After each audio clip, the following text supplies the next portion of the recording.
Chapter 342. Is Li Sai inside? Just as Li Zixuan was lamenting about the idiots in the Institute of Mathematics, an aged voice came from outside the carriage. If one listened carefully, they could tell that it was Kong Yingda. Chancellor? Is something the matter? Li Zixuan pulled open the curtains and jumped down from the carriage. He stood in front of Kong Yingda and asked indifferently. Not sure if it was an illusion, Li Zixuan felt that there were more wrinkles at the corner of Kong Yingda's eyes. Li Sai, can I have a word with you? Have a word with you? Li Zixuan felt that this sentence was very familiar. In his previous life, there would often be rows and rows of, fellow Taoist, can I have a word with you? Email, 110***9@qq.com, Divine Replies. Cough cough, I didn't expect Kong Yingda to be an old hand and need a word with me. This, Chancellor, class is going to start soon, I'm afraid it's not very convenient. Even an old hand can't affect my class. Even though Li Zixuan had some opinions about Kong Yingda, he wasn't purposely evading this time. He was about to jump out of the directorate and establish his own school, thus he cherished the last chance to teach the students. It won't take long, I'll leave after I'm done. Kong Yingda frowned. According to his understanding of this fellow in front of him, he didn't believe that Li Zixuan would love to teach. Sigh, I reckon this fellow still hates me in his heart. Kong Yingda thought. All right then. Chancellor, go take a seat. Li Zixuan saw that he couldn't evade and could only agree. He turned his head and instructed San Bao. San Bao, go to the classroom and let the students study by themselves after class. I'll be right there. Yes, young master. San Bao responded and ran off. Kong Yingda looked at Li Zixuan in astonishment, not understanding why this fellow was suddenly so dedicated. Li Sai, Chancellor, you better not call me Sai, just call me Little Xian. I have already submitted my resignation to His Majesty yesterday. 10 days from now, I will no longer be an official of the directorate. Inside the carriage, Kong Yingda and Li Zixuan sat opposite each other. Just as he was about to speak, Li Zixuan interrupted him. Kong Yingda was shocked. What? You resigned from the directorate? Li Zixuan poured a cup of warm tea for old Kong and nodded. Yes, that's right. Kong Yingda's expressions suddenly became very complicated. There was regret, anger, and a trace of regret. After a long while, Kong Yingda finally opened his mouth. Are you quitting in a fit of pique? What I said yesterday may be unfair, but it's not as if there's no room for negotiation. Why are you acting like this? I'm already so old, and I was planning to recommend you to His Majesty for the position of Chancellor in a few years. I didn't expect you to In truth, the conversation yesterday had nothing to do with right or wrong. It was just a matter of different standpoints. As the Chancellor, Kong Yingda naturally had to consider the reputation of the directorate first, followed by personal honor and disgrace. Although Li Zixuan understood, he could not accept it. Just as he had said before, he did not need to wrong himself for other people's reasons. Many thanks for Chancellor's favor, but those who walk different paths cannot make plans together. In the eyes of many people, what this child has learned does not belong to the orthodox Confucian school. If he continues to stay in the directorate, he will definitely be accused of privately imparting miscellaneous knowledge. Perhaps only by leaving the directorate can this child's knowledge be put to greater use. Li Zixuan looked at this old man who had devoted his entire life to the education of the great Tang and solemnly spoke. Kong Yingda deeply frowned at these words and unhappily said, although mathematics does not belong to the Confucian school, ever since Lu Hui and Zhu Chongji of the Wei, Jin, and Northern and Southern dynasties created the circular cutting art and obtained the ratio of pi, mathematics has become a system of its own. It has played an extremely important role in the lives of the common people. In the previous dynasty, the Imperial College was even taught a subject of mathematics. Thus, how can mathematics be considered a miscellaneous subject? Li Zixuan pursed his lips and smiled. Chancellor, you're right to think this way, but in the eyes of many people, all other learning besides Confucianism is a miscellaneous subject. Kong Yingda froze in his seat, momentarily speechless. He knew that Li Zixuan was speaking the truth. Confucianism had dominated for nearly 1,000 years, and many disciples of the Confucian school boasted that they were a cut above the rest. Kong Ingda more or less understood this. Unlike other great Confucians, Kong Ingda had always been very tolerant of different schools of thought. Throughout Kong Ingda's life, he had always strived to eliminate sectarian views within the Confucian school, to abandon the regional prejudice between northern and southern schools, to accommodate the 100 schools, and to fuse the North and South. But when faced with the bad habits of the Confucian school, Kong Ingda could only express his helplessness. You say that you want to jump out of the Imperial College, but have you thought about where you want to go? What plans does His Majesty have for you? Kong Ingda asked. His Majesty has already permitted this child to establish his own academy to teach the miscellaneous subjects that some people believe to be a part of. After some thought, Li Zixuan spoke the truth. Establishing your own academy? Kong Ingda called out in alarm. He was not like Li Zixuan yesterday, who had immediately dismissed the academy's prospects. After working together with Li Zixuan for so long, he had a very clear understanding of Li Zixuan's teaching abilities. In the near future, Li Zixuan's academy really might succeed. Are you planning to establish your own academy to compete with the Imperial College? Kong Ingda thought of the meaning behind Li Zixuan establishing his own academy. Chancellor, you really think highly of this child. This child only established this academy to spread the knowledge of my master. I have never thought of competing with anyone. Li Zixuan laughed. Although he did have such a plan in his heart, there was still no sign of his academy. There was no need to start bragging at this moment. Kong Ingda looked at Li Zixuan suspiciously. In his heart, he really did not believe Li Zixuan's nonsense just now. Chancellor, if there is nothing else, this child will go and teach the students. Li Zixuan looked out of the window at the School of Mathematics and Mathematics outside and said to Kong Ingda, Then you go. This old man hopes that no matter where you are, you must stick to your heart. Whether it is miscellaneous subjects or Confucian studies, as long as you think it is useful to the students, you can teach it well. This old man looks forward to the day when your academy will shine. Kong Ingda stood up and said with emotion, Thank you for your kind words. This child will not forget his heart and carry forward the knowledge of my master to greater heights. Li Zixuan clasped his hands at Kong Ingda and turned to walk toward the School of Mathematics and Mathematics. This child has a fierce tiger in his heart. Establishing his own academy, the fierce tiger returning to the mountain. In the future, what kind of surprise will his academy bring to His Majesty, the Imperial Court, and the Tang Empire? Kong Ingda looked at Li Zixuan's back and muttered to himself with mixed feelings. Chapter 343. Young Master, Steward Ma just sent someone to invite you to the workshop in the afternoon. After the morning classes, Li Zixuan returned home and was greeted by the doorkeeper, Ah Fu. Did he say why he wants me to go to the workshop? Li Zixuan asked in bewilderment. Young Master, I don't know. That person didn't say. Okay, I got it. Li Zixuan waved his hand and walked in. He guessed that Ma Zhou was looking for him because there was something wrong with the newspaper. With a lot on his mind, Li Zixuan ate his lunch hastily and took a break. Then, without even taking a nap, he took his private car and went to the workshop. Got it. The streets were empty at noon. This was the hottest time of the day. Most people would not come out if there was no urgent matter. On the ginkgo trees by the roadside, there were groups of cicadas singing to their heart's content. They seemed to be telling the story of the summer heat. Li Zixuan did not feel the heat in the carriage. There were many ice cubes in his carriage, and he was even holding a cup of iced tea in his hand. At this time, the superiority of the rich was reflected. After arriving at the workshop, Li Zixuan went straight to the back office, Datong Daily's editorial department.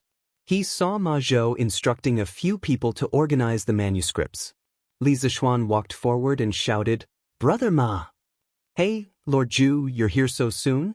Ma Zhou turned around and said in surprise. He thought that Li Zixuan would definitely wait until evening on such a hot day. Yes, I heard that you had something to do here, so I came over. What's wrong? Brother Ma, why are you looking for me? Li Zixuan looked around and found that there was nothing unusual in the editorial department. He asked curiously, "Oh, Lord Zhu, you're Li Sai, Li Xianen, right?" Ma Zhou was about to explain when he was interrupted by a slightly old voice. Li Zixuan looked up and saw an old man in his 70s or 80s walk out of a house next door. The old man had a head full of white hair, and his tawny face looked as if it had been soaked in water. His eyes were so narrow that he had to exert a great deal of effort to keep them open. In this era where medical technology was extremely backward, it was really rare to be able to live to such an old age.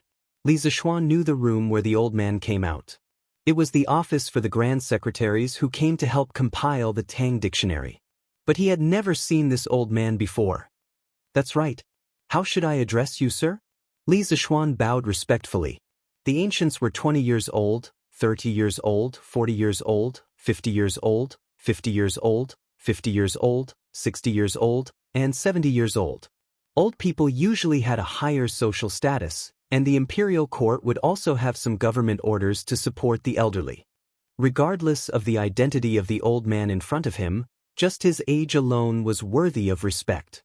After all, to be able to live to such an old age, he had already surpassed 99% of the people in Tang dynasty. "I'm Li Gang."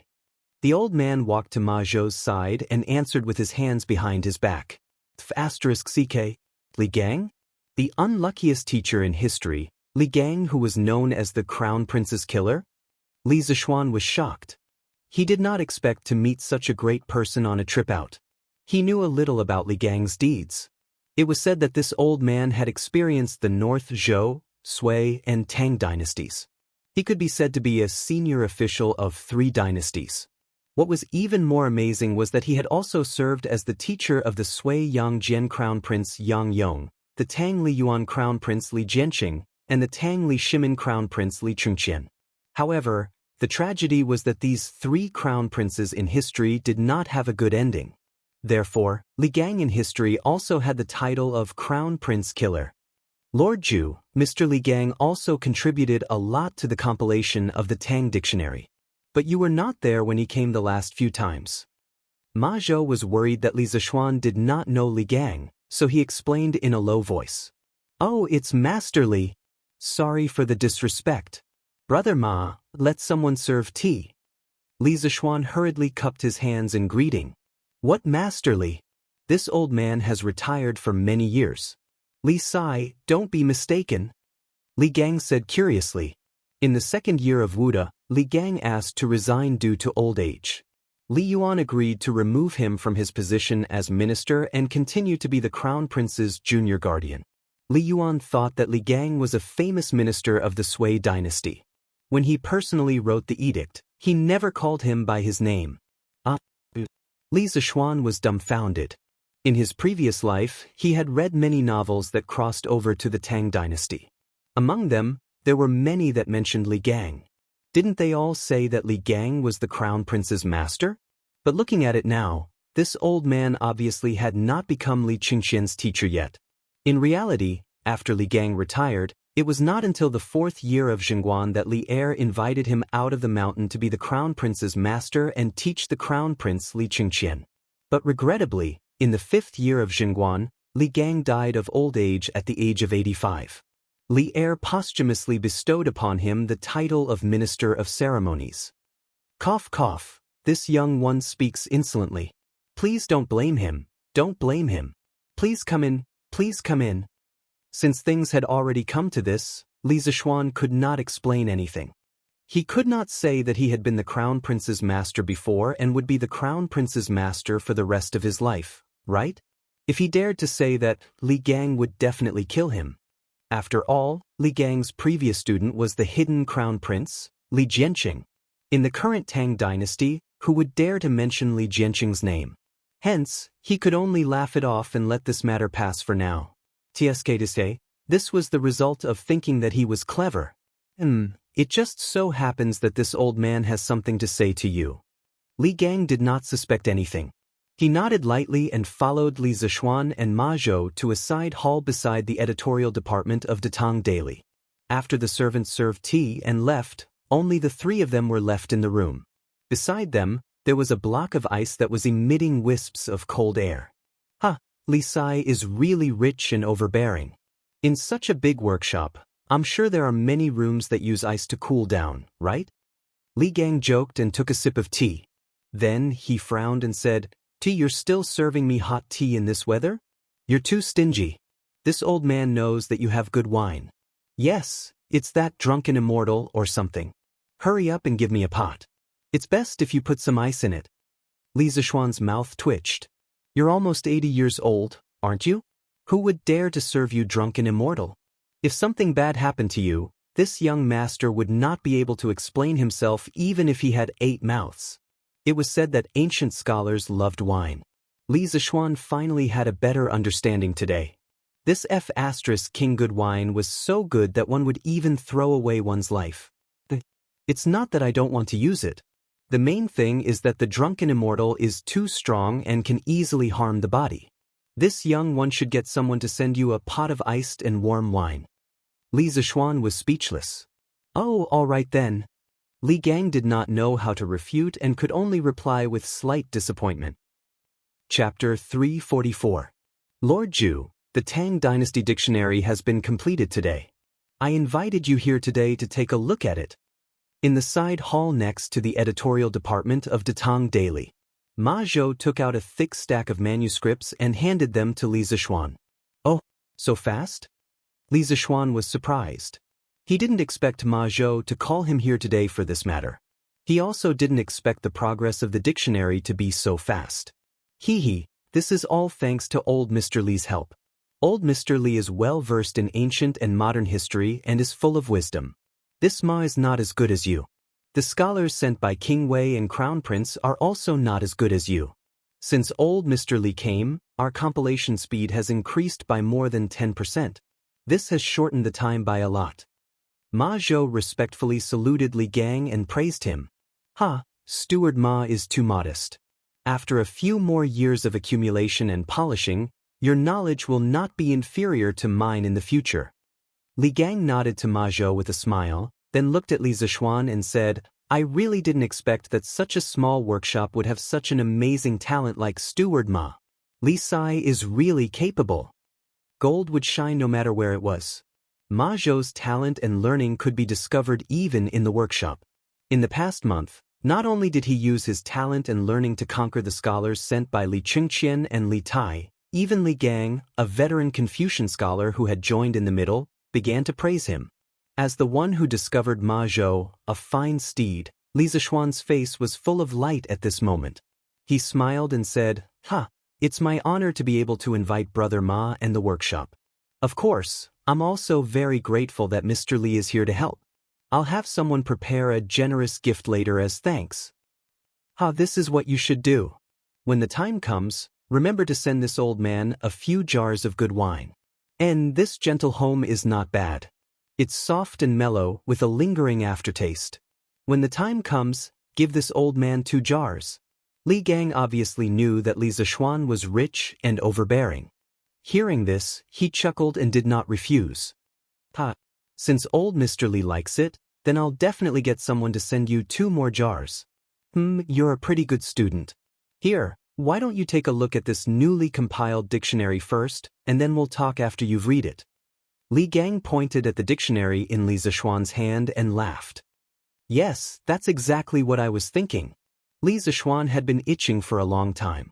Now that he heard Li Gang's words, he didn't stand on ceremony and started to read the dictionary of Tang Dynasty. This dictionary of Tang Dynasty was obviously a newly completed manuscript. The fragrance of ink could be smelled from afar, and it didn't even have a cover.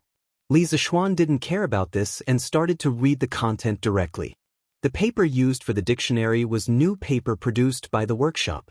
The size of the paper was based on the current book size. For Li Zishuan, who had used the modern Xinhua dictionary, this kind of paper was a bit big. However, for people of the Tang Dynasty, it was just right.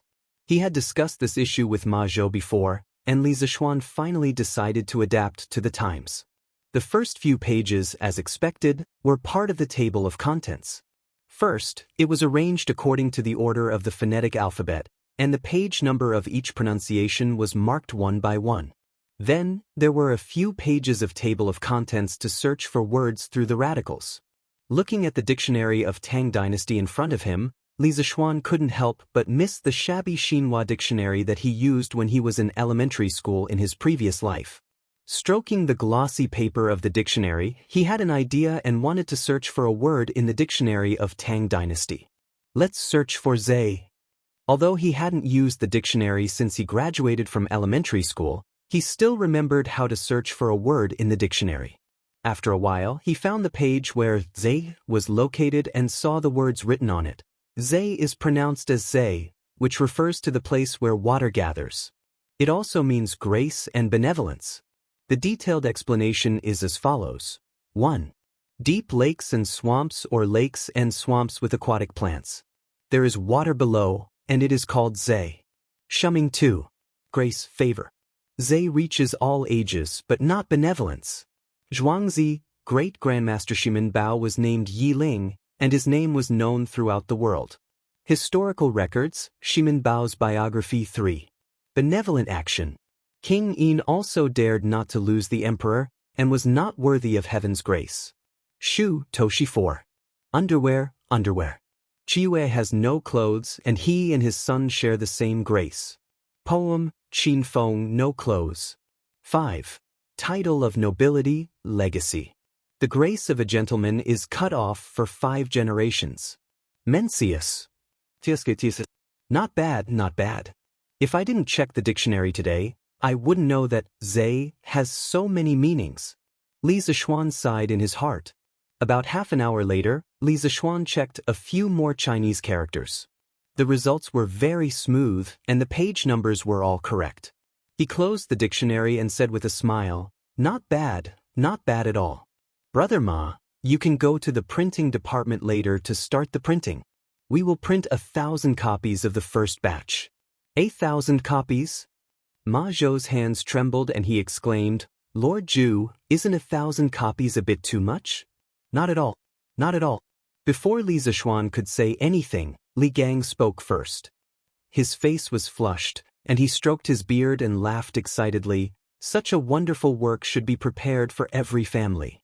Then, in less than 3 years, there will be thousands of literate people in Tang Dynasty. That kind of glorious era, even in the era of Emperor Qin and Han Wu, did not appear. Sir, you are right. Our Tang Dynasty Dictionary will become a necessary reference book for children and even young people in the imperial examinations. What is a mere 1,000 copies? In the future, our Tang Dynasty Dictionary will sell hundreds of thousands, or even millions of copies. Brother Ma, don't worry about it and let people print it. Li Zixuan said. Thinking about the cumulative sales of Xinhua Dictionary, in his previous life, 560 to 700 million copies, he only printed 1,000 copies. What was there to be afraid of? Hearing their words, Ma Zhou couldn't help but think about how the Tang Dynasty Dictionary would become a sacred book that was comparable to the 4 books and 5 classics among all the scholars. He couldn't help but feel excited. Wasn't this one of the dreams that he wanted to realize when he followed Li Zixuan? Yes, I will arrange the printing of the Tang Dynasty Dictionary later. At the same time, I will advertise it in tomorrow's newspaper. Ma Zhou nodded. Well, that's a good idea. Brother Ma, why don't you go now? Print a copy for me first. I have to send it to the palace for His Majesty to have a look. Li Zixuan did not expect Ma Zhou to know how to apply what he learned. He even knew to advertise the Tang Dynasty Dictionary in the newspaper in advance. Suddenly, he remembered that Li Zixuan had told him before that once the Tang Dynasty Dictionary was printed, he had to send it to the palace for His Majesty to have a look. Good. I will arrange it right away. Ma Zhou stood up and saluted Li Zixuan and Li Gang before he went out. Chapter 345. Li Sai, if you don't mind, why don't I write a preface for the Tang Dynasty Dictionary and publish it in the newspaper for publicity? Seeing Ma Zhou leave, Li Gang put down his wine cup and took the opportunity to suggest to Li Zixuan. This was what he wanted to talk to Li Zixuan about today. Scholars loved fame. Even though Li Gang had retired for a long time, he still couldn't help but want to leave his mark on the Tang Dynasty Dictionary, an epic-making masterpiece that would be passed down through the ages. When Li Zixuan heard this, he smiled knowingly and said, "What are you saying, old mister? If you're willing to write, I'm more than happy to oblige." As the teacher of the two crown princes, Li Gang was naturally knowledgeable. His social status was also very respected. He could be considered one of the old scholars. Even Li Er had to be respectful to him. If such a big shot wanted to take the initiative to publicize the Tang Dynasty dictionary, only a fool would refuse. "Ha, you brat." Li Gang laughed heartily. He pointed at Li Zixuan and said, "I heard that you learned martial arts in Longhu Mountain for 8 years. But since you came back, Chang, and has been particularly lively this year. For example, scooters, curved plows, Datang daily, drunken immortal, and so on. There are all kinds of things to eat, drink, play, use, and see. It can be said that there are all kinds of things. Although I am idle at home, I can feel the changes outside. I have heard your story many times. Today I see you, but I didn't expect you to be so young. The younger generation will surpass us in time." Li Zixuan cupped his hands and said modestly, "You flatter me." Li Gang said with a faint smile, "Ha, I am not praising you. I want to ask, what did your master, spiritual master Lingshu, teach you? You brat, how did you get so many strange things?" Li Zixuan was speechless. It turned out that the old man said so much to make fun of him. "Oh, by the way, I heard from a good friend that you were jointly impeached by 8 doctors of the Imperial College. How is it now?" Li Gang saw Li Zixuan's dejected expression and knew when to stop. He stopped joking and said seriously, "Well, there is nothing on His Majesty's side, but Chancellor Kong reprimanded me." Li Zixuan thought and said, "Why is that? Tell me about it."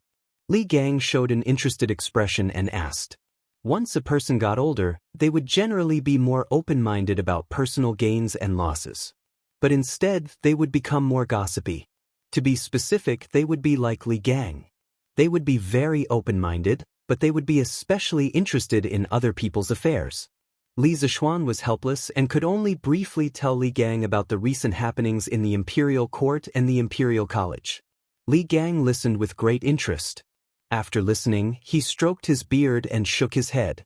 "Zhongde Kongingda, courtesy name Zhongde, is the chancellor, so it's understandable for him to do this.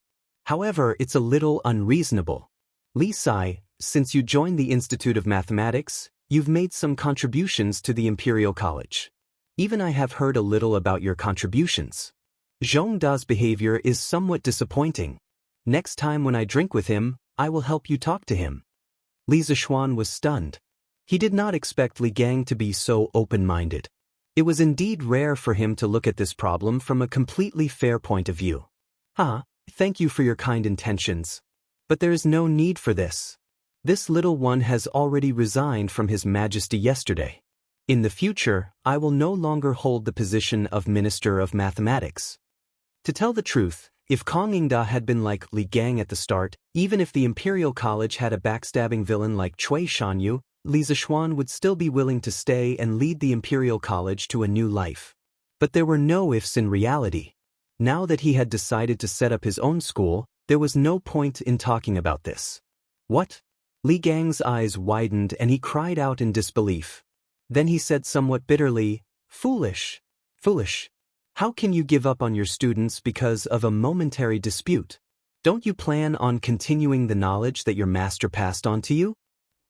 General Yuchi, this subordinate, brought people to investigate the houses of the 8 victims yesterday and found that almost all of it was the feces of the waiters.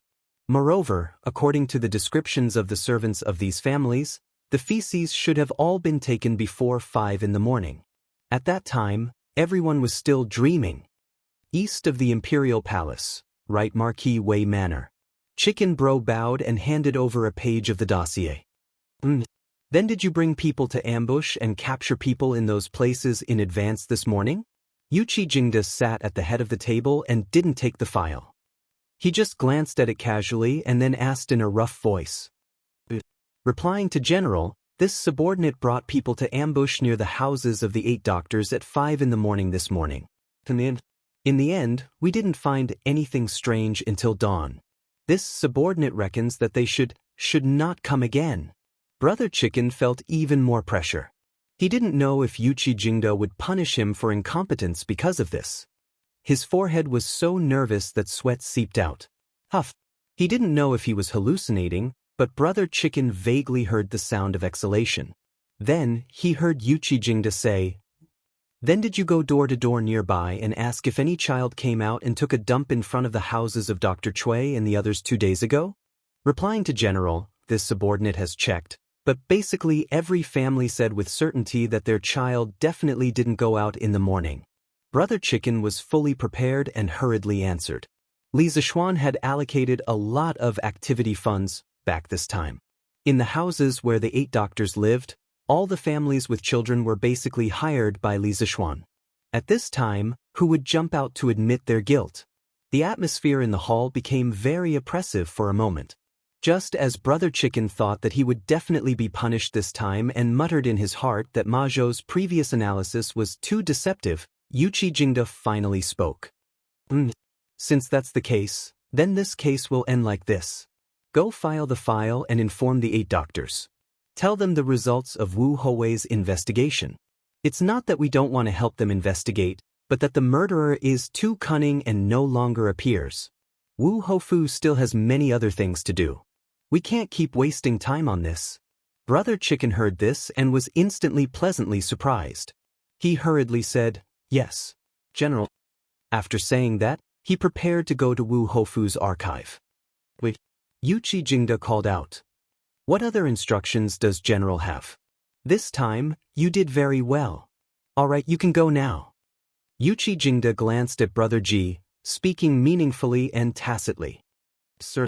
Brother Chicken was so excited that he almost jumped up and hurriedly retreated. "Looks like Steward Ma's analysis is pretty good. General Yuchi sent me to investigate the case. As expected, it was just a formality. Steward Ma is amazing. This time, I must treat him to a big meal and repay him well." Brother Chicken silently praised in his heart. Chapter 346. That's how it is. Perhaps in the eyes of others, this kid's decision may be extremely stupid, but there are some things that will never succeed if you don't try. This kid's family is rich, and he could have lived a comfortable life without worrying about food or clothing. However, if a man doesn't show his ambition, he's just a waste of his body. This kid believes that a life of trial and error is more glorious and meaningful than a life of idleness. Therefore, whether it's for myself or to carry forward my master's lifelong learning, this kid must build this academy, and it must be the best academy in the Tang Empire. In the side hall of the editorial department. If a man doesn't show his ambition, he's just a waste of his body. Li Gang was still immersed in Li Zishuan's plan to establish his own school and establish an academy. When he heard the last sentence, he couldn't help but be stunned in his seat.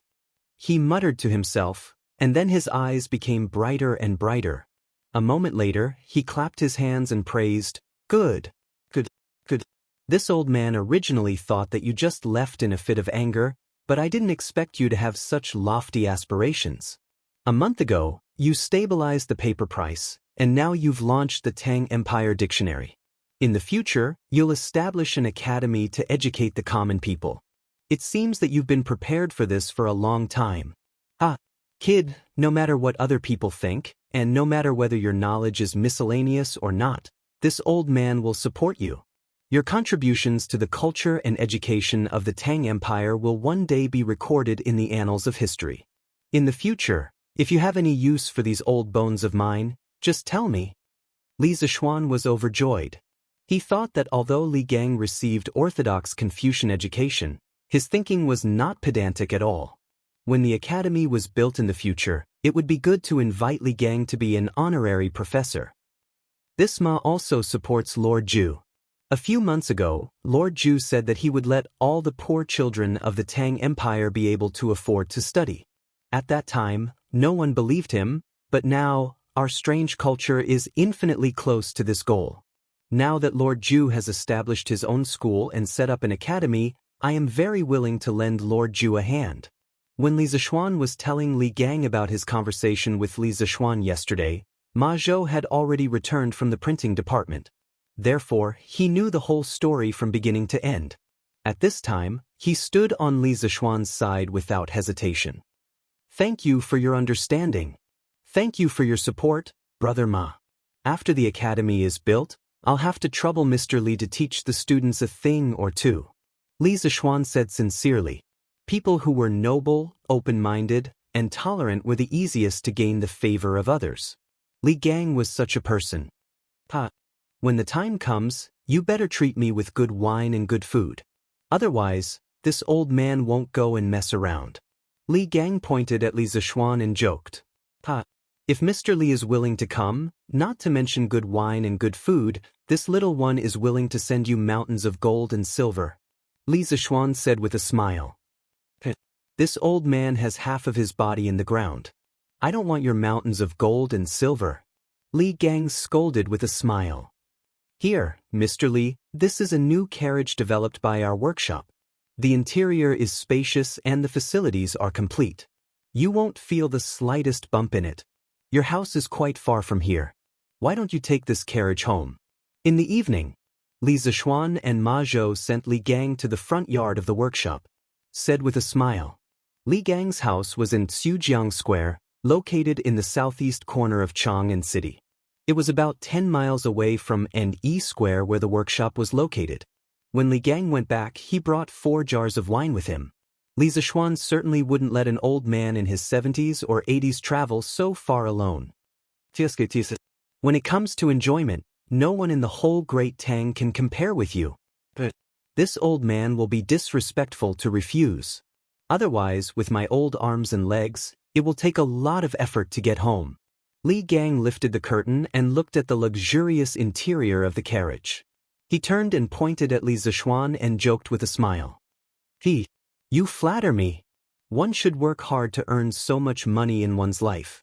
In addition to helping others, one should also enjoy himself. You're interesting.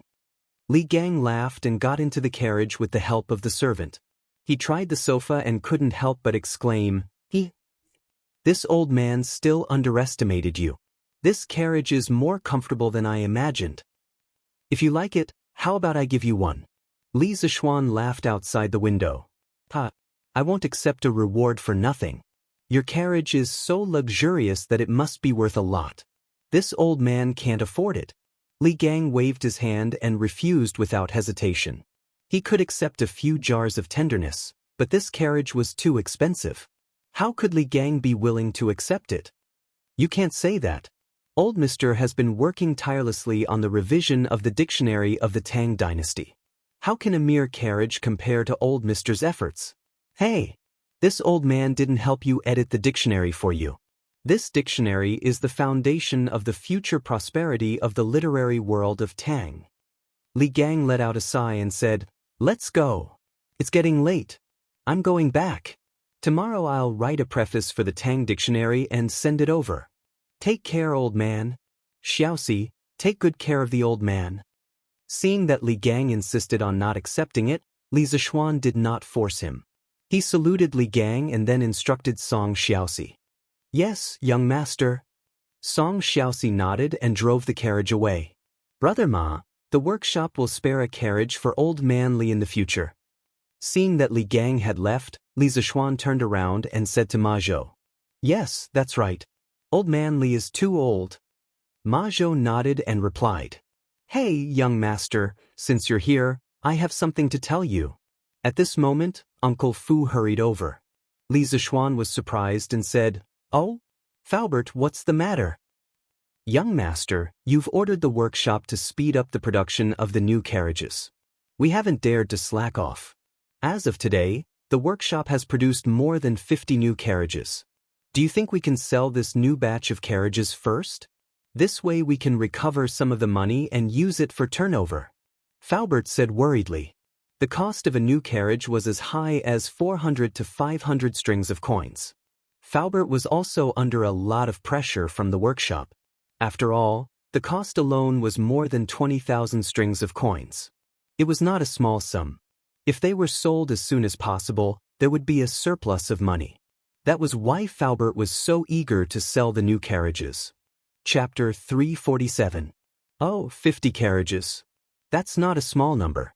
Brother Ma, get someone to write an advertisement for our carriages and put it in the Datang Daily tomorrow. Oh, and the advertisement for the Tang Dynasty Dictionary. You can start publishing it tomorrow as well. Do the initial publicity first. Once we have printed 1,000 copies, we can put it in Chitsu culture and sell it. In the front yard of the workshop, Li Zishuan nodded in agreement after hearing Faubert's suggestion. Yes, no problem. But didn't you ask old Mr. Li to write the introduction for the Tang Dynasty Dictionary? Why did you? Ma Zhou was puzzled. What we are doing now is only the initial publicity. The printing of 1,000 copies of the Tang Dynasty Dictionary is not something that can be done in a day. Even if the workshop is much larger than before, it will take at least 2 to 3 days. We need to let people know what the Tang Dynasty Dictionary is first. Then, when we have enough copies, we can release old Mr. Li's introduction. After all, he is one of the most honorable writers for the Datang Daily. Li Zishuan chuckled and explained. Although Li Gang had retired many years ago, his qualifications were still there. He was still at the top of the pyramid of Tang Dynasty's literary world. Since such a big shot had taken the initiative to support the Tang Dynasty Dictionary, Li Zishuan naturally had to save his introduction for the finale. Yes, Lord Zhu is right. Then I will personally write the publicity for the new carriages and the Tang Dynasty Dictionary. Ma Zhou thought for a while and felt that it was reasonable. He nodded in agreement and prepared to go back to write the advertisement. After all, it was already evening. Time was tight and the task was important. Yes, thank you for your hard work, Brother Ma. Li Zishuan patted Ma Zhou's shoulder and watched him leave. Then, he said to Faubert beside him, Faubert, send 10 carriages to Chitsu Pavilion tomorrow and hand them over to Manager Sunday. With the publicity of our newspaper and the quality of the carriages, it won't be a problem to sell them. Yes, young master. Faubert heaved a sigh of relief and cupped his hands. Your Majesty, Li Sai requests an audience. Within the Sweet Dew Hall. With great difficulty he finally finished dealing with today's memorials. Li Er stretched his body tiredly and moved his wrists. Suddenly, an eunuch came in and reported with a bow. Oh, this brat actually took the initiative to look for me? Li Er felt that the sun must have risen from the west today. He had met Li Zishuan so many times. Which time was it not because something had happened that he asked someone to call Li Zishuan over? From the beginning to the end, Li Zishuan had never taken the initiative to enter the palace to look for him. Summon him in. Li Zishuan put down the red brush in his hand and leaned against the dragon throne. He closed his eyes and rested, calmly waiting for Li Zishuan to come in. A moment later, Li Zishuan walked in with a thick book in his arms. After greeting each other, Li Zishuan looked at the book in Li Zishuan's hands and curiously asked, What is it? What book are you holding in your arms? Are you here today to present a book to me? Your Majesty is wise. I am here today to present a book to you. Li Zishuan smiled. What book? Quickly present it to me. A book that you have personally come to deliver must be extraordinary. Li Er was energized and said excitedly. Zhao Song, who was beside Li Er, hurriedly went to take the book and presented it to Li Er with both hands. Li Er took the dictionary with one hand. It was slightly heavy in his hand. He saw that on the red cover, there were 4 flamboyant golden words. Dictionary of the Tang Dynasty. These 4 words were as graceful as silver hooks, moving like a startled phoenix, floating like clouds, and as vigorous as a startled dragon. The strokes were powerful and intoxicating. The Dictionary of the Tang Dynasty that Li Zishuan gave was the first dictionary that the workshop had just printed. It even came with a cover. As for the 4 words on the cover, it was written by Li Gang himself. Naturally, it looked very cool. Oh, it's actually the Dictionary of the Tang Dynasty? It's done so quickly? When Li Erei saw the words Dictionary of the Great Tang on the cover, he instantly recalled that a month ago, Li Zishuan had mentioned to him that he wanted to compile a dictionary to help the children of poor families learn how to read and write. At the time, not only had he praised Li Zishuan greatly, he had also specially asked the 2 brothers, Li Chengqian and Li Tai, to send people to help Li Zishuan complete the compilation as soon as possible. However, He truly had not expected the progress to be so fast. Yes, Your Majesty. The dictionary of the Tang Dynasty has just been compiled today. I have specially brought it here for you to take a look. After that, we will print it in large quantities and send it to Chitsu Pavilion to be sold. By then, countless people will learn how to read. Li Zishuan cupped his hands and said, "Ha, good, good, good." Li Er was so happy that he shouted 3 times. He laughed and said, "You have done well this time. You have done well. I am very pleased. Your Majesty is too kind, too kind." Li Zishuan was so happy that he could not find north and laughed. Who wrote the words, Dictionary of the Tang Dynasty? Looking at this handwriting, why do I feel that it is very familiar? Only then did Li Er ask about the 4 words that were full of pretentious style on the cover. Your Majesty, the person who wrote these 4 words is old Mr. Li Gang. Old Mr. Li is a person of virtue and prestige, so I invited him to come out and nominate him for the cover of the Dictionary of the Tang Dynasty. Li Zishuan talked nonsense as if he was running around and visiting famous scholars for the publication of the Dictionary of the Tang Dynasty. Li Gang. Li Er was stunned and muttered to himself as if he had suddenly realized something. After being stunned for a good half an hour, Li Er stared into Li Zishuan's eyes and said with a complicated expression, "You are really capable, kid. Mr. Li Gang has been in seclusion for many years. I have always wanted to invite him back to be Qingqian's teacher, but he has always refused. I didn't expect him to run over to you." So Li Er had the intention of letting Li Gang be Qingqian's teacher for a long time. TSK, but this progress doesn't seem to be what Li Er wanted. Li Zishuan muttered to himself. He did not expect that as the emperor, old Li would also have a time when he was ignored by others. How rare. This kid is not really that capable. It is just old Mr. Li's great favor. Li Zishuan said humbly. Let's not talk about this first. Let me see the content inside first. Li Er shook his head and said that. He opened the Dictionary of the Tang Dynasty and began to read. After realizing the superiority of Pinyin, Li Er had spent a period of time specifically learning Pinyin.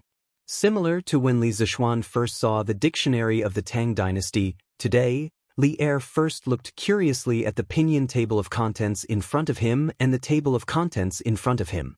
Then he thought of a few random Chinese characters for himself and began to look them up for fun. The results were without a doubt. There were no mistakes in the page number annotations. They were all accurate. Good.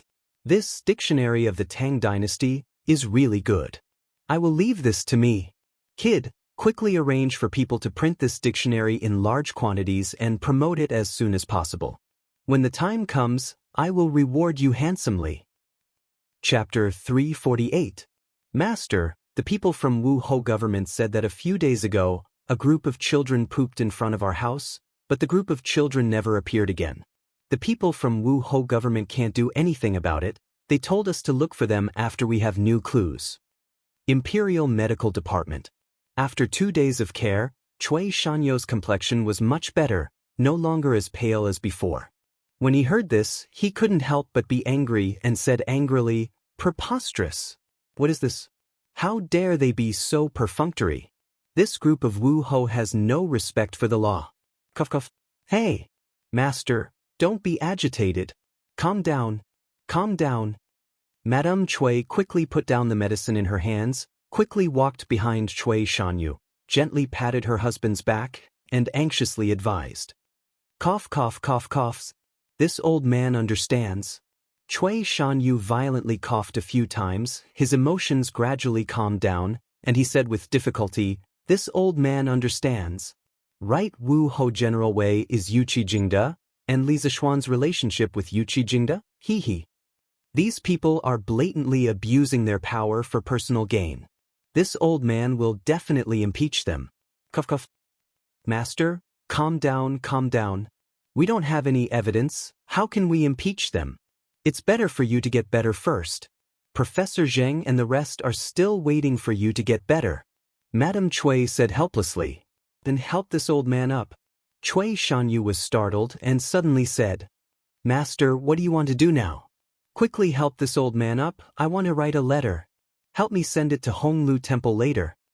Cui Shanyu frowned and said impatiently, Selling newspapers?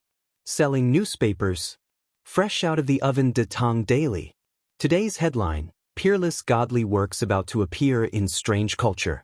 The combined strength of 12 scholars will help our Tang Dynasty's youth to easily learn to read. The next morning, the sound of children selling newspapers rang through the streets. Ma Zhou abused his power for personal gain once. This time, he directly put the Tang Dynasty Dictionary advertisement on the front page. The arrogant, egotistical, domineering advertisement directly attracted the attention of many people in Chang. Oh, there's actually such a powerful book in this world? I wonder if it's expensive? If it's not expensive, I can even buy one to help my child learn to read. Books about strange culture shouldn't be expensive, right? Why don't you buy a copy of the newspaper and read it? Then, can you give me a copy of the newspaper? Of course, there was no first place in ancient literature and no second place in martial arts. This arrogant and domineering advertising message inevitably caused dissatisfaction among the literati. It's just an unknown book, yet it dares to claim that it's a peerless divine work. What an arrogant tone. Yes. Aren't you afraid that the wind will cut your tongue? Even if it was compiled by 12 grand scholars, do you dare to call it a peerless divine work? What shameless boasting. That's right. Let's go to Chitsu culture and see what kind of clown came out to make a fool of himself. Let's see what the newspapers say first. Give me a copy of Datong Daily. Yes, give me one too. Controversy. In a moment, the advertising message of Tang Dynasty Dictionary set off a huge wave of controversy among the literati. On the other hand, it also slightly increased the sales of Datong Daily. However, as the newspaper gradually entered the lives of the people, Li Zishuan was not very concerned about the sales of Datong Daily. The last time he asked Ma Zhou about the sales of the newspaper was half a month ago. At that time, the sales of a single issue had reached a terrifying 400,000 copies. Therefore, at present, Datong Daily had already gotten rid of the loss-making mode of burning money and had also brought in very considerable profits. Tang Dynasty Dictionary? Pinyin? What is this? A scholar could not help but frown after reading today's headlines. Looking at the meaning of the news, this Tang Dynasty Dictionary should be a reference book for all the annotations of Chinese characters. It looks a bit like Shuawenjiezi. And this pinyin, can it really be so magical that it can teach people to read and pronounce words? Why haven't I heard of it before? A short and fat scholar asked his friend beside him. I don't think so. The newspaper must be bragging. The man shook his head and curled his lips. Boss, what are they talking about? Not far away, next to a small stall selling cooking pancakes, a gray-clothed peasant woman asked while rolling dough. Just now, the kid who sold the newspaper said that Chitsu Culture published a book that can teach people to read. I guess that group of scholars is talking about this. The black-faced man said with a smile. Although he said so, his hand that was turning the cooking pancakes in the pot did not stop, perfectly showing what it meant to do two things at once. Chitsu Culture? Isn't that the bookstore opened by Li Xianren? Darling, do you think we should also buy one for our Gua to learn to read? The gray-clothed woman suddenly asked excitedly. Books from Chitsu Culture have always been cheap. This book can teach people to read, then buy it. Gua's mother, don't be busy here. I will do it alone. Go to Chitsu Culture and see if they sell it. There will definitely be a lot of people fighting for it. If you can get it, buy one for our Gua. It's much cheaper than hiring a teacher. The black-faced man wiped the sweat on his forehead with his sleeve and waved his hand. Boss, can you do it alone? The gray-clothed woman was quite tempted, but she still hesitated. Nonsense. Of course I can. Go quickly. The black-faced man waved his hand impatiently. And then I will go, boss. Yo, brother Liao, are you eating while reading the newspaper? Shi City, a breakfast shop. A skinny middle-aged man walked in and greeted Liao Shifan when he saw him eating breakfast. Oh, brother Zhang. Brother Feng, didn't you go to sea with the Imperial Court's fleet a few days ago? It's boring for me to eat alone. I just want to read today's De Tong Daily. Liao Shifan looked up and smiled. I see. But Brother Liao, didn't you also get a few big ships? Why didn't you go to sea with them? The man with the surname Zhang ordered a bowl of porridge and a basket of buns from the shopkeeper, sat opposite Liao Shifan, and asked. Sigh. This Liao's old arms and legs often have problems. Brother Feng is much stronger than me, so I won't follow you blindly. I'll just send a housekeeper to follow you. Liao Shifan sighed and explained. Actually, these were all excuses. The main reason was that he was used to living a rich life and was afraid of death. Oh, Brother Liao is right. The sea is too bumpy, and it is indeed torturous. Brother Liao, look. The latest generation of carriage developed by Chitsu Pavilion, Don't Touch Me. It is officially on sale today. It is spacious, fast, and definitely not bumpy. The top 10 will enjoy a special price, only 999 strings of cash. What kind of carriage is this? It is actually so expensive? Chapter 349. Carriage? Let me see. Liao Shifan grabbed the newspaper and quickly looked at where Zhang was pointing. After a while, he excitedly slapped his thigh and shouted, "Ha! That's the carriage! That's the carriage! I didn't expect it to be on sale after so long. No way! Brother Zhang, you can eat slowly here. I have to go to the Curious Pavilion to line up now." Hey! Brother Liao, wait. Why do you sound like you want to buy that carriage? Zhang reached out to stop him and said in disbelief. In his opinion, a carriage selling for 500 to 600 strings of coins was already unbelievable. But this time, the Curious Pavilion was selling it for 999 strings of coins. That was close to 1,000 strings of coins. Were they crazy about money? Could it be that the carriage was made of gold? But what he didn't expect was that Liao Shifan actually wanted to buy such an expensive carriage. Moreover, it looked like he was afraid that he wouldn't be able to get it. This made him doubt his life. Could it be that after not seeing him for a few days, his good friend had become so rich? 1,000 strings of coins wasn't money anymore? That's right. If I can't get such a good carriage, I'll regret it for the rest of my life. Liao Shifan said eagerly. But this carriage is selling for 999 strings of coins. Brother Liao, don't you think it's expensive? Hey, I don't have time to explain it to you now. Jianghu, if you trust me, come with me to the Curious Pavilion now. You'll know if it's worth this money or not. Liao Shifan said hurriedly. He quickly took out a few copper coins and threw them on the table, saying, "Shopkeeper, here's the money. Let's go." Oh, Zhang Jingyang reacted and ran out with Liao Shifan. He got into the same carriage that Liao Shifan had taken this morning and hurried to the Curious Pavilion in the East Market. Brother Liao, it seems like you've seen the carriage from the Curious Pavilion before. In the carriage? Zhang Jingyang thought seriously and suddenly asked. Yes, I've seen it before. When this carriage first appeared, this Liao was fortunate enough to see it. At that time, Lord Li was the first to use this carriage. Later on, when I passed by the gate of Lord Ju's residence, I also happened to see Lord Ju riding this carriage back to his residence several times. This kind of carriage looks huge from the outside, but it is not cumbersome. A horse can easily pull it, and it moves very smoothly. This Liao has long coveted this sort of carriage, but after asking around, I was unable to find a place that sold it. Moreover, it is said that in all of the Great Tang, only Lord Duke Li, His Highness the Crown Prince, His Highness King of Wei, Duke of Lu, Duke of Yi, General Yuqi, and General Niu have this sort of carriage. I didn't expect that after waiting for so long, I would finally get it. If I don't hurry up and buy it, wouldn't I regret it for the rest of my life? Zhang Jingyang was enlightened when he heard this, but he still had some doubts, so he asked, Brother Liao, this carriage is so expensive. There must be very few people who would buy it. You don't have to be so anxious. Jingyang, if you think about it carefully, you won't say that. Liao Shifan shook his head and anxiously looked out of the window, saying, It has been almost a month since this Liao first saw this type of carriage. What does this mean? It means that this type of carriage is not easy to manufacture, so I am not surprised that it is so expensive now. Also, in this month, whenever Lord Dukley went out, he would always ride in this type of carriage. In the entire Great Tang, in this Liao's opinion, the person who knows how to enjoy life the most is definitely Lord Duke.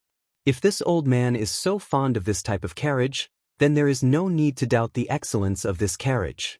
Such a superior and difficult carriage to mass produce.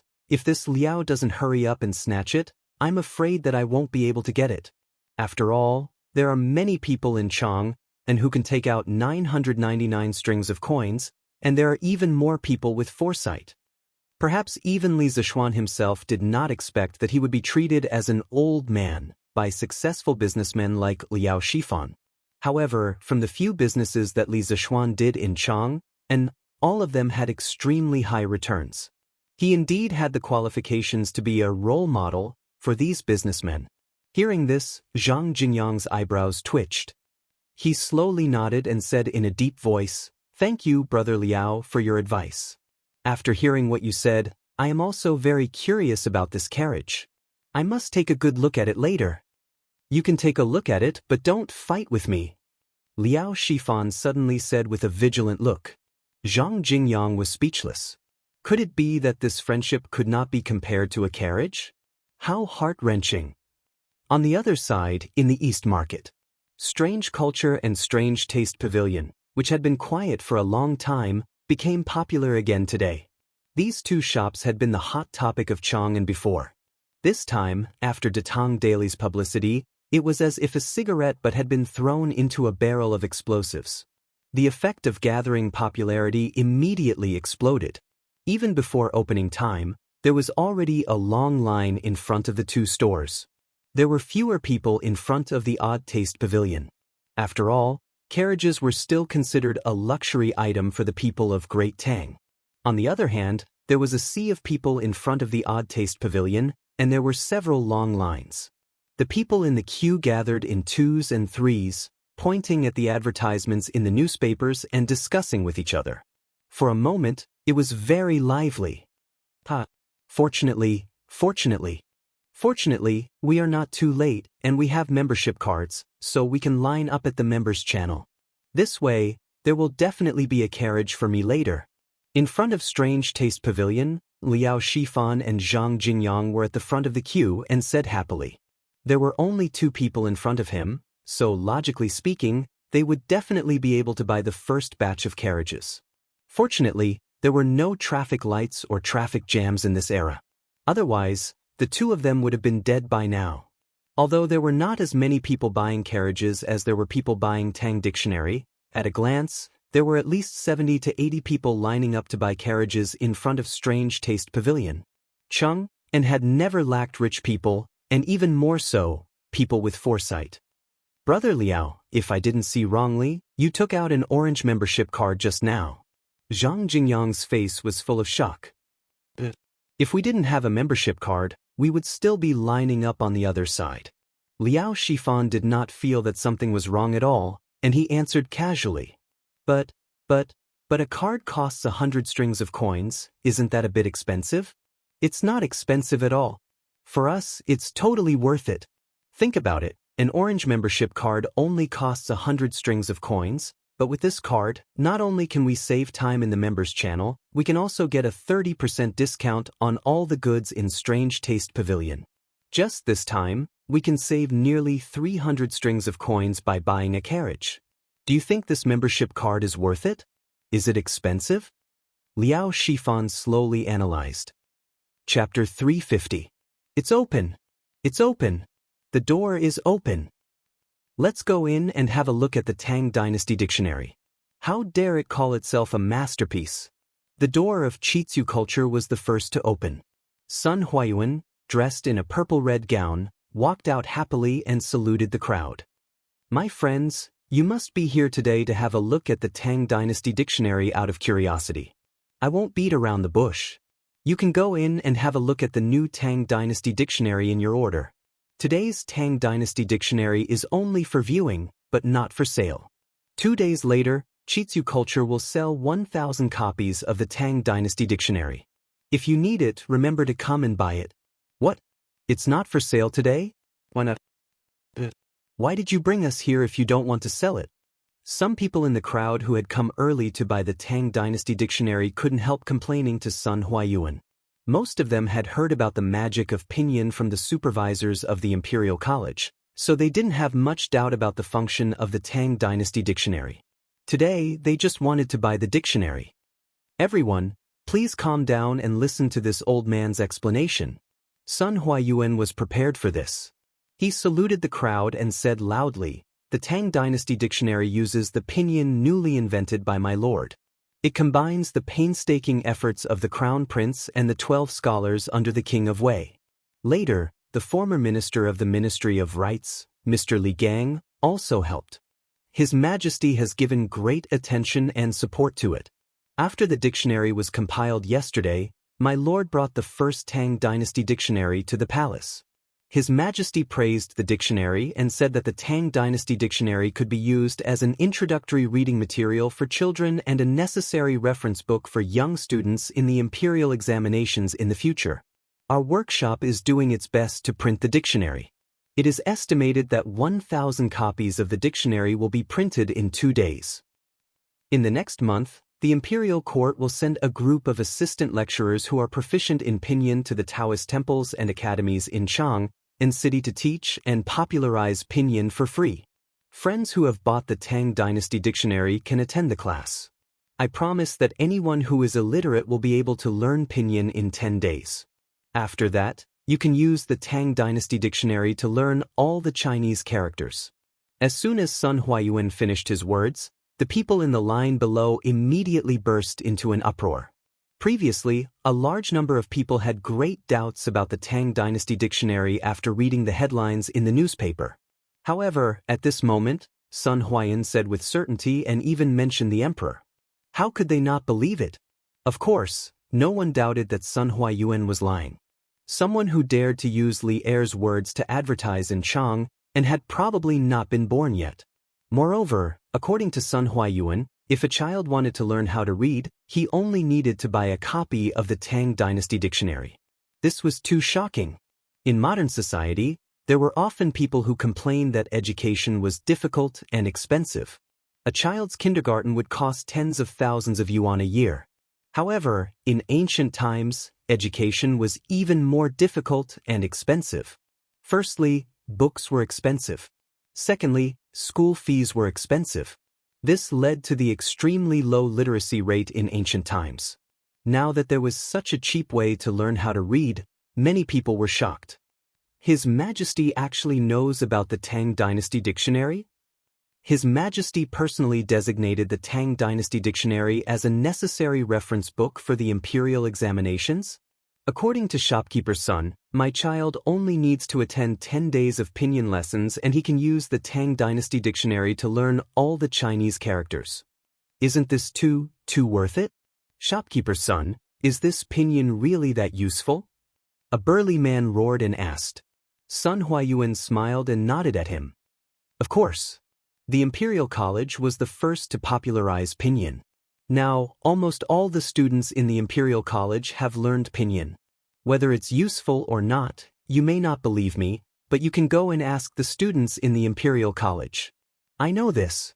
The child next door to my house is in the Imperial College's 4-gate school. I heard from that child that pinyin is very easy to learn. He learned it in 5 days. After learning it, he can directly use pinyin to learn all the Chinese characters. A middle-aged man with a full beard spoke enthusiastically. Meng Laosi, you idiot, are you trying to trick people again? Bullsh *T. When have I, Meng Laosi, ever lied to anyone? If you don't believe me, then so be it. If you don't buy it, then I'll buy it. All right, now let's enter the store in order to take a look at our new Tang Dynasty dictionary. In order to celebrate the completion of the Tang Dynasty dictionary, all the books in Chitsu store will be 10% off today. Of course, this discount does not stack with the membership card discount. Everyone please. Sun Huayuan looked at Chitsu store on the other side and anxiously interrupted the noise of the crowd. Good. Today's trip was not in vain. Yes. The crowd burst into cheers. Sun Huayuan smiled and shook his head. He called a servant over and instructed him to look after the store carefully. Then he walked quickly to Chitsu's store. There were many big bosses waiting for him to open the store. "Hey, shopkeeper's son is finally here. Yeah.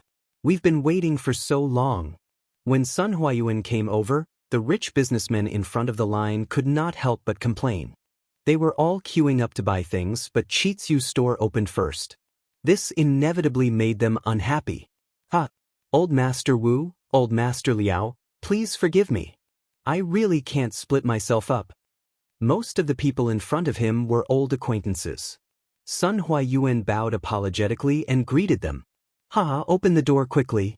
Let us see the same model as Old Master Li's car. This old man has been eyeing it for a long time. Yes, shopkeeper's son, hurry up. Those who were well informed all knew that the carriages being sold today were similar to the new type of carriage that Li Zishuan had been riding. Previously, when Li Zishuan went out in the new type of carriage, they had more or less seen it before. Just from its appearance, it was very mighty and domineering. And the people who came to line up were all people who didn't lack money. Now that they went out, they paid attention to the issue of ostentation, so these people all wanted to buy one to go back and show off, to show off. Alright, this old man will not talk nonsense. Later, you can experience it for yourselves. Now, please look to your right. This is our workshop's newest model of carriage. Zhang sighed. Go and lift the curtain. Shopkeeper's son laughed heartily as he waved his hand. He was very confident in the new model of carriage. Don't touch me. He felt that there was no need for any unnecessary introduction. These people would know once they tried it. Yes, shopkeeper's son. The servant next to Sun Huayuan answered and quickly ran to lift the curtain. Chapter 351. Tisk. This carriage. So domineering. Tsk. Beautiful. Look at how sharp it is. Curious Pavilion's products are as good as ever. Zhang's side reached out and pulled, and the black curtain covering a large object on the empty ground to the east of Curious Pavilion was slowly lifted. The new carriage developed by the workshop, Don't Touch Me, was officially unveiled to the public for the first time. The large and majestic appearance, coupled with the body of the carriage that had been polished countless times, shocked the crowd. It perfectly showed the crowd what it meant by Curious Pavilion's products must be the best. Although some of them had seen this carriage when they met Li Zishuan when he went out, it was obvious that their feelings were different now. In the past, they could only admire it from afar and envy it from the bottom of their hearts. But now, they could see it up close and fantasize that they could own such a carriage in a short while.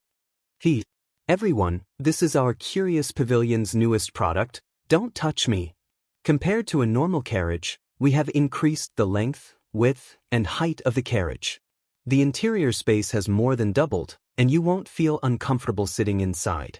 It is very suitable for long-distance travel. Also, Don't Touch Me has used our workshop's newest technology. Not only does it ensure a large space, but it also ensures the flexibility of the carriage. Everyone, don't be fooled by the size of this carriage. It only needs 1 horse to pull it easily, and its speed is more than 30% faster than a normal carriage. Sun Huai pointed at Don't Touch Me and laughed.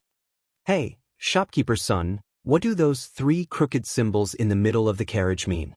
Liao Shifan pointed at the oval sign at the top of the carriage and asked. What are those words? Why are they so ugly? When Liao Shifan said that, someone immediately noticed the sign and agreed. That is pinyin, and it means don't touch me. Everyone should have heard of pinyin, right? My Lord Zhu invented this symbol to teach people how to read. If you are interested, you can go to Curious Pavilion to take a look at our newly completed Tang Dynasty Dictionary. Sun Huayuan coughed and explained. At the same time, he cleverly advertised the Tang Dynasty Dictionary among the rich. Oh, I see. But why is the name of this carriage so strange? Liao Shifan nodded thoughtfully and then asked with a frown. Sun Huayan scratched his head awkwardly and said, My Lord Zhu personally came up with this. I'm sure he has his own reasons. All right, now everyone will follow the queue and enter one by one to experience Don't Touch Me. Actually, The most outstanding part of this carriage is its interior. Everyone will know once you enter. If you're satisfied with the experience, you can enter the shop and pay. The first 10 customers today will enjoy the discounted price of 999 strings of coins. After that, it will return to the original price of 1,999 strings of coins. Everyone, please hurry up. As soon as Sun Huayuan's voice fell, the crowd in the queue cheered. All of them were eager to try. The first lucky one in line was Murong Hongkuan, a wealthy businessman from the east of Chang'an City. He excitedly walked to the side of the carriage and gently stroked the carriage and the beam. After hearing the impatient urging from the people behind him, he got on the carriage. After seeing the interior of the carriage, he was completely dumbfounded. From the outside, "Don't touch me" was indeed huge. But after entering, he had a direct understanding of this kind of size. Oh my God, is this a carriage or a room? Murong Hongkuan looked around the car in shock. His eyes were getting brighter and brighter. He strode to the table and sofa next to the car window. He touched the soft sofa with his trembling hands. His lips were trembling a little as he said, "Hiss! What is this stool made of? Why is it so soft? How comfortable would it be if I sat on it?" After hesitating for a moment, he carefully sat on it. At first, he didn't dare to use too much strength, fearing that he would break it. After testing it a little bit, he finally sank his whole body into the sofa. Phew! So comfortable! So comfortable! This 999 strings of coins is so worth it. So worth it! I must buy it. This old man must buy it today. Murong Hongkuan sighed as he stretched his body comfortably. Hey, brother Murong, hurry up. We're all waiting. Yes. But how long have you been in there? Murong Hongkuan was so comfortable that he had forgotten where he was. Suddenly, he heard a few scattered complaints from outside. Only then did he realize where he was and quickly got up. Suddenly, he caught a glimpse of the two innermost compartments in the carriage. He walked over doubtfully. You can use the toilet in this carriage? Oh, what is this? This pipe can run water? This is too convenient. No. This old man will go and pay now. I must buy it. 10 ordinary carriages can't even compare to one. Don't touch me. Murong Hongkuan didn't stay any longer. He hurriedly jumped off the carriage and shouted excitedly. Shopkeeper's son! Shopkeeper's son! The inside of the carriage was really, really comfortable. Quick, this old man wants to buy don't touch me. I want to buy it now. Hee.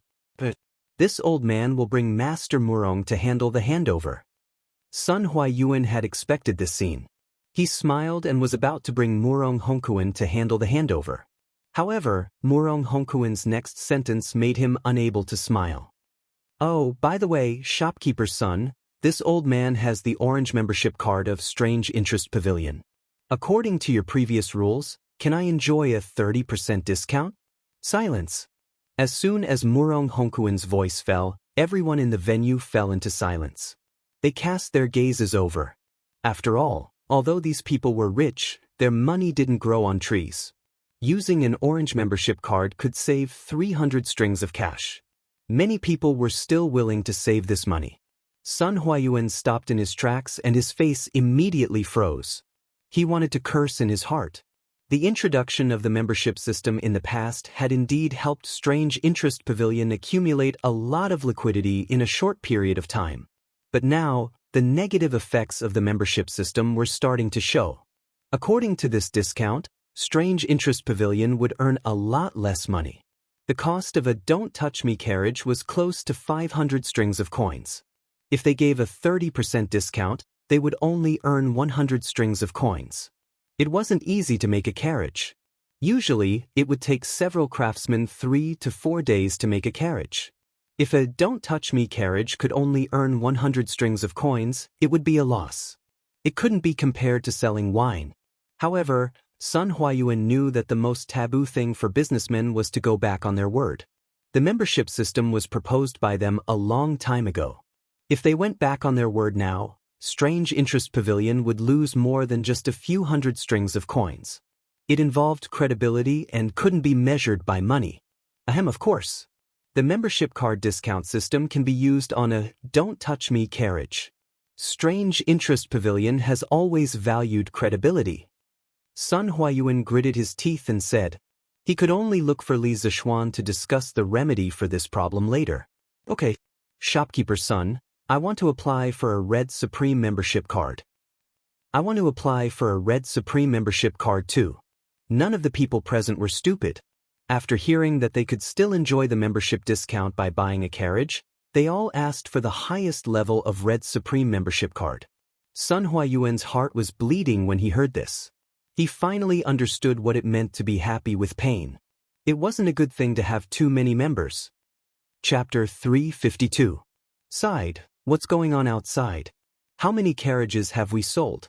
How many people want to apply for a card? In a side hall of Strange Interest Pavilion.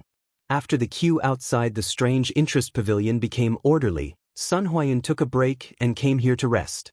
The main reason was that he didn't want to see the scene of a group of people fighting to get a Red Supreme membership card.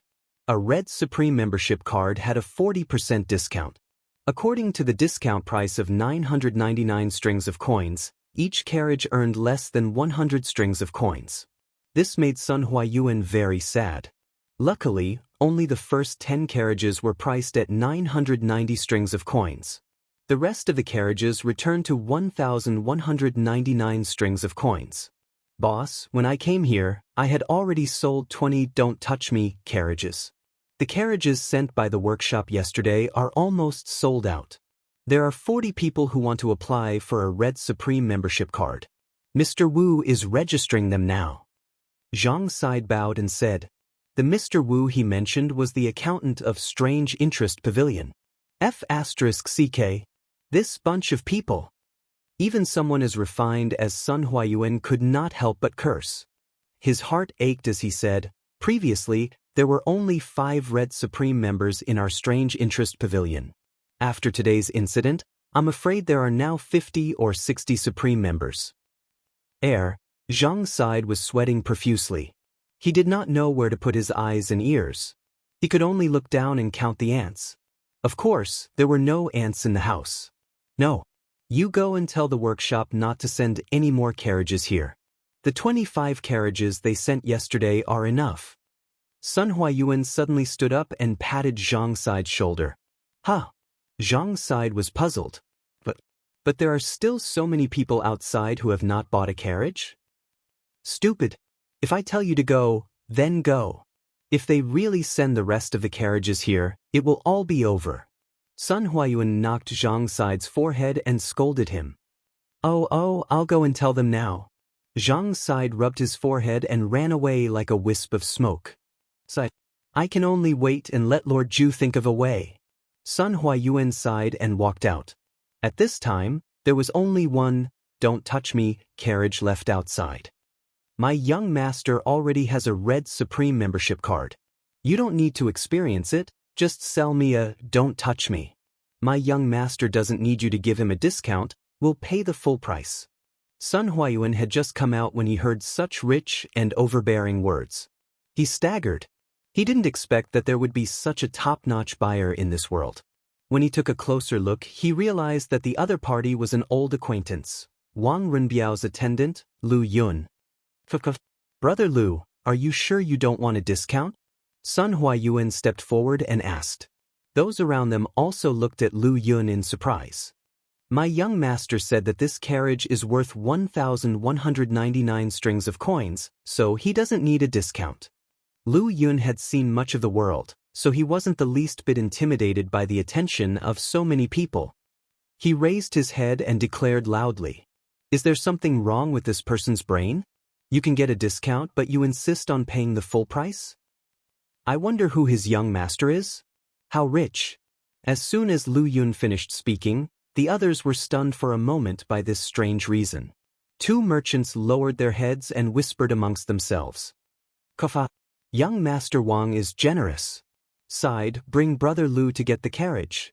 Sun Huayuan was stunned for a moment before his mind finally came around. Today, he finally understood what it meant to be rich and willful. Sun Huayuan expressed that he liked down-to-earth people like Lu Yun and Wang Renbiao. Yes, shopkeeper. Zhang's side responded and brought Lu Yun to complete the handover procedures. After all, 1,999 strings of coins was a huge sum of money. It would take a long time just to count the money. Dear customers, today's Don't Touch Me is all sold out. If you still want to buy, please come early tomorrow. I'm truly sorry. Sun Huayuan cupped his hands and apologized to the crowd. Why is it sold out right after my turn? A Hu merchant said with a tragic expression. That's right. Shopkeeper's son, why didn't you stock up more? Only 20 or so carriages were sold out. Hey! Shopkeeper's son, isn't there another carriage over there? Sell it to me. I can also pay the full price. A man in a brocade robe said as he pointed to the carriage that everyone had already boarded. Yes, yes, yes, I can also pay the full price. Shopkeeper's son, sell it to me. The rest of the people looked in the direction of the man's finger and realized what he meant. Sun Huayuan's face darkened. What do you mean by, shopkeeper's son, sell it to me? I'm not a prostitute. That is an exhibit. It is only for everyone to experience and is not for sale. Dear friends, I'm sorry. If you still want to buy a carriage, please come back tomorrow. Sun Huayuan cupped his hands and said. Then, he left the Strange Interest Pavilion and went to the Strange Interest Culture in the West. Since there are no more carriages to sell, then I won't apply for a red membership card. A skinny man who was paying for a membership card suddenly stood up and put away his money. That's right. Since there are no more carriages, then what's the point of applying for a membership card? We'll apply for one tomorrow. Yes, yes. We'll apply for one tomorrow. The people queuing up to apply for a membership card dispersed. Mr. Wu, the accountant of the Strange Culture Pavilion, smiled bitterly and could only call it a day. Hey! Shopkeeper's son, you're here? Please sit down, there's no need to get up. After the morning class, Li Zishuan entered the house and was told that Sun Huayuan was waiting for him in the front hall. Thus, he went straight to the front hall. Thank you, Lord Zhu. Sun Huayuan cupped his hands and forced a smile. Although Li Zishuan wasn't good at reading people's expressions, he could still see the reluctance in Sun Huayuan's smile. He couldn't help but ask, Shopkeeper's son, is the response to the Tang Dynasty dictionary and the new carriages not good? Sun Huayuan was startled and understood that Li Zishuan had misunderstood. He hurriedly said, Oh no. The response to the Tang Dynasty dictionary and the new carriages is very good. I'm here today because I have something to discuss with you, Lord Zhu. When he said that, Li Zishuan was even more curious. Since the Tang Dynasty dictionary and the new carriages are very good, then what is there to worry about? Please speak, shopkeeper's son. I'm all ears. Lord Zhu, it's like this. Today, our Strange Culture Pavilion. Sun Huayuan chose his words carefully and told Li Zishuan about the explosive increase in the number of supreme members in front of the Strange Culture Pavilion this morning, which led to the Strange Culture Pavilion's heavy losses. I was wondering what it was. So it's this. Shopkeeper's son, you're overthinking it. There's no need to worry about this at all. When Li Zishuan heard this, he laughed and said without a care. Chapter 353. What does Lord Zhu mean? Li Residence, Main Hall. After hearing Li Zishuan's words, Sun Huayuan frowned and asked. I understand Manager Sun's meaning. In the past, our Chi-Chu Pavilion scooters and plows were easy to make and cheap. Even if those customers with membership cards were able to enjoy a discount, compared to the value of the card itself, Manager Sun, you might feel that the small amount of profit we are giving away is not worth mentioning. Now that we are developing a new type of carriage, the manufacturing process is relatively tedious. Each one takes a long time and the price is very high. If we were to calculate according to the discount system of the previous membership cards, we would have to give away more than 400 strings of coins for a new type of carriage. At this time, Manager Sun, you feel that the profit we are giving away is too much compared to the value of the card itself, right? Li Zishuan smiled as he analyzed the situation. Sun Huayuan's face turned red. After hearing Li Zishuan's words, he felt that he was being described as an untrustworthy profiteer who forgets righteousness at the sight of profit.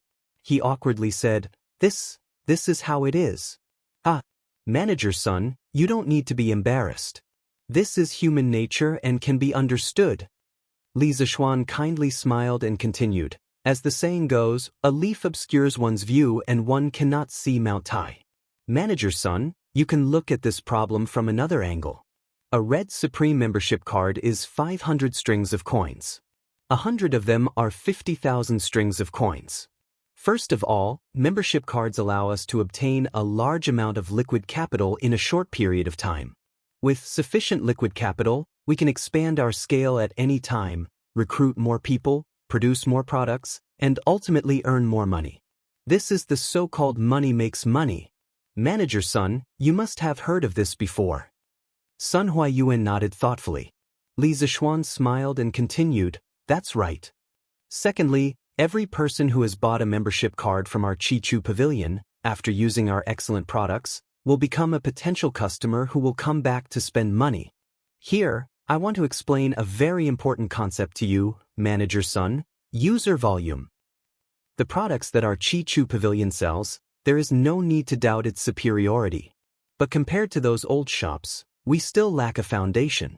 In other words, what we lack is a huge number of users. In the future, there will be more and more products in our Strange Interest Pavilion. No one can guarantee that our products won't be copied by others. At this time, the potential value of our users will be reflected. Think about it. Those members are already used to buying things from our Strange Interest Pavilion. Even if they see similar things in other places, they will definitely prioritize our Strange Interest Pavilion. Don't you think so too?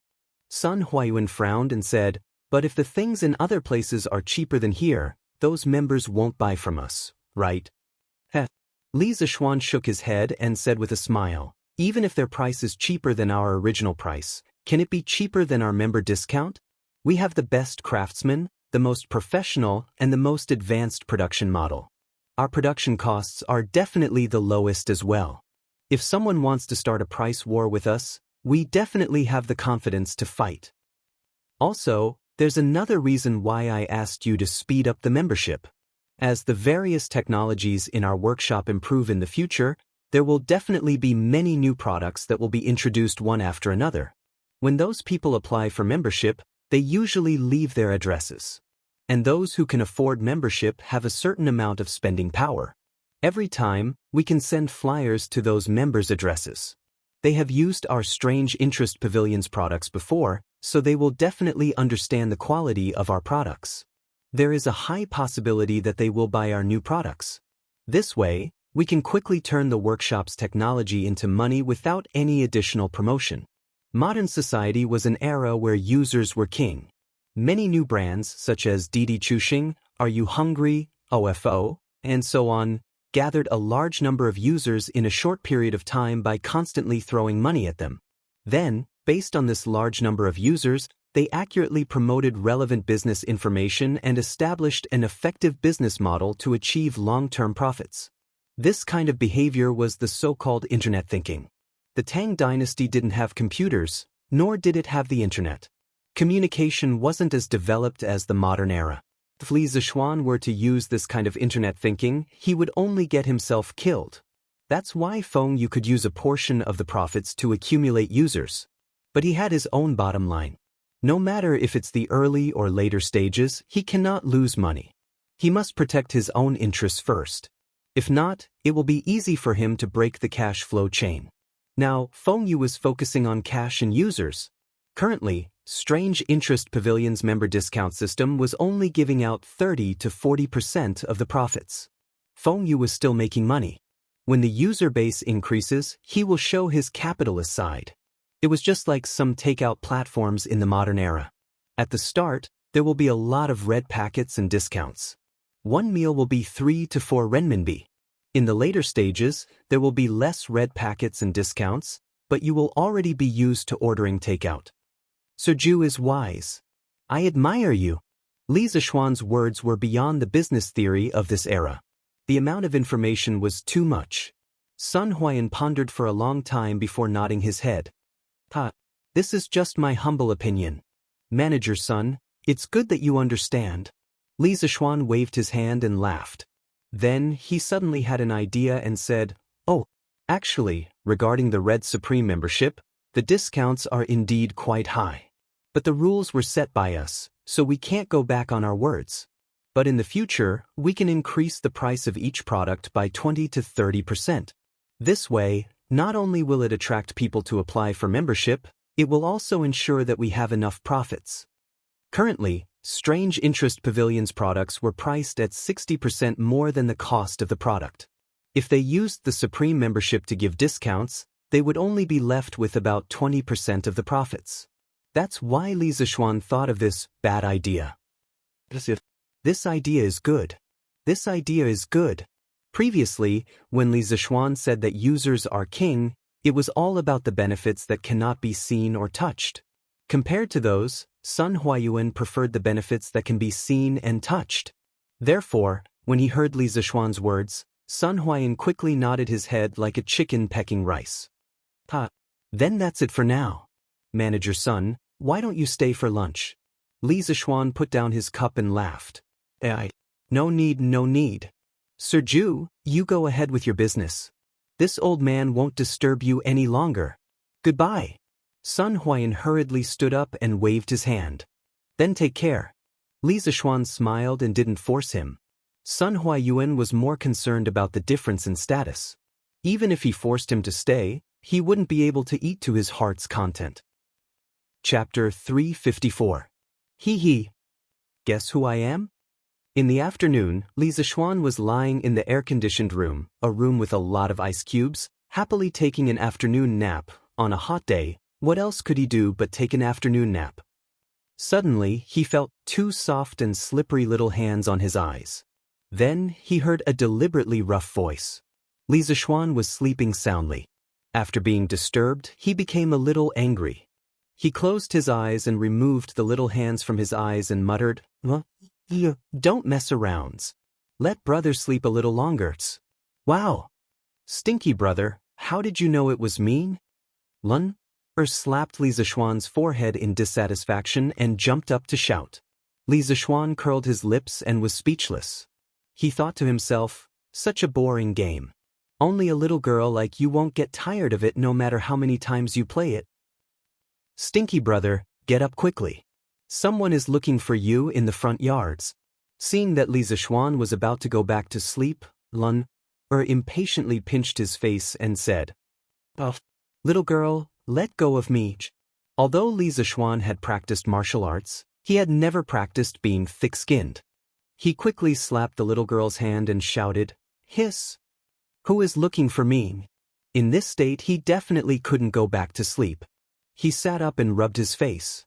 He thought to himself, this little girl is really ruthless. What will happen when she gets married in the future? Oh, brother Crown Prince and sister Changle are here. Brother, go and wash your face. Li Qingqian? Changle? What are they looking for me for? Li Zishuan said in disbelief. He suspected that Lan was deliberately teasing him. How would I know?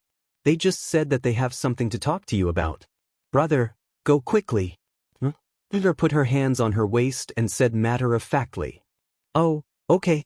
Seeing Lan'er's confident expression, Li Zishuan nodded. He got up and was about to wash his face when he suddenly remembered that there was something wrong with Lan'er's words. He patted Lan'er's little head and asked, What? Little sister, aren't you coming with me? Lan is not going. They are here to look for my brother, not me. Lan will use brother's telegram machine to chat with sister Yushi later. Lana raised her head and said in a crisp voice. Chatting again? What do you two have to talk about? Chat every day? Li Zishuan rubbed his forehead, speechless.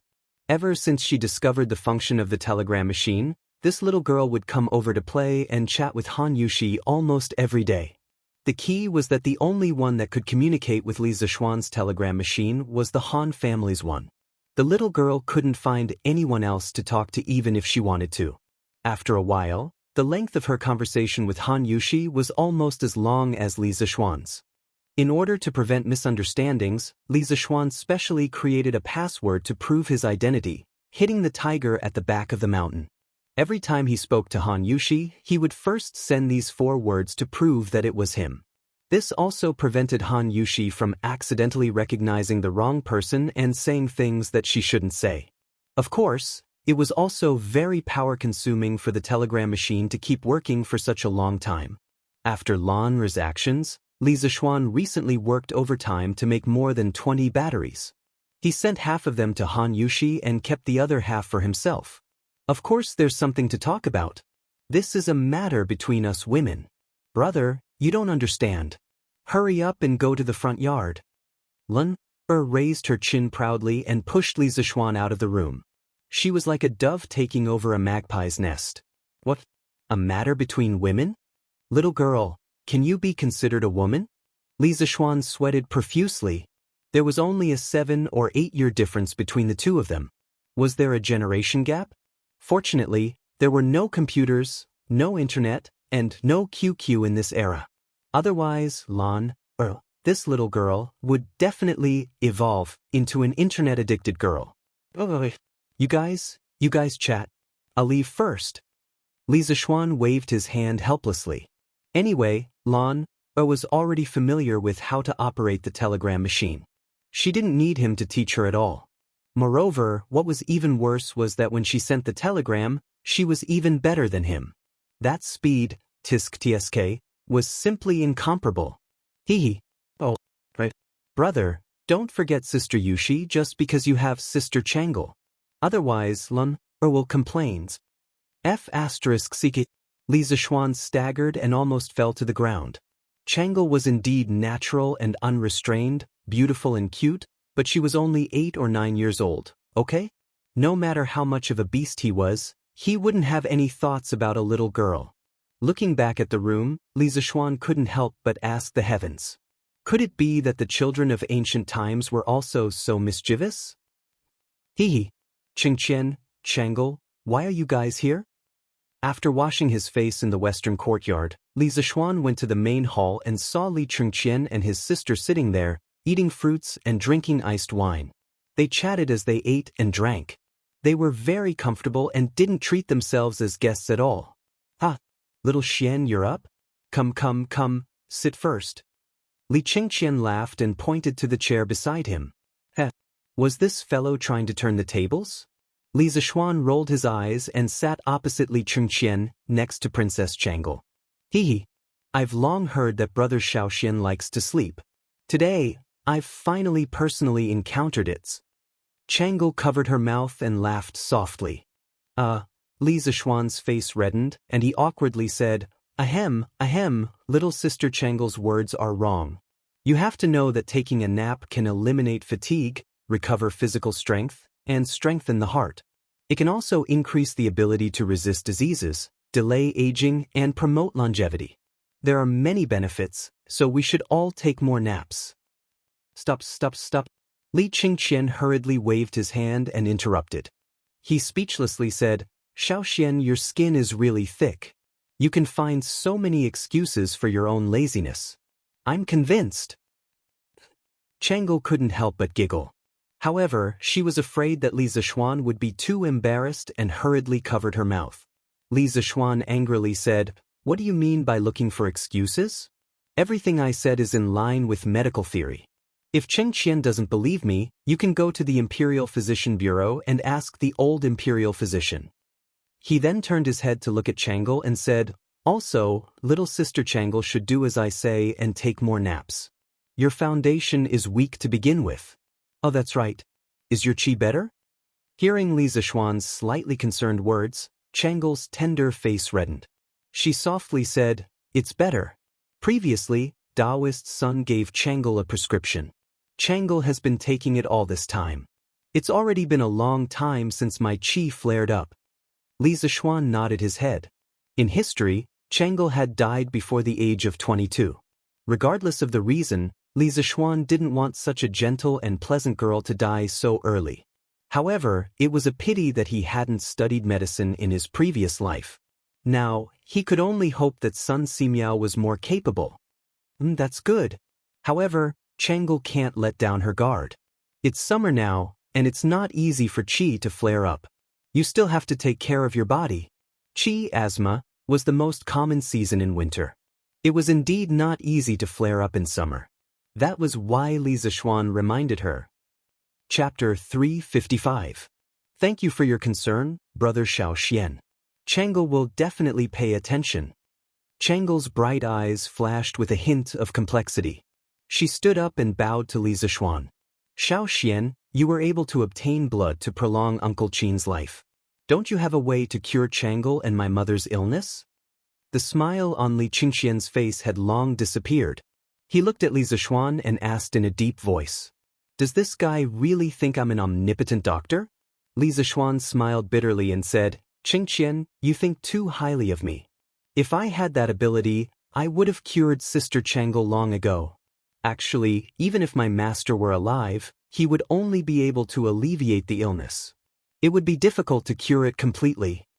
Asthma was caused by tracheal allergies. There were as many allergens as there were things in the world. Everyone's allergens were different, so the cause of asthma was extremely complicated. The pathogenesis was also unclear. Even in modern society with extremely advanced medical conditions, there was no way to cure it completely. But if the right method was found, the asthma condition could be controlled very well. But I do have some ways to alleviate or stabilize the condition. Li Zishuan tried hard to recall and muttered. Oh, then tell me, Xiaoxian. Li Qingxian's eyes lit up as he hurriedly said. Chang'e also looked over with a face full of anticipation. Chang'e's illness is caused by her tracheal allergies to a certain substance. Qingxian, you need to find a meticulous palace made to accompany Chang'e at all times and take note of Chang'e's daily activities. It's best if you can analyze the source of Chang'e's allergies, such as pollen and dust. In the future, as long as you try to avoid these sources of allergies, you will have fewer relapses and suffer less.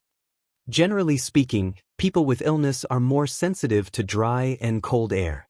It's fine now that it's summer. But once winter comes, Chang'e will probably suffer. So Chang'e, you must take advantage of this season to walk around and exercise. It's best if you do some exercise that isn't very strenuous, such as riding a scooter. Also, I have a prescription for treating qi disease. I memorized it when my master prescribed medicine. It might not be useful, but Chang'e can give it a try. Hey, Xiaoxian, wait. I'll take notes. Li Qingxian hurriedly raised his hand to interrupt. Although Li Zishuan said so, he did not dare to underestimate him. The news of Li Zishuan obtaining blood to prolong Qin Xiong's life had spread throughout Chang and city, so he trusted Li Zishuan's medical skills very much. Li Zishuan smiled and didn't stop him. He waved his hand and asked the servants to bring Li Qingxian a brush, ink, paper, and inkstone. When everything was ready, he continued. This recipe costs 30 renminbi for the ginkgo, 20 renminbi for the sugar, and 5 renminbi for the starch.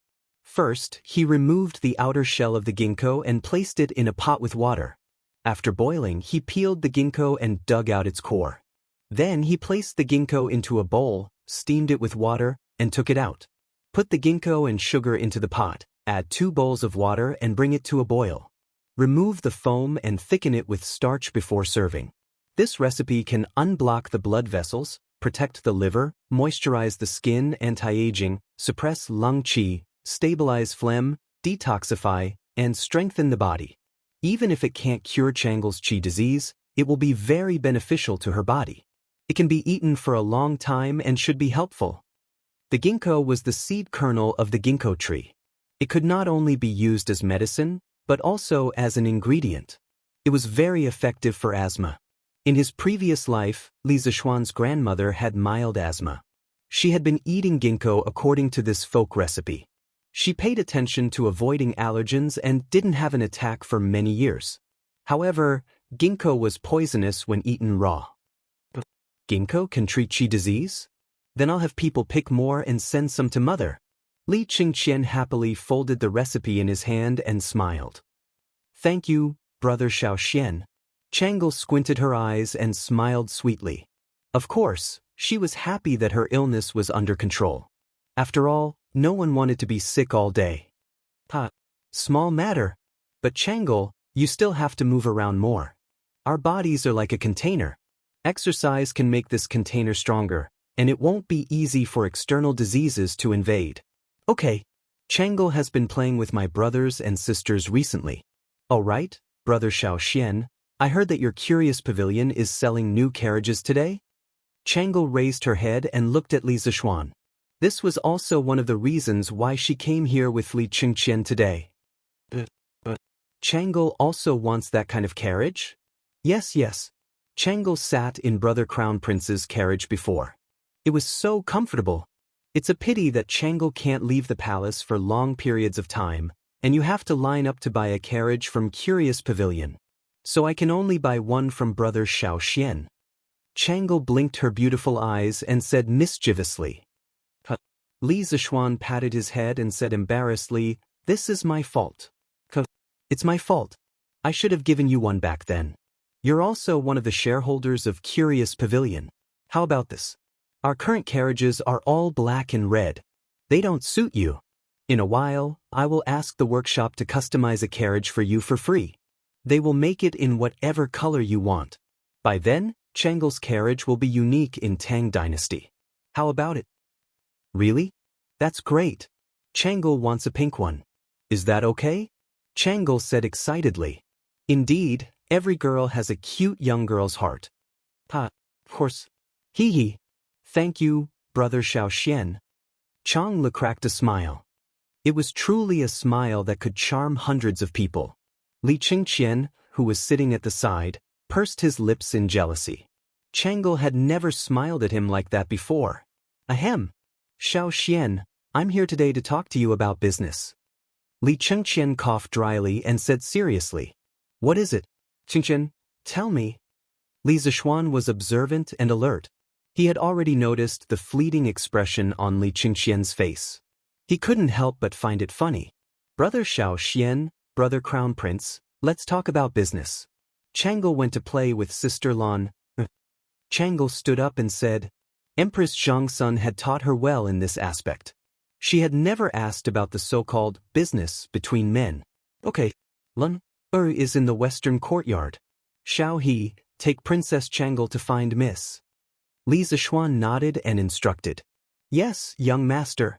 Your Highness, this way please." Xiao He cautiously bowed to the three people in the main hall and then led Chang'e out. "Okay, Qingqian, what do you want to say?" Li Zishuan said casually as he leaned back in his chair. Li Qingqian thought for a moment and slowly explained his intentions. "A few days ago, Xiao, you said that you wanted the imperial court to send people to supervise Datong daily. Imperial Father arranged for me to come over. Therefore, I came today to discuss the follow-up matters with you." Chapter 356. Li Qingqian came over today mainly to contact Li Zishuan before he officially sent someone to the Datong Daily editorial department. He wanted to confirm the scope of authority of the person he sent over. While ensuring that he could complete the task given to him by Li Zishuan, he tried his best to avoid conflicts with Li Zishuan's people. Just like what Li Zishuan said before, if the person he sent over didn't know the scope of authority and blindly fought for power, it would affect the normal operation of Datong Daily. As the founder of Datong Daily, Li Zishuan didn't want to see this result. As the leader of the Tang Empire, Li Er also didn't want to see this result. Li Qingqian himself didn't want to see this result, because he was already a small fan of Datong Daily. He would take time to read every issue of the newspaper. After an hour of friendly negotiation, both sides finally reached a peace treaty. From tomorrow onwards, Li Qingqian would send 5 scholars, led by Yu Shinan, to the Datong Daily editorial department to set up the censor department. Every issue of the newspaper had to be submitted to the censor department for content review before it was published. If it passed the review, it could continue to be published. If it didn't pass the review, it would be rectified. The censor department only had the right to review the content and didn't have the right to appoint or remove the internal personnel of Datong Daily. As for the restrictions on the content of Datong Daily, as long as it didn't involve party struggles or maliciously smearing the imperial court, it would be reviewed and passed. Of course, this didn't mean that Datong Daily could only flatter the imperial court in the future. For some corrupt officials, if there was conclusive evidence, the censor department could also report it on Datong Daily after more than half of the scholars approved it. The Datong Daily editorial department also had the right to supervise the censor department. If the censor department's review wasn't fair, it could be reported to Li Chengqian 3 times. If Li Chengqian couldn't make a decision, it would be reported to Li Er. At first glance, in terms of function, the so-called censor department was a bit like the modern *****, which specialized in reviewing media content. But in terms of power, the censor department was much weaker because it could be supervised by the editorial department. It was a bit like the modern political commissar, and the editorial department was equivalent to the military chief.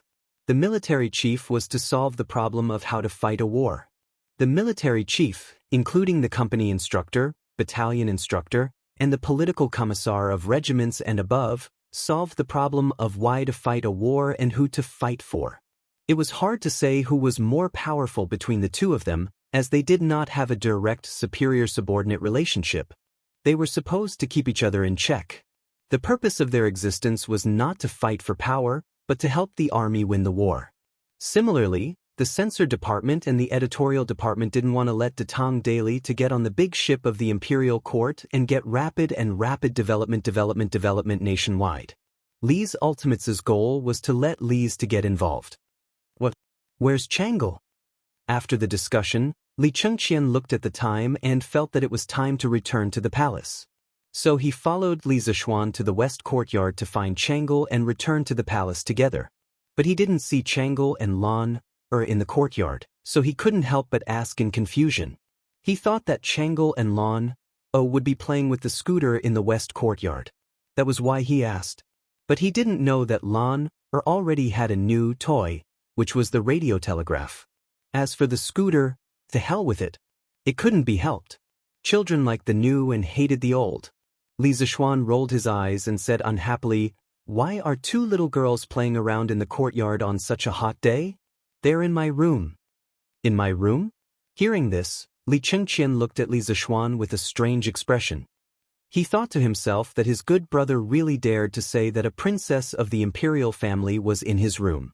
Although Chang'e was only 8 years old, no one dared to say that, okay? This was a taboo for the imperial family. However, he didn't suspect that Li Zishuan had other intentions. This was because the impression that Li Zishuan gave him was that he was the type who spoke casually and didn't follow the rules. After a long time, he had already gotten used to it. Walking in front, Li Zishuan didn't notice Li Chengqian's strange expression. He walked directly into the room. From a distance, he could hear the beep, beep, beep, beep of the radio, as well as the laughter of Chang'e and Lan. Younger sister Lan, this thing is really fun. Let me try it. I also want to talk to older sister Yushi. Older sister Chang'e, wait a moment. I'll talk to older sister Yushi. Beep, beep, beep, beep, beep, beep, beep. Older sister Yushi, Princess Chang'e wants to talk to you. Is that okay? Dozens of li away, in the Han residence's small courtyard. Upon receiving this message, Han Yushi's wrist couldn't help but tremble, her heart beating wildly. She would be very happy to talk to Li Zishuan and Lan, because she was very familiar with them. However, Chang'e, a high and mighty princess of the imperial family. Han Yushi was somewhat at a loss. Beep, beep, beep, beep, beep, beep, beep, beep. Older sister Yushi, are you still there? Han Yushi jumped in fright. After translating Lan's telegram, she promptly replied, beep, beep, beep, beep, beep, beep, Lan. I'm still here. Ask the princess to come over and talk. Yushi is all ears. Li Residence, Western Courtyard. Older sister Chang'e, speak. I'll help you send it. Older sister Yushi, hello. Beep, beep, beep, beep, beep, beep. Hello, princess. Greetings to your highness the princess. Lan's voice reading the telegram, don't. Chang'e and older brother Shaoxian are very good friends. Older sister Yushi need not be so courteous. Beep, beep, beep, beep, beep. Thank you, your highness. What does your highness want to say to Yushi? Older sister Yushi will be married to older brother Shaoxian in a few days. Chang'e wishes older sister Yushi and older brother Shaoxian a blissful marriage for 100 years.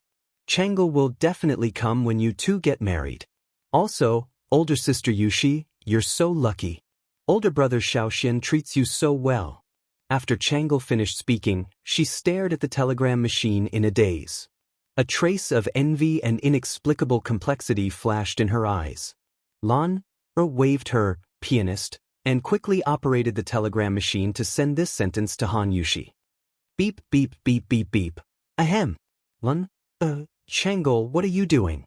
Li Zishuan listened outside the house for a while and couldn't listen anymore. Especially since Li Chengqian looked at him strangely, he coughed dryly and entered the house to interrupt. Brother, you're here? Wait a moment. Lan will send this sentence to older sister Yushi first. Lan didn't even raise her head. She waved her hand and said, Brother Crown Prince. Older brother Xiaoxian. You're here? Chang'e, who was in a daze, was shocked by this voice. After she reacted, the little girl's face turned a little red. Chapter 357. Little Xian, is this a telegraph machine? I've heard father mention it before. It's said that it can send messages from far away. Today, I've finally seen its true form. After all, she was still his sister. Li Qingqian saw Chang'e's embarrassed face and hurriedly tried to smooth things over. However, his interest in this telegraph machine was real. Hearing this, Li Zishuan's eyes moved away from Chang'e's blushing face. He nodded and replied, Yes, that's right. This is a wireless telegraph machine. Tisk, how magical. It's amazing that such an iron box can send messages to each other from so far away. Li Chengqian walked to the side and looked at it seriously for a moment. He kept making tisk-tisk sighs.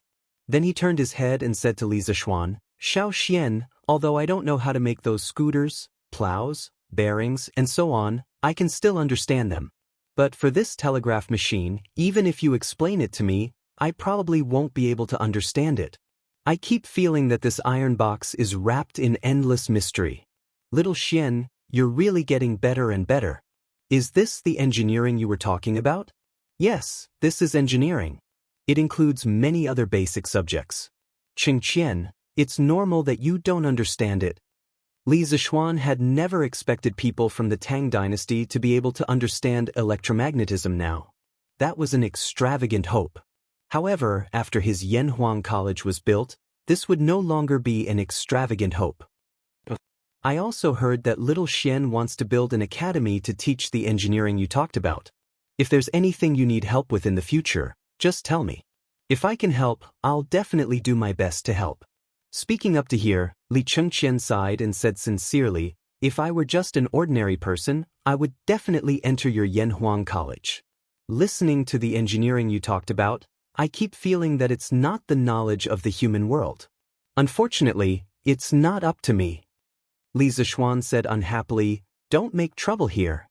Qingqian, you were born with a noble status and didn't have to worry about food and clothing. Do you know how many people envy you? If you're still not satisfied, how are those poor commoners going to live? As the saying goes, be content with what you have. When you are envious of others, you don't know that even more people are envious of you. Li Qingqian was stunned when he heard this, then he smiled bitterly and said, Be content with what you have. Looks like I still don't understand it as well as you, little Xian. Brother little Xian, where are you going to build your academy? Was there enough money? If it's not enough, Chang'e can give up this year's bonus. When Chang'e heard them talking about Yanhuang College, she raised her head and said, No need. I have more than enough money.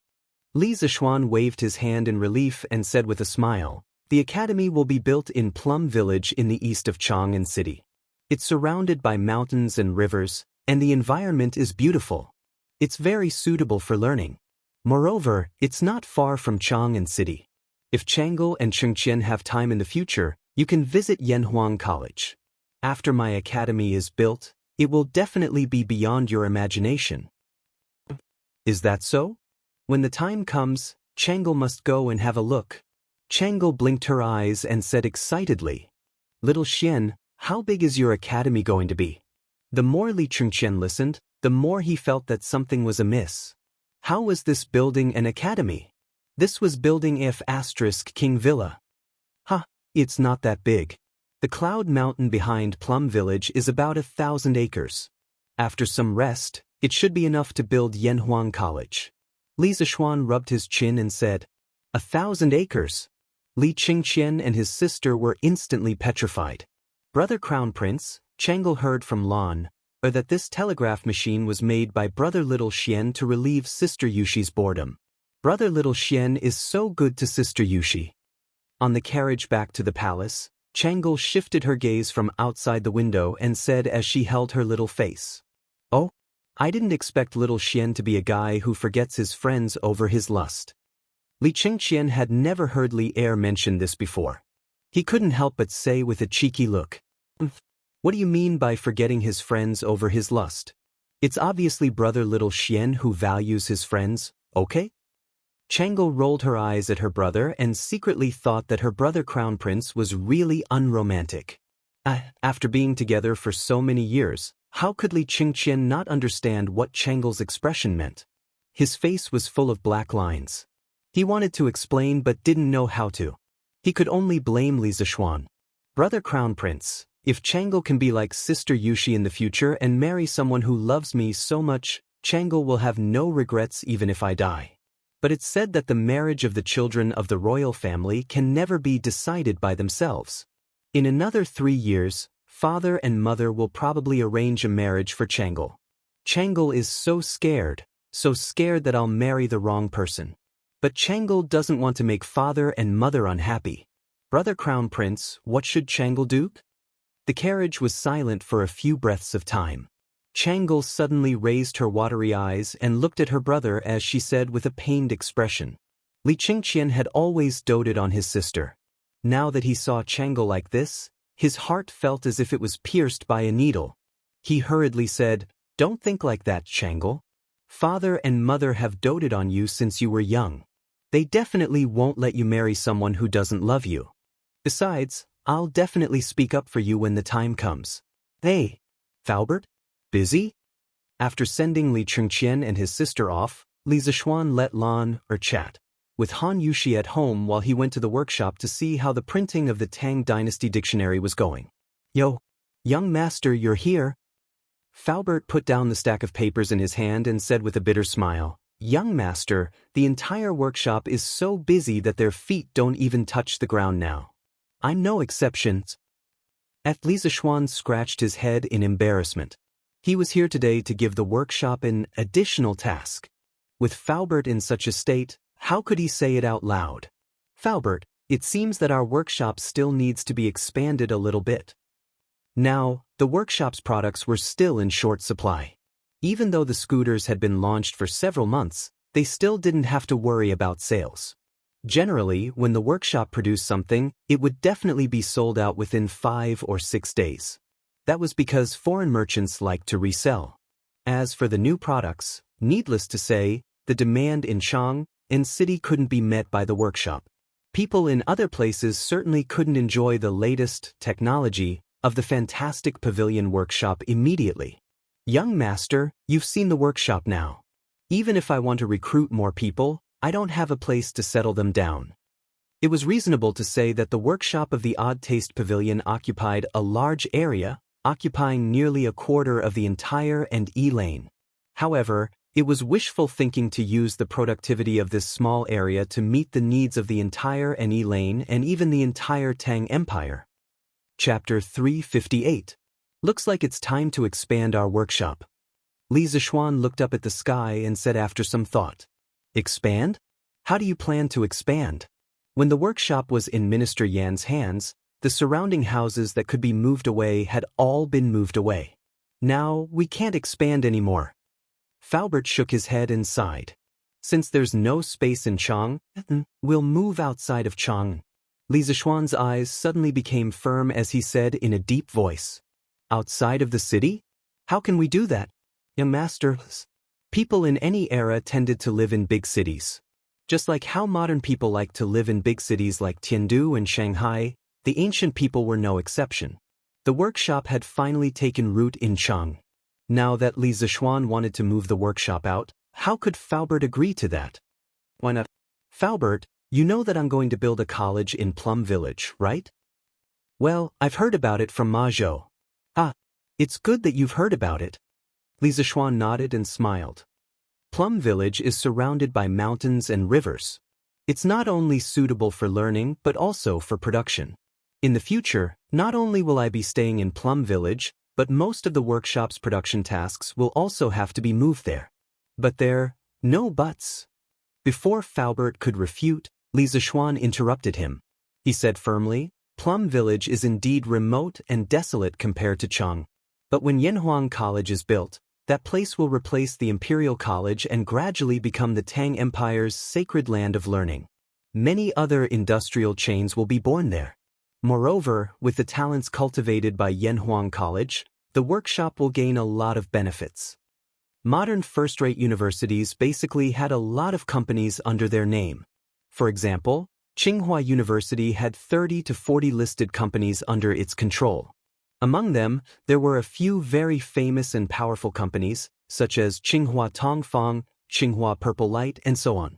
This was the so-called combination of production, learning, and research. To the greatest extent, it could quickly turn academic knowledge into wealth. Li Zishuan came up with this idea on the spur of the moment. Yanhuang College's initial position was an engineering college. Of course, it didn't mean that in the future, only engineering would be taught. Confucianism would also be taught, for political reasons, but the focus would definitely be on engineering.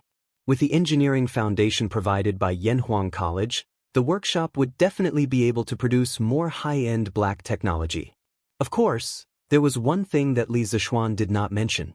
Mei Village was surrounded by the Ba River, which was very suitable for using water power to carry out industrial production, especially for some stamping and forging products that required very high surface precision.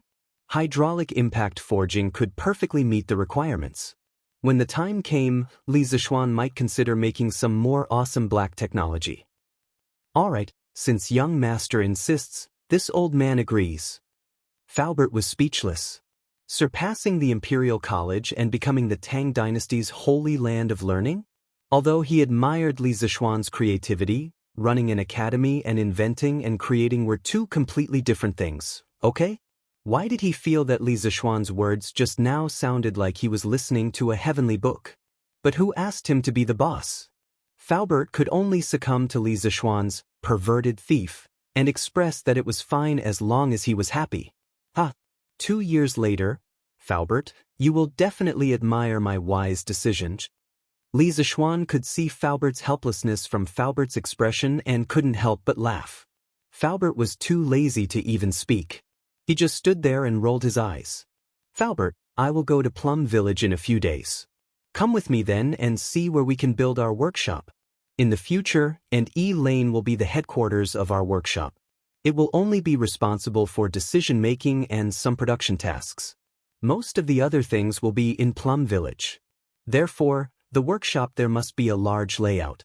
Don't be afraid of spending money. Just tell me how much land you need. If Plum Village doesn't have enough, I will go to the neighboring villages to buy it. Li Zishuan said in an overbearing manner. He liked to do things in one step. Instead of constantly expanding in the future, it was better to do things perfectly now. Yes, young master. This old man will go with you. Faubert couldn't change Li Zishuan's decision. He could only hope that they could choose a good place with convenient transportation. Oh, Faubert, have you built a house before? Li Zishuan suddenly asked. Of course. Faubert had a bad feeling, but he still answered truthfully. That's great. Li Zishuan patted his thigh and said excitedly, I already have the blueprint of Yanhuang College in mind. Faubert will also come with me to inspect the site. After I get married, I will draw the blueprint. Faubert, how about you bring people to help me build the college? Young master, if it is a simple house, this old man may build it. But if it is a garden with a more complicated structure, this old man is afraid that this old man can't do it. Faubert cupped his hands and said seriously, but this old man thinks that if you can invite someone to help you build the college, it will be absolutely foolproof. The college built will also be a masterpiece. Who is it? Li Zishuan was a little disappointed when he heard Faubert say no. But when he heard the last sentence, he immediately asked excitedly. Minister Yan. Faubert stroked his beard and smiled. He recommended his old boss to Li Zishuan. So it's him. Li Zishuan suddenly realized. He had almost forgotten that Yen Lide was a very famous architect. According to historical records, in the early years of Wuda, Yen Lide was Chao Qinjun of the king of Qin's residence. Then he was appointed as the Minister of Imperial Clothing and designed clothes, umbrellas, and other ceremonial items for the palace. After Li Er ascended to the throne, Yen Lide was promoted to Minister of Works and was in charge of building palaces, mausoleums, and other projects. He had presided over the construction of Cuiwei Palace, Yuhua Palace, Xian Tomb, Tomb of Great Ancestor Li Yuan, Zhao Tomb, Tomb of Emperor Li Shimin, and other major projects. Even the outer walls and city towers of Chang and city were built by him. He was deeply praised and used by Li Er. More importantly, Li Zishuan had a very good relationship with Yen Xiaoning. With this relationship, it might be much easier to ask for Yen Lide's help. Of course, it would be even better if he could steal Yen Lide's younger brother, Yen Liben. This was because the Yen family could be considered a real engineering family. As Yen Lide's younger brother, Yen Liben not only had superb painting skills, but he was also a master of landscape architecture. He was almost comparable to Yen Lide. When Yen Lide presided over the construction of the Zhao Tomb, Yen Liben had also participated in it and played a crucial role. Okay, I'll visit Minister Yen another day. Li Zishuan pondered for a moment and said, Yes, that would be for the best. Faubert heaved a sigh of relief and smiled. He was truly afraid that Li Zishuan would assign this task to him. Not to mention his lack of ability, he was also very old. When the time came, he would not be able to endure the torment. Oh, that's right. Faubert, instruct a few craftsmen in the carriage department to make a pink carriage. Apart from the color being different, the rest of the materials and specifications will be the same as the previous Don't Touch Me design. When it's done, I'll send it to Princess Chang'e. You can continue with your work. I'll go to the editorial department of Datang Daily to discuss some matters with Ma Zhou. Li Zishuan irresponsibly handed over the task and slipped away, leaving behind a confused Faubert alone in the wind. Chapter 359. Xiaoxi, go and see if the printing department can deliver 500 copies of the Tang Dynasty Dictionary today. If they can't, all of them can stay back and continue working tonight. In the editing department, Ma Zhou was looking at a stack of data sheets. He frowned and ordered. From his expression, it was obvious that he was anxious. Yes, Master Ma. Song Xiaoxi bowed and accepted the order. He turned around and was about to leave when he bumped into Li Zishuan. Ayo. Greetings, Master Zhu. Ma Zhou was deep in thought when he heard Song Xiaoxi's words. He stood up and cupped his hands. Master Zhu, you're here. Xiaoxi, go and do your work. Li Zishuan waved his hand. He had heard Ma Zhou's words before he entered the room. He did not mean to eavesdrop, but his hearing was too good. He could not possibly cover his ears. Song Xiaoxi smiled and bowed. He quietly left the room and closed the door behind him. What's wrong, Brother Ma? Is the printing department unable to keep up with the progress? Li Zishuan sat down at the head of the table and asked with a smile. That's true. Ma Zhou nodded helplessly and said gloomily, You can't blame the editing department. The craftsmen there are so busy that they can't even eat. The main reason is that the people are too enthusiastic about the Tang Dynasty Dictionary. Master Zhu, the 1,000 copies you mentioned earlier is far from enough. Why do you say so? Li Zishuan's interest was piqued as he asked curiously. 2 days ago, Ma Zhou was still questioning his decision to print 1,000 copies. He did not expect that in just 2 days, Ma Zhou would change his mind. Li Zishuan wanted to know what happened in between. Ma Zhou mumbled. I'm sorry to say that I had doubts about Master Zhu's decision. So after the Tang Dynasty Dictionary was released today, I hired dozens of workers and asked them to go around the streets of Chang and city to find out how many people were willing to buy the dictionary. In the end, what's the outcome? Li Zishuan's eyes lit up. He did not expect Ma Zhou's thinking to be so advanced. He even knew how to do market research before a new product was launched. What a genius! According to the data I just collected, there are nearly 2,300 people who are willing to buy the Tang Dynasty Dictionary immediately, not including those who don't know the news of the Tang Dynasty Dictionary and those who haven't been investigated. In other words, we have attracted at least 2,000 people who are willing to spend money to buy it through just one day of publicity. Our printing department worked so hard to print the dictionaries for 2 days, but I don't think it's enough for one day. Moreover, as more and more people know about the Tang Dynasty Dictionary in the future, I can't imagine how terrifying its sales will be. I'm afraid that even if everyone in the workshop does nothing but print the dictionary of the Tang Dynasty, we still won't be able to catch up with the sales speed.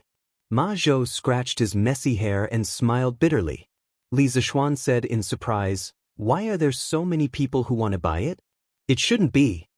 He already had a very optimistic estimate of the demand for the Tang Dynasty Dictionary. However, from the data that Ma Zhou brought back, the actual demand for the first batch was more than 4 times higher than his estimate. He found it hard to understand. After all, the Tang Dynasty Dictionary was only advertised in the newspaper today. Why not? Ma Zhou shook his head and explained, "I didn't think it would be so crazy at first, but after I got the data, I thought about it seriously. It's reasonable that there would be such a huge demand. Our Tang Dynasty Dictionary is an essential reference book for the imperial examinations and an elementary teaching material for children. How can those students who are preparing for the imperial examinations not buy it when they see today's headlines? Those poor families will see this news and know that the imperial court will send teaching assistants to teach illiterate children pinyin for free. How can they not buy it? After all, they only need to pay the price of a Tang Dynasty Dictionary to let their children learn how to read. Which poor family can resist such a temptation? The cost of learning how to read is too low. Now that I think about it, I don't find it strange that there would be such a huge demand." Li Zishuan was enlightened. He correctly estimated that the powerful features of the Tang Dynasty Dictionary would arouse people's desire to buy it. However, he underestimated the huge influence of Li Er's words on the people. This time, he used Li Er's name to advertise. "I see. But Brother Ma, you don't have to feel too much pressure. You can't get fat with a single bite. The situation of supply not meeting demand isn't something that can be solved overnight. Let's take it slow. Those who need to eat still need to eat, and those who need to rest still need to rest. The problem now is that the workshop is not big enough. I just discussed with Faubert about expanding the workshop in the future. At that time, we can recruit more peoples." When Li Zishuan saw Ma Zhou frowning with a bitter expression, he couldn't help but find it funny. Hence, he consoled him. "Expand?" Ma Zhou suddenly raised his head and looked at Li Zishuan in disbelief. Obviously, he knew the current situation of the workshop very well. He knew that according to common sense, the workshop could not be expanded. Bang bang. "Ha. Godfather Ma, I'm back. This time, I have to thank you properly. Alright, I'll be the host later, please." Creak, in the house. After Li Zishuan told Ma Zhou about the workshop relocation plan and Li Qingqian's plan to set up an internal audit department in the Datang Daily editorial department, he looked at the sky and felt that it was time to go home. When he got up and walked to the door, he heard Brother Chicken knocking on the door and shouting outside. "Lord Ju, you're here too? Ha. That's the. I'm sleepwalking. Ha." The door opened wide. Looking at the young and handsome face behind the door, Brother Chicken's right hand suddenly froze in the air. After several breaths of time, Brother Chicken dryly laughed. Li Zishuan. Ma Zhou was speechless. "Hold on." Li Zishuan watched as the clown stretched out his arms and hopped away like a zombie. Li Zishuan angrily called out, "Come back here." "Ha. Why am I here?" Pang Feiji was stunned. He stopped in his tracks and turned around to walk over. "Ha. Is Pang Siggy back from his investigation? What's the result?" Seeing the awkward atmosphere, Ma Zhou chuckled and tried to smooth things over for Brother Chicken. "Ha. Yes, it's true. It was all thanks to old Ma for pointing out the right path. You're really like a god when it comes to solving cases." Cuff cuff. "As you expected, it was really a bunch of kids playing tricks. However, that bunch of kids didn't come to cause trouble again, so I can only report back first. After all, the safety of the workshop and the strange culture is also very important. Brother Chicken went up and said flatteringly, "Then you two can chat. I'm going back." Li Zixuan heard the gist of it, smiled, waved, and left. Ma Zhou had told him about the right marquee household's investigation. To get such a result, Yuqi Jingda must have purposely gone easy on him. Otherwise, it wouldn't have ended so hastily. At the very least, the Biaozi he hired should have been found out by the marquis. Now it seemed that he had to accept Yuqi Jingda's favors. Chapter 360. The sky was overcast and Xiao Qiao lowered her head. The branches were bent and the sky was covered with dark clouds. It looked like a storm was coming. Chang'an, which had been hot for more than a month, was finally going to welcome a rainstorm. Li Zixuan was dressed very formally today. He wore a snow-white robe with a scholar's headscarf and clogs. He looked like a peerless scholar. His appearance was indeed very cool, but if it wasn't for today's special day, Li Zixuan wouldn't dress like this even if he was beaten to death. The robe was very complicated to wear. From the inside to the outside, it was divided into an inner shirt, undershirt, socks, and scarf, a middle shirt, a jacket, and an outer shirt. If it wasn't for Xiaoxi's help, he probably wouldn't be able to wear it in the morning. The robe of the Tang dynasty was similar to a modern suit. It was usually worn on more formal occasions. Fortunately, it was a cloudy day today. Otherwise, Li Zixuan would definitely be treated as a fool by others. Even so, when the students of the school saw their teacher's stunning outfit, they couldn't help but be astonished. They secretly wondered if their teacher's brain had short-circuited today. Usually, when Li Zixuan came to class, he would dress very casually. It couldn't be said that he dressed sloppily, but it could be said that he was unrestrained. The sudden change in style made the students of the school very uncomfortable. A few mischievous troublemakers were ready to visit him. Li Zixuan didn't give them a chance to ask questions. He directly started the class with a serious expression. Everyone in the classroom inexplicably felt an invisible pressure. A kind of oppressive atmosphere gradually filled the classroom. Everyone couldn't help but look at the blackboard. Even Cheng Chumo and Wang Meng, who were usually the most mischievous and didn't like to study the most, didn't dare to make trouble. Clang, clang, clang. Unknowingly, the class had passed. Li Zixuan, who never delayed classes, didn't stop to let the students rest this time. It was as if he didn't hear the end of the class and continued his class as if nothing had happened. After so many lectures, all of you should have an intuitive understanding of fractions. Next, I'll talk about the addition, subtraction, multiplication, and division of fractions. Some students might be confused. How do you add, subtract, multiply, and divide a score? In the first chapter, we learned about addition, subtraction, multiplication, and division between natural numbers. Of course, it is possible to extend it from natural numbers to fractions, but the rules of addition, subtraction, multiplication, and division between fractions will be different. Please look at the blackboard. On the podium, Li Zixuan was meticulously and seriously teaching the class. It was as if he wanted to give all the knowledge to the students in this class. Influenced by this solemn mood, no one raised any objections. They all sat in their seats and listened attentively. Why hasn't the class ended yet? As the status of the mathematics school in the Directorate of Imperial Studies rose, students from the other schools came here more and more frequently. Very quickly, people discovered that the mathematics school, which had always been very normal, was very abnormal today. Classes at the other schools had ended a long time ago, but there was still a class here. Thus, they all discussed it outside the window. That's not right. Li Sai would never give a lecture during recess. What's going on today? Are my eyes playing tricks on me? Yuan Shuo couldn't help but touch his chin and wonder. You're right. Why does Li Sai's clothes today feel a little off? Also look down there. Even Cheng Chumo is listening attentively. This is unbelievable. The person who spoke clearly knew Cheng Chumo from the mathematics school very well. This is too strange. They're still in class at this time. Don't they need to go to the toilet? This idiot's brain is clearly wired differently from the other students. Chancellor, I heard that Li Sai is going to resign from his position as CE. in the red attic in the center of the Imperial Studies Directorate. In Kong Yingda's study, Wang Yaluan looked at Kong Yingda with a solemn expression and asked. He was the first scholar from the directorate to publish a policy article on Datang Daily when it was first published.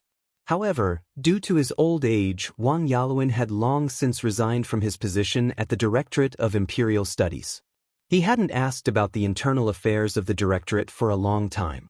However, he was very experienced, even older than Kong Yingda. Most of the teaching assistants and scholars in the directorate could be considered his juniors. Thus, even though Wang Yaluan had already resigned, he had personally appeared today. Even Kong Yingda, the Chancellor of the Directorate of Imperial Studies, had to take him seriously. Indeed, Brother Yaluan. Kong Yingda smiled bitterly. How did things end up like this? I've heard about what happened before. Li Sai's words in the newspaper were a little too harsh, and many of the things in the newspaper were vague. Overall, it didn't seem like a big deal. At most, Chancellor, you could have just reprimanded him. Why did you have to force him to leave? Wang Yaluan glared as he spoke up for Li Zixuan. Like Li Gang, Wang Yaluan, who was half a foot in the grave, wasn't a pedantic Confucian. He had long since gotten over some problems. He knew very well that there were some arrogant people in Confucianism who thought too highly of themselves. He believed that any method that could help students learn was a good method. Li Zixuan's blackboard, chalk, the start and end of class system, pinyin, and so on were all extremely important for teachers to teach and pass on culture. Thus, Wang Yaluan had always admired Li Zixuan.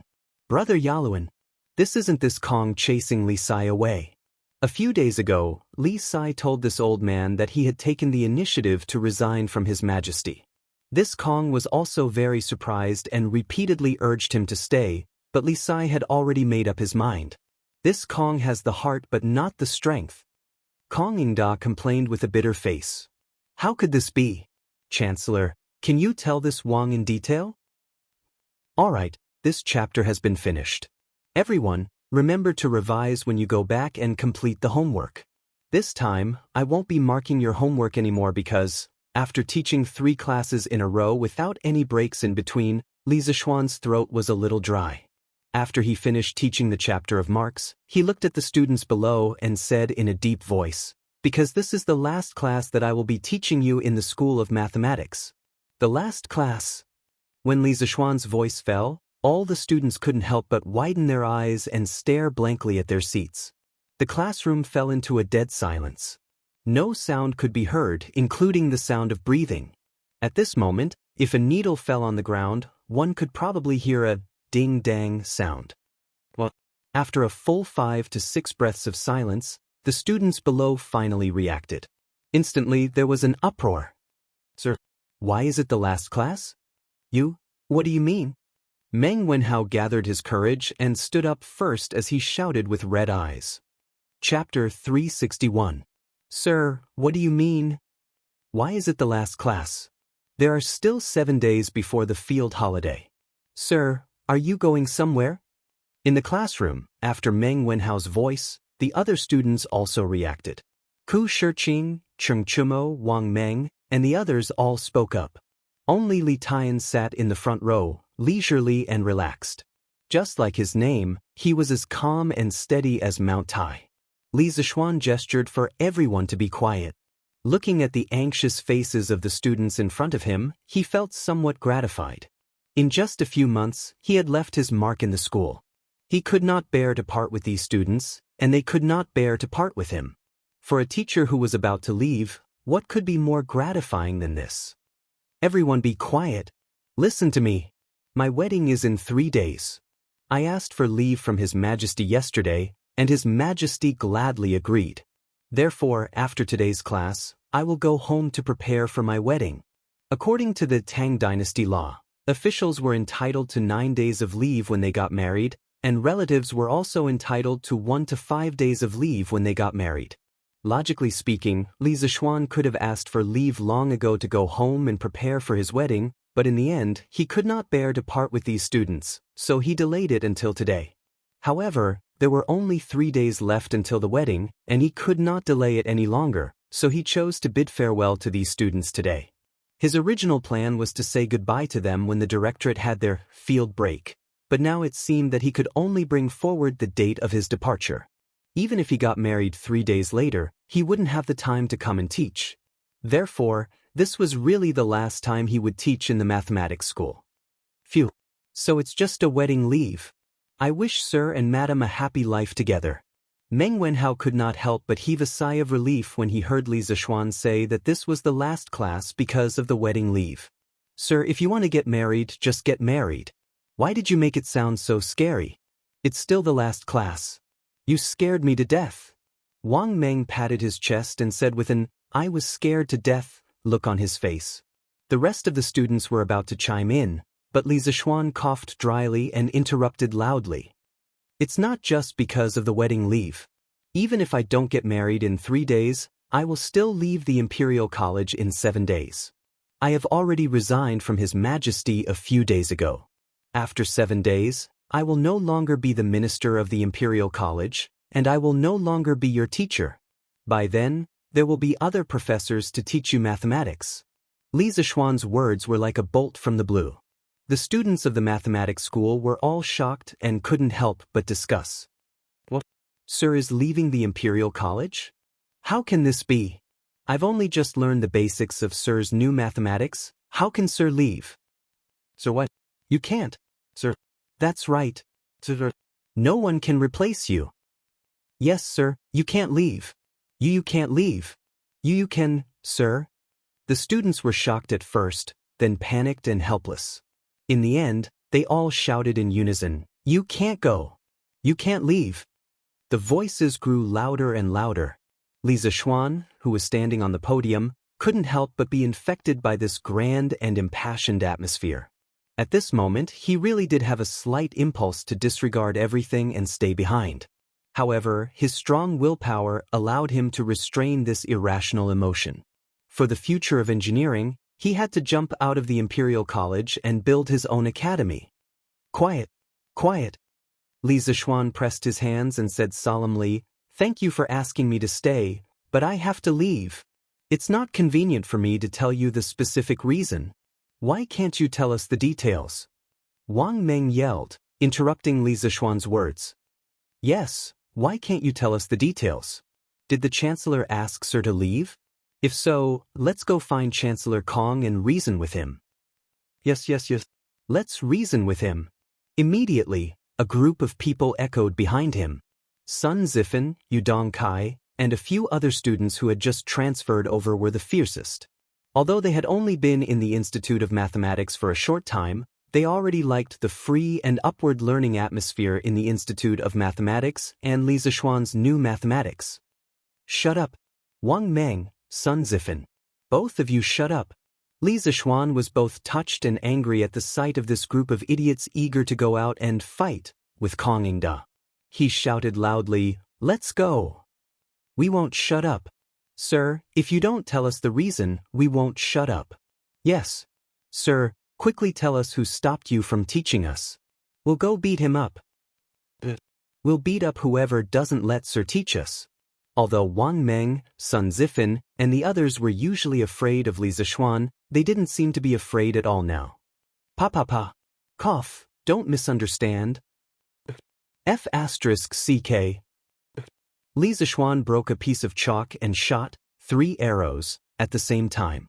They accurately hit Wang Meng, Sun Zifan, and Yudong Kai, the 3 little rascals who were jumping around the most. He said coldly, "I'm still your teacher now. Does no one listen to what I say?" Once these words were spoken, the teaching room immediately regained its silence. Only then did many people recall Li Zixuan's past as a pervert and stop their heckling. "No matter what the reason is, I have to leave the Imperial College. I appreciate your good intentions, but as my students, you must abide by the rules. My students definitely wouldn't do such a thing." After saying that, Li Zixuan waved his hand and prepared to leave. Meng Wenhao quickly got up and said, "Sir, can you tell us what your plans are after leaving the Imperial College?" The other students' eyes lit up when they heard that. They looked over, but this time, no one dared to jeer. Li Zixuan paused and said, "I plan to build my own academy to impart engineering." May I ask what engineering is? Meng Wenhao cupped his hands and asked. I have named what I have learned as engineering. The so-called engineering is the study of engineering, the study of the principles of all things, the creation of weapons in the world, and the study of improving the lives of the people. The mathematics that you have learned is the foundation of engineering. Li Zishuan answered. Meng Wenhao carefully savored those words. Then, he asked with a complicated expression, then why don't you impart engineering in the Imperial College?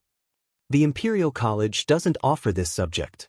Besides, engineering is a huge academic system that includes many subjects. It would be inconvenient to impart it in the Imperial College. Therefore, I applied to build my own academy to impart my knowledge to the emperor.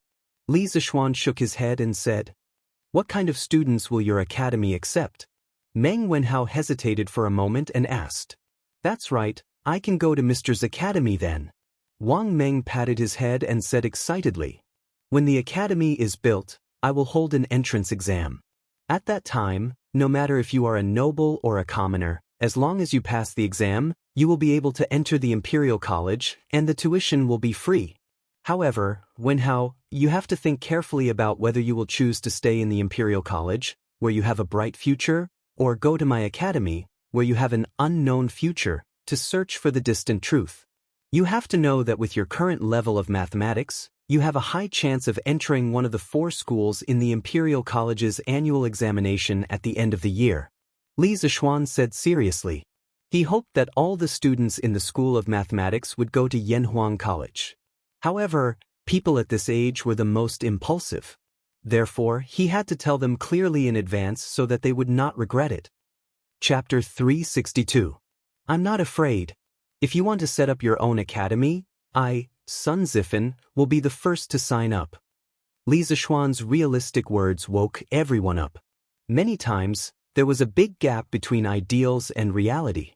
The Imperial College was the highest educational institution run by the Tang Empire's government. There was no doubt about its superiority.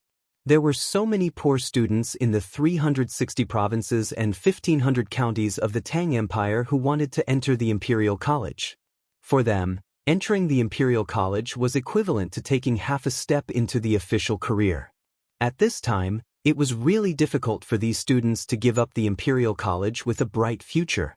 However, Li Zishuan's vast knowledge and novel teaching methods deeply attracted them. Even Cheng Chumo and Yu Dongkai, who disliked studying the most, had to admit that they could learn a lot of novel knowledge from Li Zishuan's classes. This difficult multiple-choice question made many students feel conflicted. The School of Mathematics quieted down again. However, some people didn't care about the so-called future. When most people were thinking and conflicted, Sun Zifen was the first to jump out and say loudly. Li Zishuan had said that if they continued to stay in the School of Mathematics, they would definitely be promoted to the School of Mathematics by the end of the year. He really didn't care about this at all. Back then, he had voluntarily transferred from the Imperial College to the School of Mathematics. Why would he care about the School of Mathematics, which was one level lower than the Imperial College? For him, the most important thing was to be happy. The atmosphere of the School of Mathematics made him very comfortable. There was no boring competition of wealth or scheming. There was only mutual learning, joking, and cursing. He liked to stay here. As for his father, Sun Zifen, he sent his son to Li Zishuan because he liked Li Zishuan's knowledge and wanted his son to learn more. Coincidentally, the father and son had the same idea. Therefore, Sun Zifen was the first to stand out and say that he wanted to follow Li Zishuan. Tai is also willing to go to teacher's school. Li Tai raised his head and laughed. He was the first of the students to know that Li Zishuan wanted to leave the directorate and set up his own school. He had already made a decision in his heart, so when Li Zishuan had just announced the news, he was not at all surprised. However, what made him depressed was that he had originally wanted to deliberately delay for a while before stepping forward to show his importance, but the first place had been snatched away by Sun Zifan. Even King Wei is going. This is too crazy. Who was Li Tai? Hearing his decision, some of the wavering students couldn't help but discuss in whispers. They felt that it was too crazy, but there was something even crazier than this. Count me in. Isn't it just a directorate? I old Cheng don't care about it at all. Following Mr. Li is still the most comfortable. As Li Zishuan's best buddy, Cheng Chumo certainly couldn't show weakness. He also stood up and shouted, "Count me, Li Huairen." Li Huairen also stood up. In fact, it was the same whether he stood or not. When his father left, he asked him to follow Li Zishuan. Wherever Li Zishuan went, of course he had to follow him. Otherwise, when Li Xiaogong came back, he would have a hard time. In addition, he had a good relationship with Cheng Chumo. When he had just transferred to the Imperial College a few days ago, he had been tutoring with Cheng Chumo. He had already become Cheng Chumo's underling. If the big brother wanted to go, how could the underling not follow? Count Qin Huayu in. The relationship between the Qin family and the Li family was stronger than iron. At this time, if Qin Huayu didn't come out to support Li Zishuan, Qin Xiong would teach him a lesson when he returned. Count me Yudong Kai in. This guy was also a top student in the Imperial College, so he didn't care about his future. Count me Wang Meng in. Count me Duan Wenba in. Count me Kong Chuansuan in. Count me in. Students continuously stood up to express their opinions. Their firm voices rose and fell. In just half an hour, almost 21 students had stood up. However, in the front row, Meng Wenhao, Ke-Shirqing, Zheng Ziren, Lu Yen, and the other poor children with good grades but ordinary family backgrounds all lowered their heads. They frowned and gritted their teeth, as if they were deep in thought, but also as if they were struggling. Li Zishuan was slightly disappointed, but he really didn't blame these people. The result now was better than what he had expected. After all, these poor children came to the Imperial College with the mission of changing the lives of their families. In a sense, they were no longer living for themselves. They couldn't be like Cheng Chumo, Sun Zifan, and the other officials' children who casually made decisions. They had too many things to consider. Meng Wenhao, sir is so good to you. Why aren't you saying anything? You're doing right. Shut up. This strange situation was easily noticed by others. Sun Zifan was the first to jump out and point at Meng Wenhao. However, before he could finish, he was interrupted by Li Zishuan's angry shout. Sun Zifan, Li Tai, Cheng Chumo, Wang Meng, Yu Dongkai, Duan Wenba, Kong Chuansuan, Song Tianyu, Li Huairen, Qin Huayu, Guang Gaohan, Jiang Wenshang, Bai Hongyuan, Lu Yanming, Ji Oji, Mui Han, Gu Ruochen, Yin Xinghao, Si Tingxian, Hua Yun Fan, Xiao Lanmei. I am very happy that you are willing to give up your future and follow me to the academy to search for the truth. However, each of us has a different destiny. You just have to be yourself. You have no right to criticize other people's choices. Li Zishuan said to the 21 students who were standing. Then he looked at the students who were sitting with their heads lowered and said softly, "No matter what choice you make, as your teacher, I will respect your decision. Whether it is to fight for a better future or to search for the truth in your heart, there is no right or wrong. I am your teacher and student. I only hope that you can get the future that you want. Many years later, as long as you don't regret it, it will be fine. There is no need to feel guilty. None of you owe me anything. Moreover, it is not like your master's academy cannot recruit students. There are many people who want to learn from me. All of you are lowering your heads. Are you pitying me? Teacher, it is not like that. This student also wants to." Hearing this, Meng Wenhao hurriedly stood up and explained to Li Zishuan with a face full of shame. Wenhao, you don't have to say any more. Your master knows what you want to say. You are one of my most valued disciples. You are also very talented in mathematics. After your master leaves, I hope that you can continue to study diligently. The path of mathematics is endless. You have only grasped the surface. A teacher for a day, a teacher for life. If you have any questions in the future, you can come to Yanhuang College in the eastern suburbs of Chang, in city to find me. Li Zishuan waved his hand and smiled. A teacher for a day, a teacher for life. Teacher. Meng Wenhao was greatly moved. His eyes were red as he shouted. He wanted to say something, but he could not say it. All right. Your master is leaving. Everyone, this September, we will meet at Yanhuang College. If the other students change their minds, your master will also welcome them. Lastly, I will leave you with a word of advice. Your master's Yanhuang College may not be worse than the Imperial College in the future. If you believe it, it will exist. If you don't, it will not exist. Choosing Yanhuang College does not mean that you have given up your future. It depends on whether you have the guts to take the gamble. 3 years later, you will know the result. Li Zishuan smiled meaningfully. He waved his sleeves and left without taking a trace of cloud with him. The more than 40 students in the School of Mathematics, whether standing or sitting, were all staring in the direction where Li Zishuan had left. After a while, Li Tai broke the silence and said, "All right, class is over. The teacher has already left. What are you all waiting for?" After that, he tidied up the things on the table and stood up to Meng Wenhao. He whispered, "Wenhao, pack up and come with me." Chapter 363. Qingke Yu. On the path of the Imperial College, Meng Wenhao finished packing his things and came out to find Li Tai, who was waiting for him by the roadside. As if he had guessed what Li Tai would say to him, Meng Wenhao's expression was somewhat ashamed. He wanted to say something but stopped himself. Let's talk as we walk." Li Tai, who had been in the palace for many years, could tell what Meng Wenhao was thinking. He smiled, picked up his backpack, and walked forward. Li Zishuan was no longer in the Imperial College, and he definitely wouldn't come back in the future. The only reason he came to the Imperial College was because of Li Zishuan's novel knowledge. Otherwise, he wouldn't have come. The knowledge that the other doctorates and teaching assistants in the Imperial College could teach could be taught by the scholars under him. Why would he give up what was near and seek what was far away? Therefore, he was on leave from today onwards. Meng Wenhao stared blankly for a moment before responding. He moved his feet and followed behind Li Tai. Li Zishuan announced the big event at the beginning of the 4th class in the morning. At this time, only the mathematics school was open for classes, so the path was quite quiet. Meng Wenhao stepped on the smooth and hard bluestone pavement, listened to the various sounds of insects and birds, looked at the lush branches of the century-old trees around him, and smelled the fragrance of the expensive flowers on the side of the road. Meng Wenhao's mood didn't improve at all. He felt that he was going to make a wrong decision that he would regret for the rest of his life. His heart was heavy. "Wenhao, are you still thinking about what happened in class?"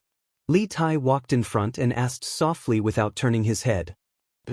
Meng Wenhao nodded his head, but he forgot that Li Tai's back was facing him, so he couldn't see him nodding his head. If we don't talk about your family, what is your original intention, Wenhao? Do you want to stay in the mathematics school and wait for the year-end examination to be promoted to a 4-gate school, or do you want to go to Yanhuang College with Sir and learn his engineering knowledge? Li Tai's sharp eyes saw through Meng Wenhao's misgivings. He stopped and asked, "Of course I'm going to Yanhuang College with you." Meng Wenhao answered without thinking. Then he seemed to realize that his answer was too impulsive and hurriedly added, "As the saying goes, one can see a whole leopard through a tube. From Sir's new mathematics, I seem to be able to see another world in Sir's heart. If I don't care about my future, my parents, and my younger sister, of course I'm willing to follow Sir to pursue that distant truth. That kind of knowledge is what scholars like us should spend our whole lives studying. Moreover, entering the 4-Gates Academy and learning all day long to recite pedantic articles for no reason is definitely not what I want. Also, Mr. Wenhao's family is greatly indebted to you. When my father went out to sea this time, it was you who personally asked Prince Hejian to take care of him. But now, when Mr. needs me, I am wavering. Wenhao is so ashamed that he wants to die." "Stop!" Li Tai turned around and interrupted. "Wenhao, you are right about one thing. Only engineering is worthy of us scholars to spend our whole lives studying. I deeply agree with this point, but the second half of your sentence is wrong. Sir helped you out of his own heart, not because you want to repay him. Sir is not the kind of person who wants to repay kindness." Meng Wenhao hurriedly shook his head and said, I know, I definitely don't mean that." Also, Wenhao, you just said that if you don't consider your future, you would be very willing to go to Yanhuang College. I don't agree with this very much. It seems that you didn't take the last words Sir said before he left seriously. Li Tai said meaningfully. "The words?" Meng Wenhao was startled. He had been struggling and blaming himself in the teaching room, so he really didn't hear the last few words Li Zishuan said. It seems that Wen Hao really didn't listen carefully. Li Tai curled his lips, turned around, and said as he walked, "Sir said that choosing Yanhuang College doesn't mean that you give up your future. Maybe you don't think so, but I have always believed in Sir. I believe in the future of Yanhuang College. Otherwise, why would my father agree to let Sir build his own college?" At this point, he looked at Meng Wenhao and said very seriously, "Even my father thinks highly of Yanhuang College. What reason do you have to think that Yanhuang College has no future? Wenhao, think about it seriously. Don't ruin your future because of secular views. That's all I have to say. You're on your own." After that, Li Tai flicked his sleeves and turned to leave. Meng Wenhao was stunned in place and was speechless for a moment. Li Tai left a sentence in the air in front of him. Confucianism cultivates the heart and benefits the world. Do you want to cultivate the heart for a lifetime and become a rotten scholar who only knows how to care about others? Or go to Yanhuang College and become an omnipotent and peerless expert who benefits the country and the people like Sir? It's all up to you, Wenhao. Confucianism cultivates the heart and benefits the world. Meng Wenhao's lifeless eyes suddenly bloomed with endless vigor. Slowly, his eyes gradually became firm. I want to benefit the world. I don't want to become a rotten scholar. Meng Wenhao murmured, picked up his school bag, and walked resolutely to the gate of the directorate. So, Li Sai has no choice but to leave? In the principal's office. The conversation between the two big shots came to an end. At this time, Wang Yaluan stood up and asked with his hands behind his back. "Brother Yaluan, I don't want to either, but Li Sai insists on leaving." Kong Yingda heard the blame in Wang Yaluan's tone.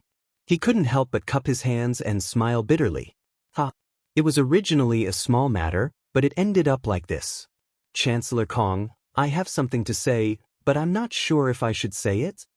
Wang Yaluan shook his head and said with some displeasure, "Brother Yaluan, feel free to say it." Although Kong Yingda roughly guessed that this brother's words wouldn't be pleasant to hear, he still nodded and said, "Forgive me for being blunt. Confucianism has been passed down to this day and has changed. When the sage first proposed Confucianism, it was to let people cultivate the heart. Chancellor, take a look. What kind of heart are people cultivating now? Scheming against each other, fighting for power, and completely forgetting the responsibility of being a teacher. Confucianism is degenerating, but Li Sai's new learning is rising like the morning sun. I have a feeling that losing Li Sai in the directorate is definitely an immeasurable loss. Chancellor Kong, you will definitely regret it soon." Wang Yaluan's tone was solemn, and there were hidden meanings in his words. After he finished speaking, he didn't even bother to say goodbye and left with his hands behind his back. Confucianism is degenerating, and a new learning is rising. Yaluan is expressing his dissatisfaction with Cui Shanyu and the rest. Looks like I've really made a mistake this time. It's really a case of being clear-headed for a lifetime and muddle-headed for a moment. Kong Yingda looked in the direction where his old friend disappeared and muttered to himself. Chapter 364. Master, this concubine just heard a piece of good news outside. In the evening at the Cui residence, Madame Cui smiled as she walked into Cui Shanyu's room with a bowl of medicine. Cui Shanyu had already been transferred home from the Imperial Medical Department yesterday. After all, he wasn't seriously ill. He just vomited 2 mouthfuls of blood out of anger. How could the medical officers of the Imperial Medical Department let him stay there every day? After a few days of recuperation, Cui Shanyu's complexion was clearly much better. However, he was a little gloomy because it was almost time for the Imperial College's field break, yet he still hadn't fully recovered. Back then, Li Er had said that he would wait for him to fully recover before restarting the case of 8th Doctor's impeachment of Li Zishuan. Now, it seemed that it was impossible before the field break. After all, his purpose of impeaching Li Zishuan was to prove to the teachers and students of the Imperial Medical Department that he, Cui Shanyu, was not worse than Li Zishuan. If he waited until the field holiday to reopen the impeachment case, how could he show his face in front of everyone? When everyone else went home for the holidays, what was he going to show off for? Therefore, although his body was getting better day by day, Cui Shanyu was still very depressed. At this time, when he heard his wife say that there was good news, he suddenly became energetic. He quickly sat up straight and asked, "What good news? Madam, tell me quickly." "Master, drink the medicine while it's hot." Madam Cui took the bowl of medicine and said softly, "I won't drink it." "Madam, tell me the news first." Cui Shanyu took the bowl of medicine and urged. To him now, a piece of good news was better than 10 bowls of good medicine. But seeing that her husband insisted, Madam Cui could only nod helplessly and say, "When I came back, I happened to meet Dr. Zheng, who had just finished his class. I heard from him that Li Sai took the initiative to resign from the emperor a few days ago. This afternoon, he took advantage of the marriage leave and left the Imperial Medical Department in advance. He will never come back again." Ha, that's great. That's great. Ha. Cui Shanyu was stunned for 2 seconds. He patted his thigh excitedly and laughed wildly. The melancholy that had coiled around his heart for the past few days was finally swept away at this moment. Cough, cough, cough. As the saying goes, extreme joy begets sorrow. Continuous laughter affected the lungs, causing Cui Shanyu's heart and lungs to suffer from dysfunction. Cough. From a scientific point of view, excessive excitement could cause atherosclerosis or vascular malformations.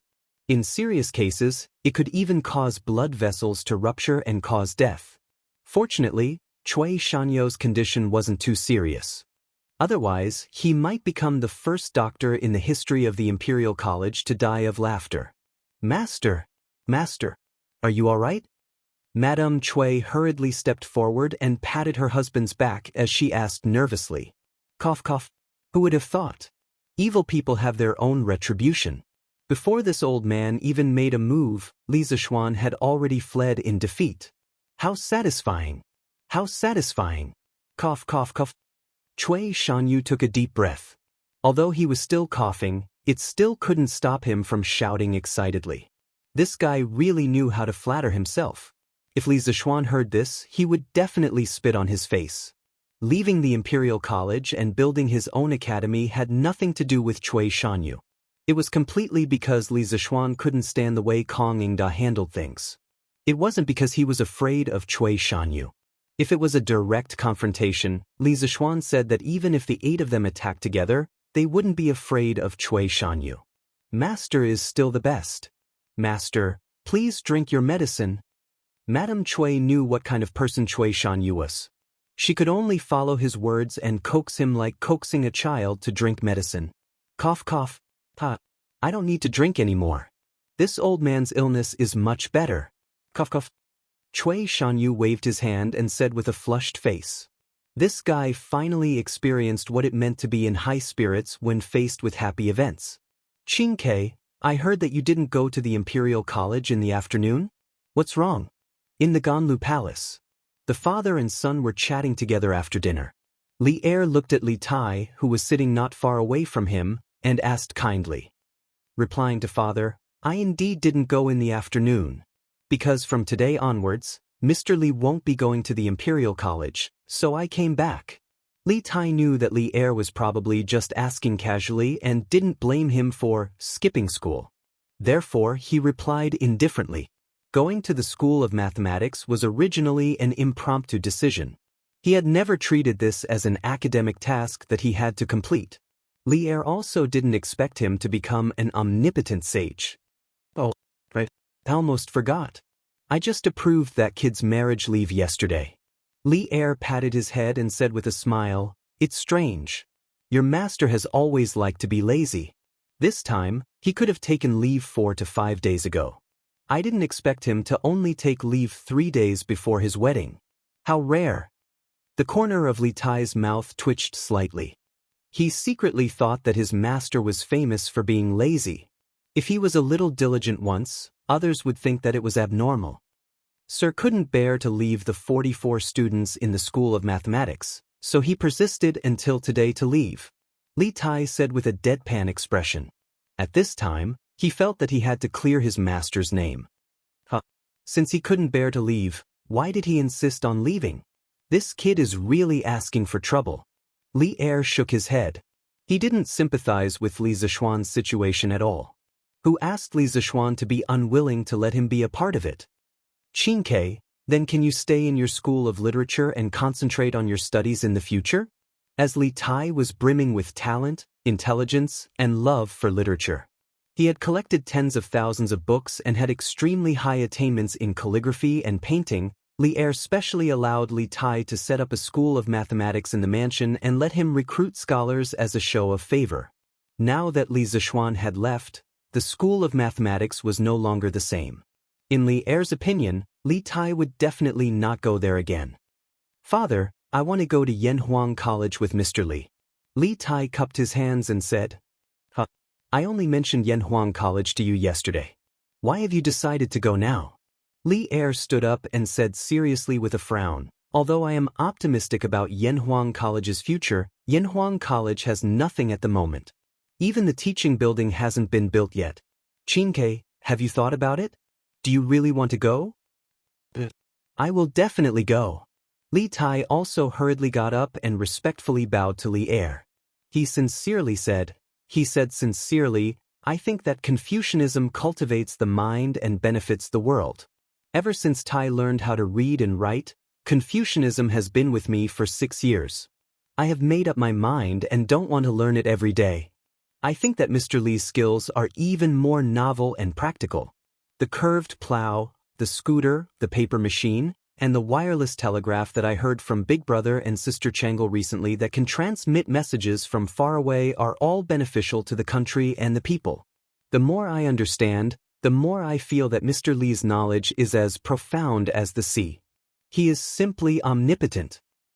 I don't want to cultivate the mind for the rest of my life and become a rotten scholar. I want to become someone who is almost omnipotent like Mr. Li. I hope that Father can grant me my wish. Li Tai's loud and clear words echoed in the hall.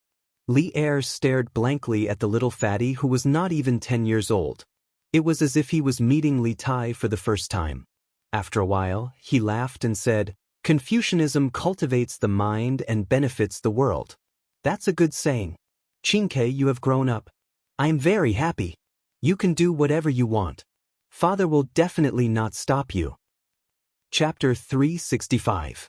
The next day, June 23rd. The wedding date was set for the 25th of June, and there were only 2 days left. The Li family attached great importance to Li Zishuan's marriage. Although Han Yushi was not from a prestigious family, she was the newly adopted daughter of Qin Qiong and his wife. Compared to the old aristocratic families, the Qin family and the Cheng family were upstart groups that belonged to the imperial court. This was a force that could not be ignored. Therefore, it was reasonable to say that Han Yushi's identity had indeed increased a lot of attention for this marriage. Of course, the most important thing was that Li Zishuan liked Han Yushi very much. Since their son liked her, what else did Li Jingma and Mrs. Li have to say? As the saying goes, love the house, love the crow. They also cared about this marriage very much. It must be a big event. It must be lively. The extravagance must not be lacking. Otherwise, people will laugh at us. This was what Li Jingma said a month ago. In fact, he did do so. These days, Old Man Li and Madame Li's faces were glowing with health and vigor, as if they had been rejuvenated. The whole mansion was also filled with a jubilant atmosphere. The red cloth and red curtains had been hung up in advance. Madame Li had organized the servants to clean the mansion several times. Every place had been cleaned several times. Basically, there was no blind spot. Not to say that the mansion was spotless, but if you looked at it with the naked eye, you wouldn't see a speck of dust in any room. This caused Li Zishuan to have to take off his shoes every time he returned to his room. Otherwise, the wooden floor in the house would definitely have to be cleaned again. Fortunately, it was summer now. Otherwise, there would be no floor heating. Wouldn't he freeze to death with bare feet? Half a month ago, the Li family had already sent the betrothal gifts to the Han family. Just the copper coins alone were used to pull 30 ox carts, which amounted to a total of 30,000 strings of cash. 50 jars of the drunken Immortal, which was popular in Chang, and were pulled. When Qing Yaojin found out about this, he was extremely envious. He secretly hated himself for not having a daughter. Qing Yaojin did not have a daughter in the official history, but of course, the TV dramas could not be trusted. He sent 3 of the new horse carriages, "Don't touch me," 1,000 mu of fertile land, and various other gifts. Such a huge betrothal gift shocked the onlookers.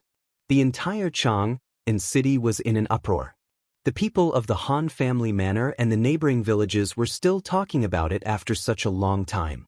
They were envious of Han Tianhu for finding such a son-in-law. Many people who had daughters were also wondering if they should bring their daughters to Li Zishuan to have a look. If Li Zishuan took a fancy to them, then wouldn't their family be rich? Li Zishuan did not know what others were thinking. Anyway, when he thought about the tedious wedding process in the next few days, he could not help but have a headache. He actually felt that the wedding should be simple, but he had to consider for Han Yushi. If the wedding was simple, the one who would be embarrassed would not be him, but Han Yushi. Although Han Yushi was not the kind of person who despised the poor and loved the rich, this was a once-in-a-lifetime event for a woman. Who would not want to be grand and happy? Therefore, when his parents said that they wanted to hold a grand wedding, Li Zishuan also followed suit and said that they wanted to hold a grand wedding. He was not afraid of spending money. In order to give face to Han Yushi, this new daughter-in-law, it was worth spending any amount of money. The current Li family did not lack money at all.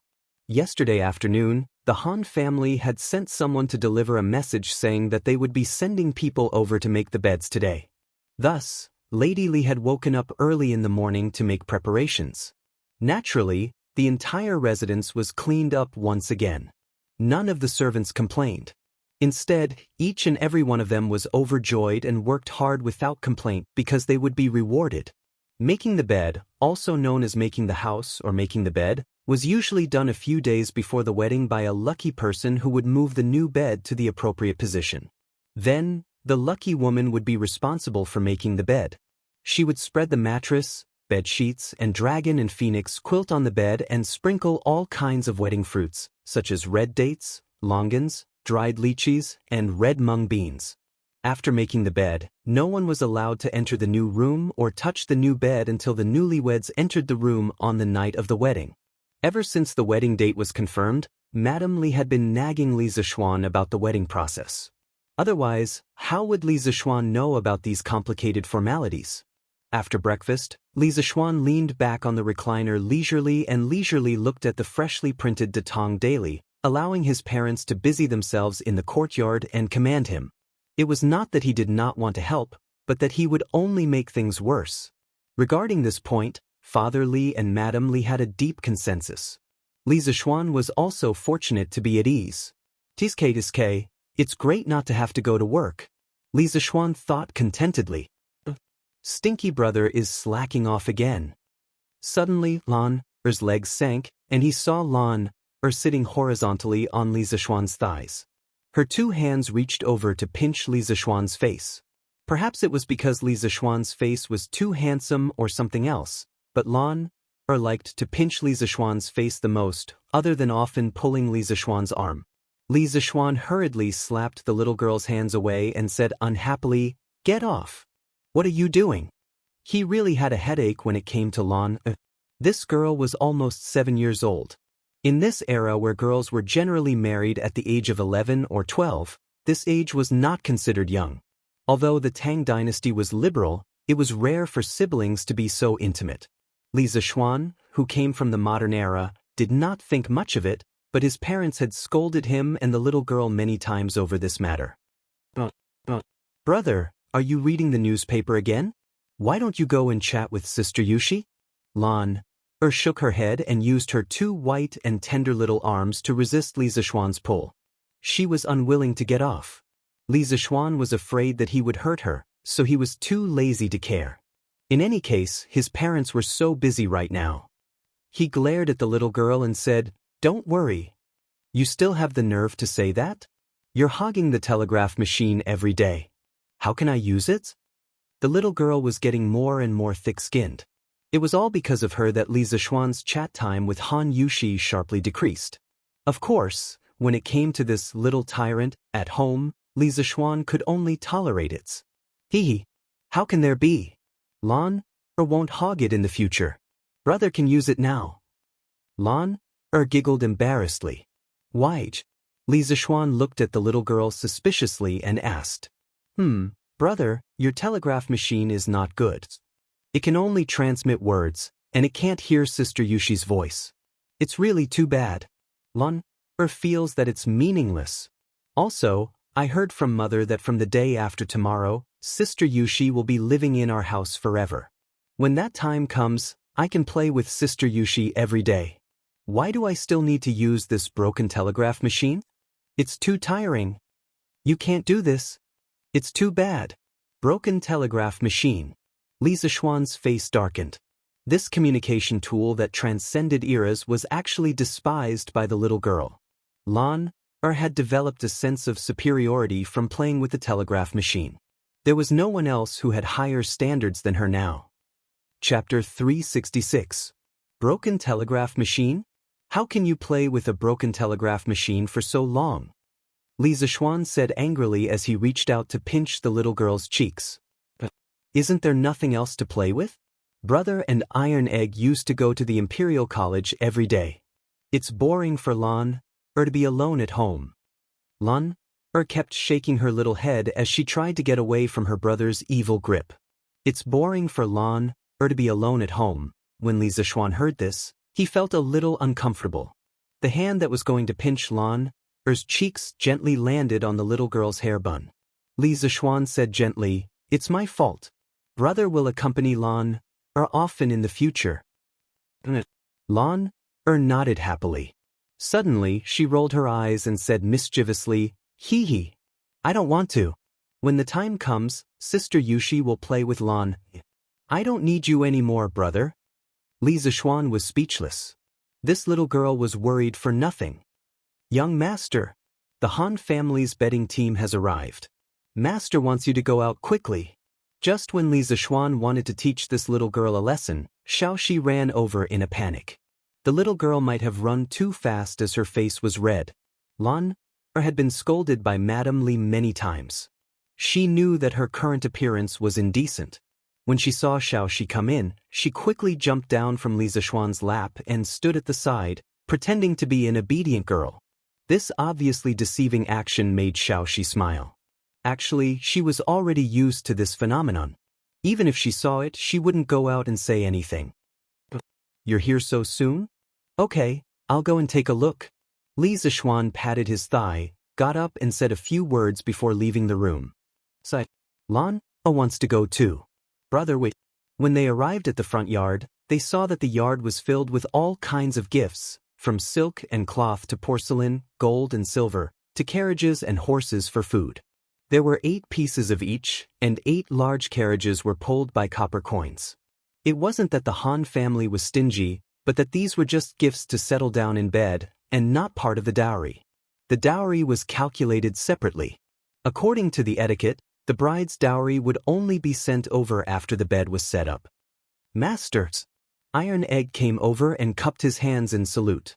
After Li Zishuan announced his independence at the Imperial College yesterday, Iron Egg didn't need to go to the School of Mathematics anymore. Moreover, he went back to the Han family village yesterday afternoon. After all, his father was busy at home and it was hard for him. He could help out when he went home. It had to be said that after studying at the School of Mathematics for a few months, Iron Egg had become much more sensible. Today, the Han family came over to settle the bed. It was inconvenient for Han Tianhu to come, so Iron Egg came along. "Hee hee, Iron Egg, you can't call me master anymore. You should call me brother-in-law." A chubby woman walked out. It was Lu Yue. It was rare for her to say something witty in front of Li Zishuan on this festive day, but no one blamed her. She and Old Hu were both wearing bright red clothes today, and they looked very festive. Unlike other big families which had a lot of direct relatives, Han Tianhu came to the Han family village after experiencing war. The Han family was really a small family. They didn't have a matriarch, so Han Tianhu could only invite Hu Hanyun and Lu Yue over to settle the bed. Logically speaking, he could also invite Qin Qiong and old Madame Qin. After all, they were Han Yushi's adoptive parents. However, those two status was too high, and Han Tianhu couldn't bring himself to invite them. You silly woman, how dare you make a joke about young master? Old Hu tugged at his wife's arm and said angrily. Ha! Yu is right. Old Hu, don't blame her. And all of you, come in and have some tea and pastries. Don't stand on ceremony. Li Jingma quickly waved his hand and said to the people in the courtyard with a smile. Thank you, old master. This time, the Han family brought a lot of gifts. Other than a few carts of copper coins, the rest of the things were all picked by people. Half of the Han family village's youths came to help. Yes. Auntie Lu is right. Uncle Hu, you guys have worked hard. Li Zishuan hadn't seen Old Hu for a long time. When he saw him today, he felt very close to him. Back then, when Han Yushi was robbed at Rhinoceros Slope, Old Hu stepped forward regardless of his own safety and delayed for a while. In the end, Li Zishuan successfully rescued Han Yushi. Li Zishuan would not forget this kindness. It's not hard. Young master, what are you talking about? This is what I, Old Hu, should do. Putting aside the benefits that Li Zishuan brought to the Han family village, his son and daughter's illness were cured with Li Zishuan's help. Li Zishuan was grateful to him, but he was even more grateful to Li Zishuan. As expected, how are you guys doing recently? I haven't seen the two of them in a long time. Li Zishuan saw that his father had called the rest of the people in for tea and pastries, so he chatted with Old Hu as they walked. Hee. Good. Thanks to you, young master, everything is fine. Now, this child is running around the Han family village. There are many farmers there who want to learn his skills. Yui and I really miss this child. Old Hu scratched his head and chuckled. Then he said with a face full of nostalgia. But she hasn't come back yet? Li Zishuan frowned and asked worriedly. He couldn't help but think in his heart. Could it be that Yui met some evil people outside and encountered some danger? Young master, don't worry. That girl just replied to me a few days ago. Yui and I are illiterate. We only understood after we found Yui from the Han family. The letter said that Great Immortal's son wanted to refine a type of medicine and lacked one ingredient. She and Great Immortal's son have been picking herbs in the Taibai mountain area recently and helping the villagers there to treat their illnesses. There's no danger. Old Hu looked at Li Zishuan's expression and quickly waved his hand with a smile. Taibai Mountain was also known as Changbai Mountain. The name of Changbai Mountain had changed many times in history. Before the Qin dynasty, it was known as Buxian Mountain, meaning mountain with God. The classic of mountains and seas recorded, in the vast wilderness, there was a mountain named Buxian because of the reverence of the people. That was Changbai Mountain. In the Han dynasty, it was known as Dandan Daling. In the Wei dynasty, it was known as Gaima Mountain. In the later Wei dynasty, it was known as Tutai Mountain. In the northern and southern dynasties, it was known as Songtai Mountain and Taihuang Mountain.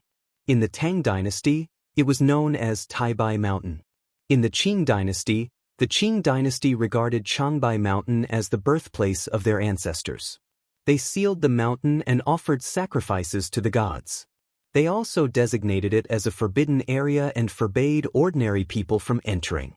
It became a place where no one could enter. Even in the 21st century, the Changbai Mountains still maintained its primitive state. It was almost like the time when Pangu first created the world. That's good. Uncle Hu, come in and have a seat. Li Zishuan smiled in relief. After everyone rested in the front hall for a while, Li Jingma and Mrs. Li brought Hu Hanyun, Lu Yue, and the others to the western courtyard and began the bedding ceremony. They chose the room that Li Zishuan usually slept in because it was the largest and most luxurious room. However, in the next 2 days, Li Zishuan could only sleep in the other small guest rooms. After the bedding ceremony, no one was allowed to enter the new room or touch the new bed until the wedding night. When they arrived at the door, Old Hu took off his shoes and was about to go in to place the new bed. A few young men from the Han family village nimbly covered their mouths and noses and jumped far away before Old Hu bent over. Old Hu was so angry that his face turned red. He wanted to scold them but was afraid of offending them. He could only say angrily, "Nyodwang, Han why did you guys jump so far away? I've been soaking my feet for 2 hours every day since half a month ago just to be here to make the bed today." Ha! Old man Li and the people who came with him laughed. Lu Yue looked at Old Hu's face and was so angry that she stomped her feet. Li Zishuan also couldn't help but laugh. He thought to himself that Old Hu still had some funny genes in him. Chapter 367. Due to a lack of supplies, the new carriage, Don't Touch Me, will be temporarily suspended for the next few days. It is estimated that sales will resume on the 26th of this month. 30 carriages will be available on that day. It's gone? Why aren't there any carriages for sale today? The unlucky fellow who was behind Lu Yun in line yesterday and almost got the chance to buy the new carriage had come to line up as soon as the East Market opened this afternoon. In the end, he saw this notice and couldn't help but want to curse. That's right. Why aren't there any more? Hurry up and call your shopkeeper out. I want to buy a carriage today. I don't care if you give me a discount. Just sell me one first. Damn it, the carriage that Hu Wangfu's family bought yesterday is too grand. I have to buy one today no matter what. That's right, I can also pay in full. Just give me one first. Two people behind him immediately chimed in. If Li Zishuan heard this, he would be very happy. The new carriage's hidden attribute, which was to compete with the rich, had finally been discovered by others. In the future, those rich people who like to pay attention to extravagance might habitually use the new carriage as their first choice for showing off. Shopkeeper's son is out. Shopkeeper's son, do you have any more carriages for sale? Sun Huayuan looked at the lineup in front of him and couldn't help but feel a little guilty. As for the new carriages, the workshop did have some in stock. However, they couldn't sell them because Li Zishuan was going to get married the day after tomorrow. He needed to borrow the stock to show off. Thus, the curious pavilion could only lie to the public that they were out of stock. Fortunately, he had a backup plan yesterday. Otherwise, where would Li Zishuan find a carriage? Hee, dear customers, please calm down. Ahem, I'm sure that most of you have personally experienced our curious pavilion's carriages yesterday. Everyone knows the superiority of these carriages. However, the better the quality, the more complicated it is to make. Thus, I ask that everyone wait a few more days. Our workshop is already rushing to make them. Everyone, please forgive me, please forgive me. Sun Huayuan cupped his hands and said apologetically. However, the people around him didn't buy it. In this day and age, money was everything. How could there be a situation where money couldn't buy anything? Shopkeeper's son, I won't say anything more. I'll add 200 strings of string on top of your original price. Sell me a carriage now. I don't believe that there isn't a single carriage left in your workshop.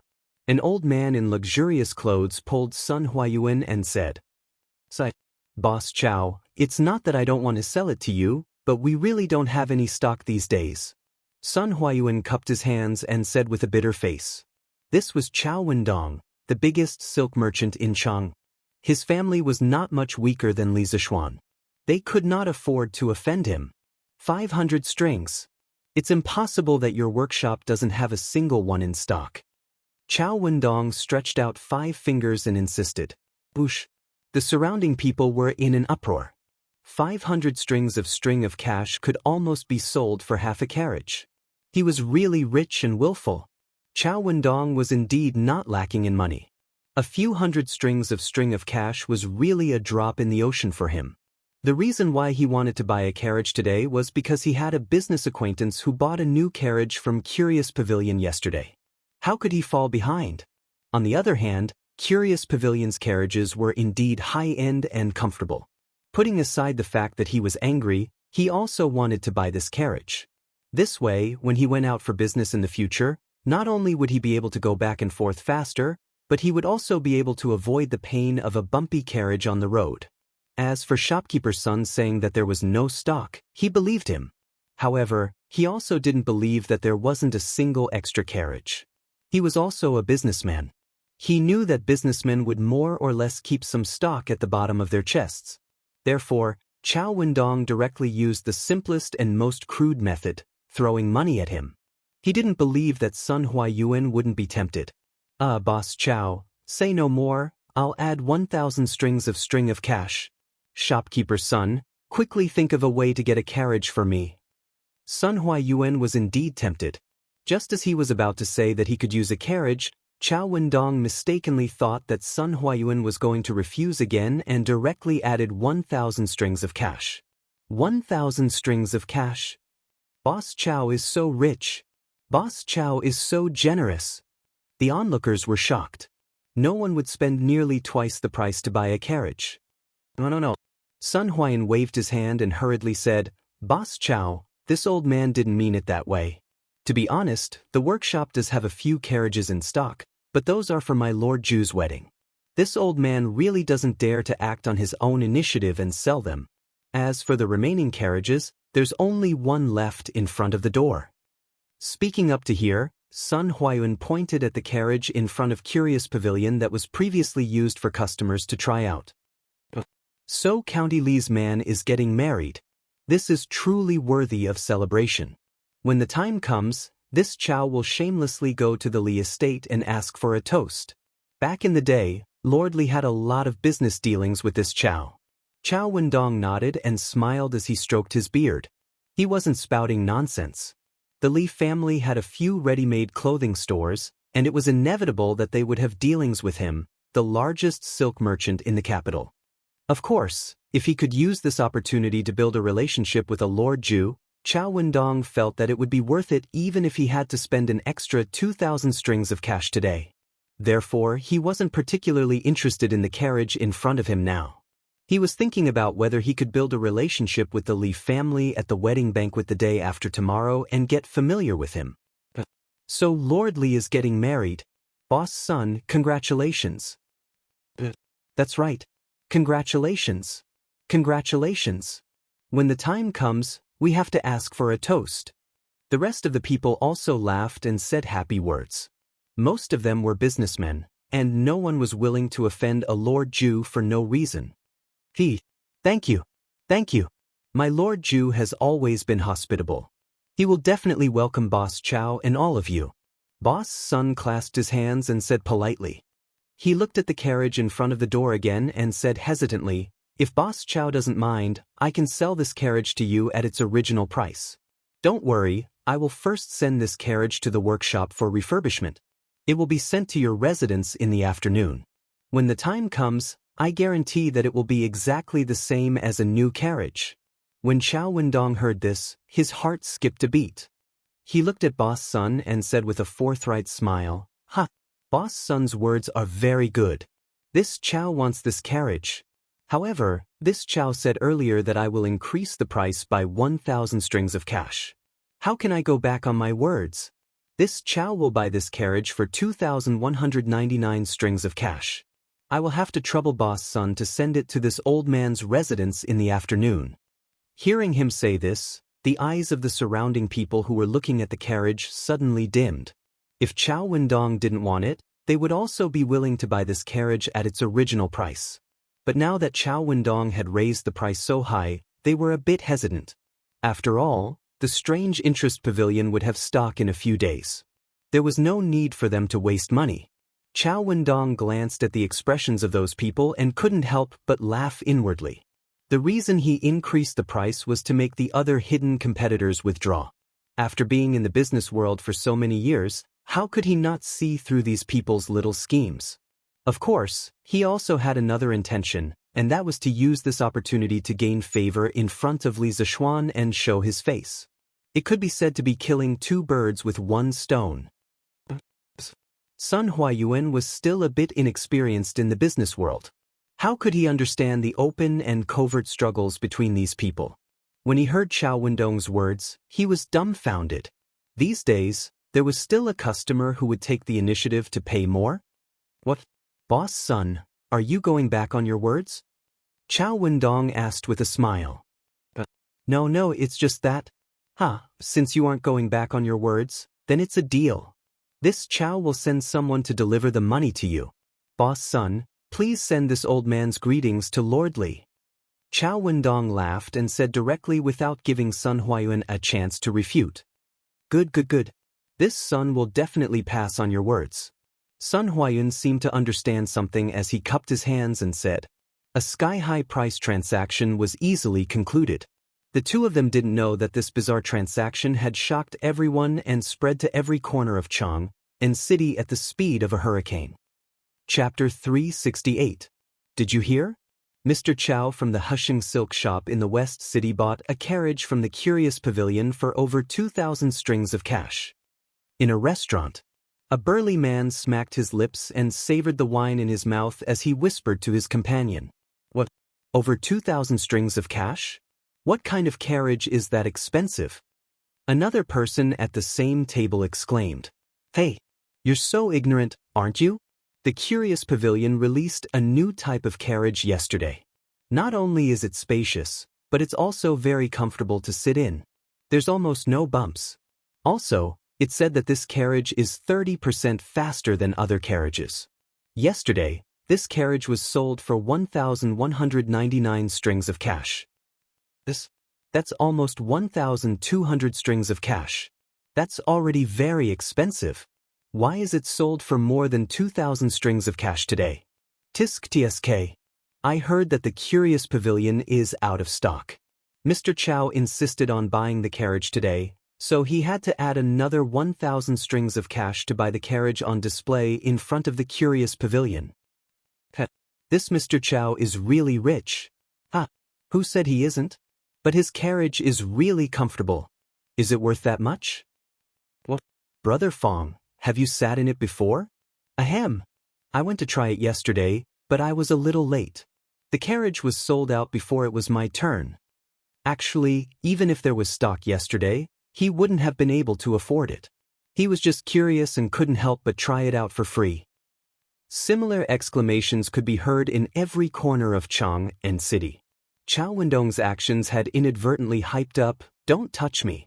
The reason why the value of many things was so high in the end was because of hype. Just like the modern Bitcoin, it was extremely cheap at the beginning in 2009. At that time, someone used 10,000 Bitcoins to exchange for a hamburger. But in less than 8 years, the value of Bitcoin skyrocketed by 100,000 times. The highest exchange price for RMB reached $30,000. Wasn't this all hype? Pity for the unlucky kid who used 10,000 Bitcoins to exchange for a hamburger. After this incident, the value of "don't touch me" in the eyes of many people was much higher than the original price. When the Strange Taste Pavilion sold "Don't Touch Me" again, there would be even more people who wanted to buy carriages at the Strange Taste Pavilion with the intention of picking up a bargain. West City, Drunken Immortal Inn. Brother Zhang, how is it? Then don't touch it. You won't regret it if I buy it, right? Liao Shifan smiled proudly. No regrets. No regrets. Sitting in that carriage was simply too comfortable.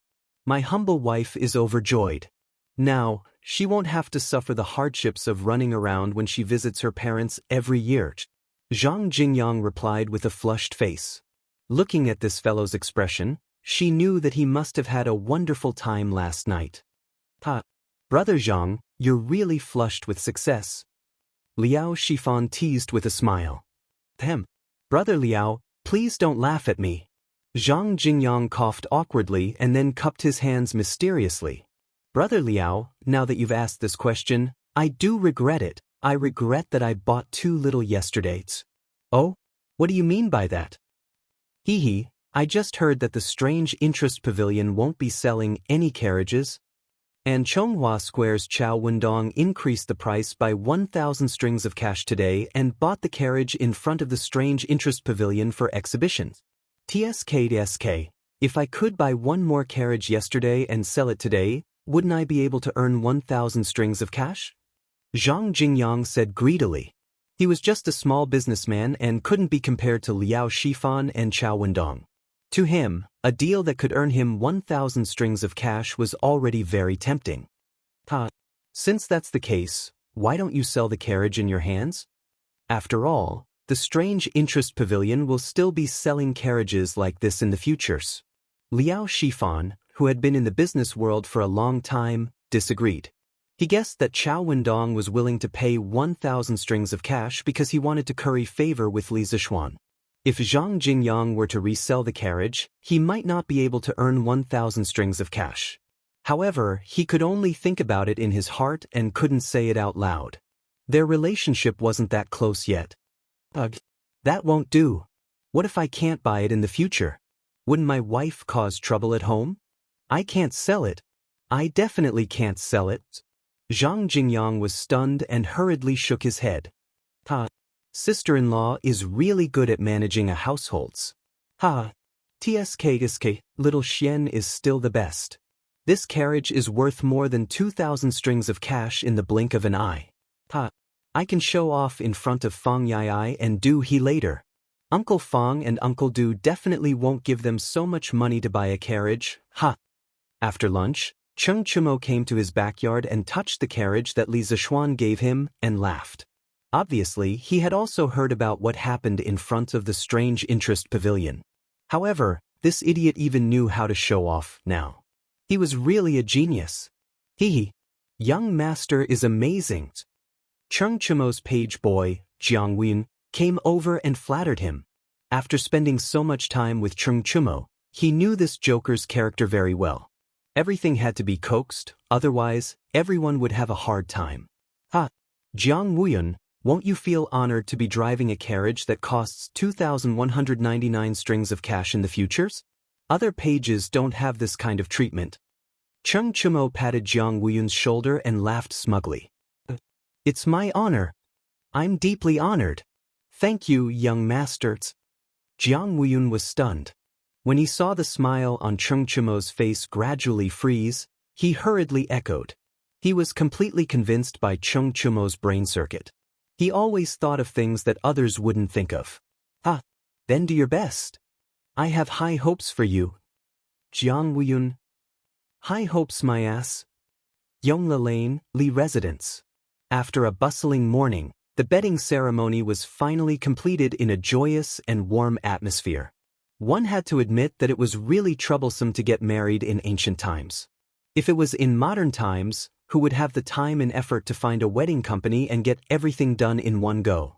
Although that was the case, they had nothing to do anyway. It was quite refreshing to go through the entire process of an ancient wedding. It was just a little tiring. But for the sake of this white and tender girl, everything was worth it. Li Zixuan thought to himself. After setting up a few tables and entertaining Hu Hanyun and his wife, as well as the youths of the Han family manor, they completed their mission today and returned to the Han family manor. Xian, since you've resigned, you should stay at home and prepare for the wedding these 2 days. Don't go out and cause trouble. Li Jingma glanced at his son and said worriedly after sending off the betting team sent by the Han family manor. Li Zixuan wasn't the only one who was busy with the marriage between the Han family and the Li family. Li Jingma and Mrs. Li were even busier. The two elders were handling everything. Old man Li, who was already in a terrible fix, was really afraid that his son would cause trouble at this crucial time. Father, am I the kind of person who likes to cause troubles? Don't worry. Li Zixuan's face was full of black lines. No matter how he heard it, it didn't sound right. Do you think I don't know what kind of person you are? Remember, don't cause trouble these 2 days. Li Jingma waved his hand in annoyance and went on to do other things. Li Zixuan felt even more wronged than Dou Yi at this moment. Chapter 369. Since his father wanted him to stay at home obediently and wait for the bride to enter the house, Li Zixuan followed his father's wishes and continued to be an otaku at home. Comfortable. Shall she use more strength? Shall he? Don't stop. Continue reading. Our upright male protagonist didn't do anything shameful. He was just lying on the bamboo bed, enjoying Xiao Shi's massage while listening to Xiao He reading the story in the newspaper. Needless to say, Zhang Xiaohua's journey to immortality written by Outer Beauty became more and more exciting as it went on. After all, the writer was not a transmigrator like Li Zixuan. She looked at the problem from the perspective of the Tang people. Although the opening part imitated a record of a mortal's journey to immortality, there were many original plots in the later parts of the story, which was very good to pass the time. Young master, is this strength okay? Xiao Shi increased her strength and asked softly. Yes. Xiao He, continue reading. Feeling the soft and boneless hands on his back moving around his various acupuncture points, Li Zixuan moaned comfortably. He then instructed Xiao He, who was next to him. Xiao He helplessly rolled her eyes. This young master at home was becoming more and more like a master, but what could she do? She could only obediently read, "Oh." Jiang Tianwu's eyes flashed with unwillingness. He gritted his teeth and cursed, but he still fled into the distance. Although he was cruel and evil, he was only in the early stage of foundation establishment. He definitely couldn't block the attack of a core condensation cultivator's thunderpalm. Seeing that the other party was about to escape, Yun-Ing waved her hand and cast a spell into the blue light. Suddenly, the whole blue light boiled like a ladle of water being poured into boiling oil. A bolt of lightning as thick as the mouth of a bowl whizzed towards the other party. June 24th, early morning. The people from the Han family came to deliver the dowry. Although the Han family was not as rich as the Li family, Han Yuxi's mother used to come from a rich family. When she was alive, she naturally left her rich dowry to her daughter. Gold, silver, and silk were filled with 10 large carriages. It was so dazzling that it blinded the eyes of others. Han Yuxi didn't use this dowry during the most difficult time in her life. Now that she brought it to the Li family, it was enough to show how much the Han family valued this marriage. After Han Tianhu came back from the battlefield, he worked hard for many years and saved a small dowry for his daughter. Even though it wasn't as much as what Han Yuxi's mother left, it still filled 5 carriages, including 3 carriages of copper coins and 2 carriages of satin. He knew that his daughter was marrying into the Li family this time. Marrying a county man was really climbing the social ladder. Therefore, in order for his daughter to live a more comfortable life in the Li family, Han Tianhu spent a lot of money on the dowry. He almost used up all the family's assets. Not only that, he also returned the extravagant betrothal gift that Li Zixuan sent last time and added it into his daughter's dowry. Ancient times were different from modern times. The custom of this time was for women to marry rich. In the poem, Ruffian, it said, "Come with your carriage, I bribe to move." It described the scene when the women of Wei country were married. "Come quickly with your horse, I'll bring my dowry to your house." It was clear that the custom of marrying rich had a long history. People often said, 8,000 acres of fertile land, 10 miles of red dowry. It referred to the queue for dowry that stretched for miles. In ancient times, the custom of marrying rich was spread to almost every family. There was even a rumor that it was difficult to get married without a dowry. At that time, the royal daughter of the same clan often couldn't get married if her family was poor. Even if it was a daughter of an ordinary family, her family would help her from the moment she was born to prepare a dowry. It was so that their children could not only find a good family in the future, but also have a higher status in the in-laws' family and live a happier life. Since ancient times, the parents' worry for their children had not changed at all. Before the big wedding, the bride's family would usually specially go to the groom's house to take measurements and order furniture for the dowry. There were even families that mortgaged their property because they didn't have enough dowry before the wedding. The Hengshui County Annals once described it this way: rich families have a couple hundred gold as dowry. This is comparable to ancient times. After the wedding, the man's family will pay 10% and the woman's family will pay 9%.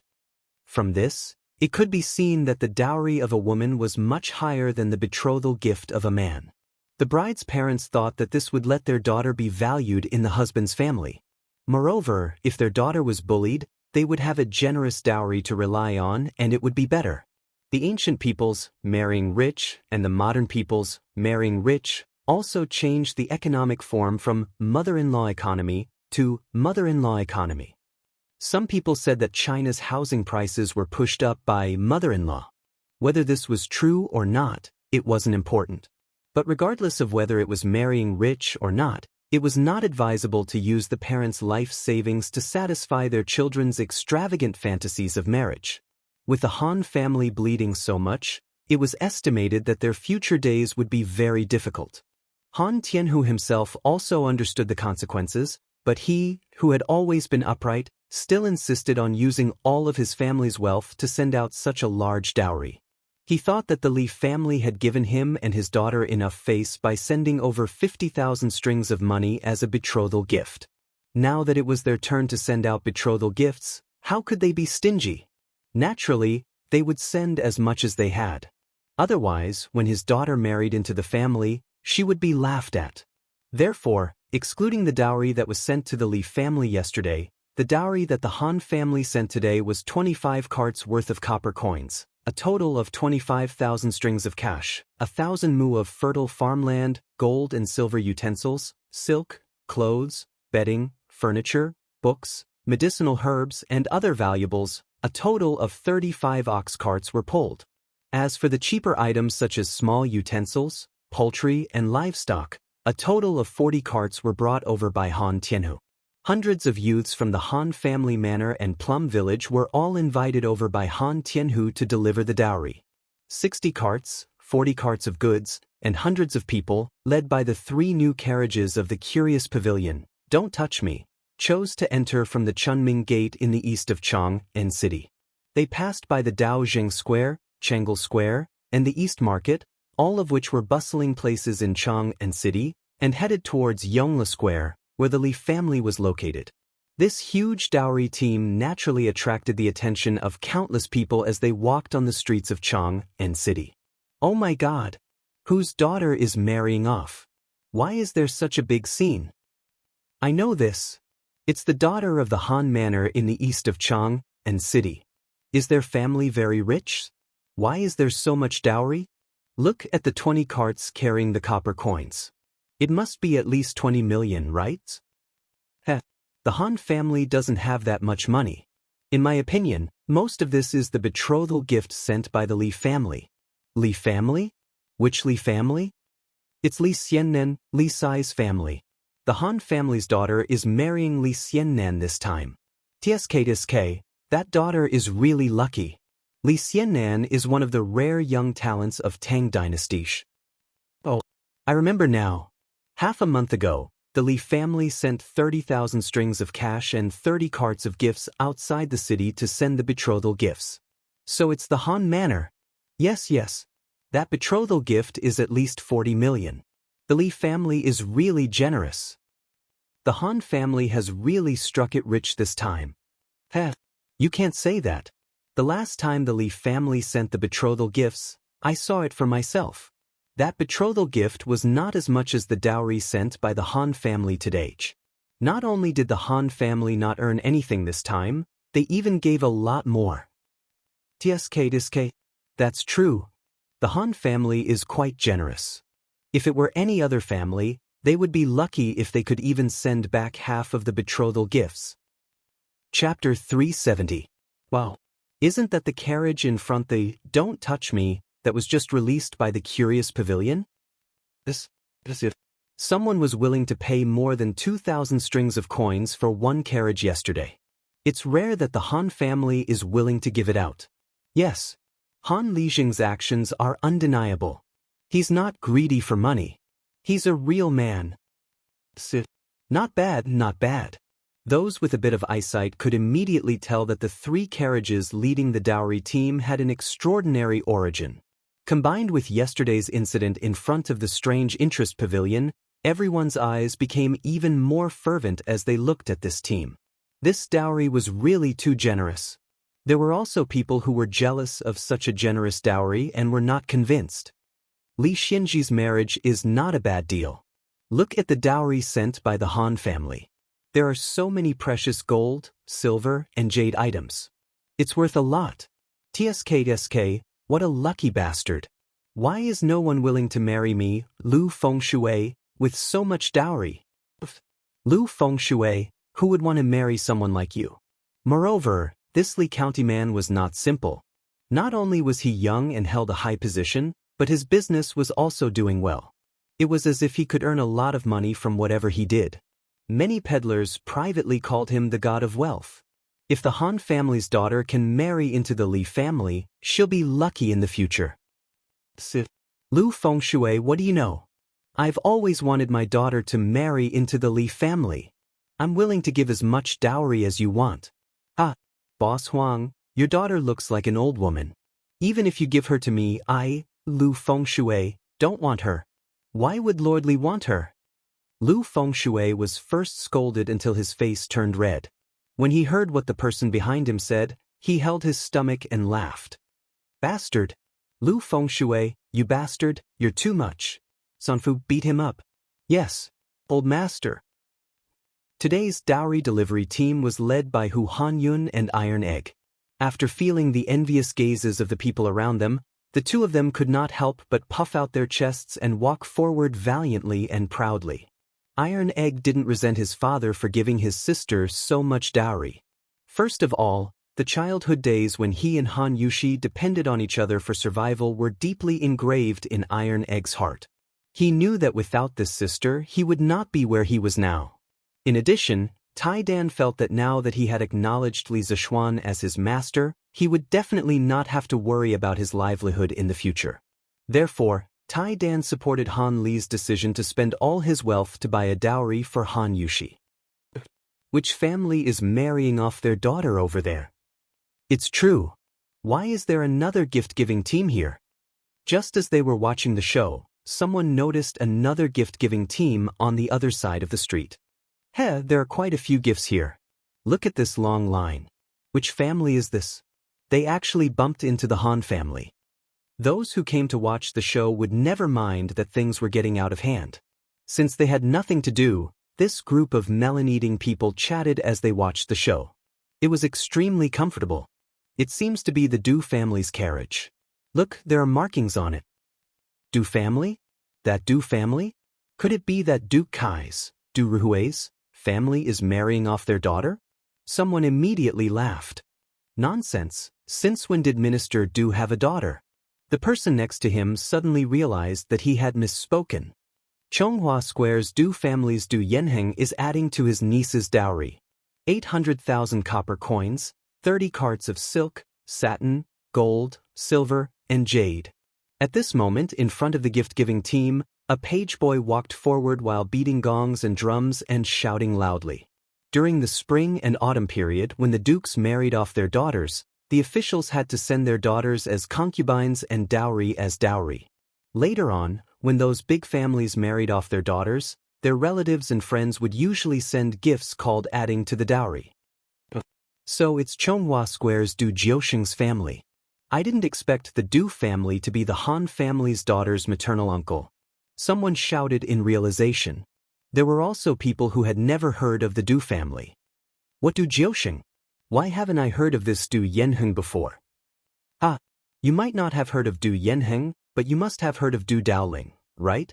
He is the famous master brewer of the previous dynasty, the true successor of Wine Sage, Du Kang.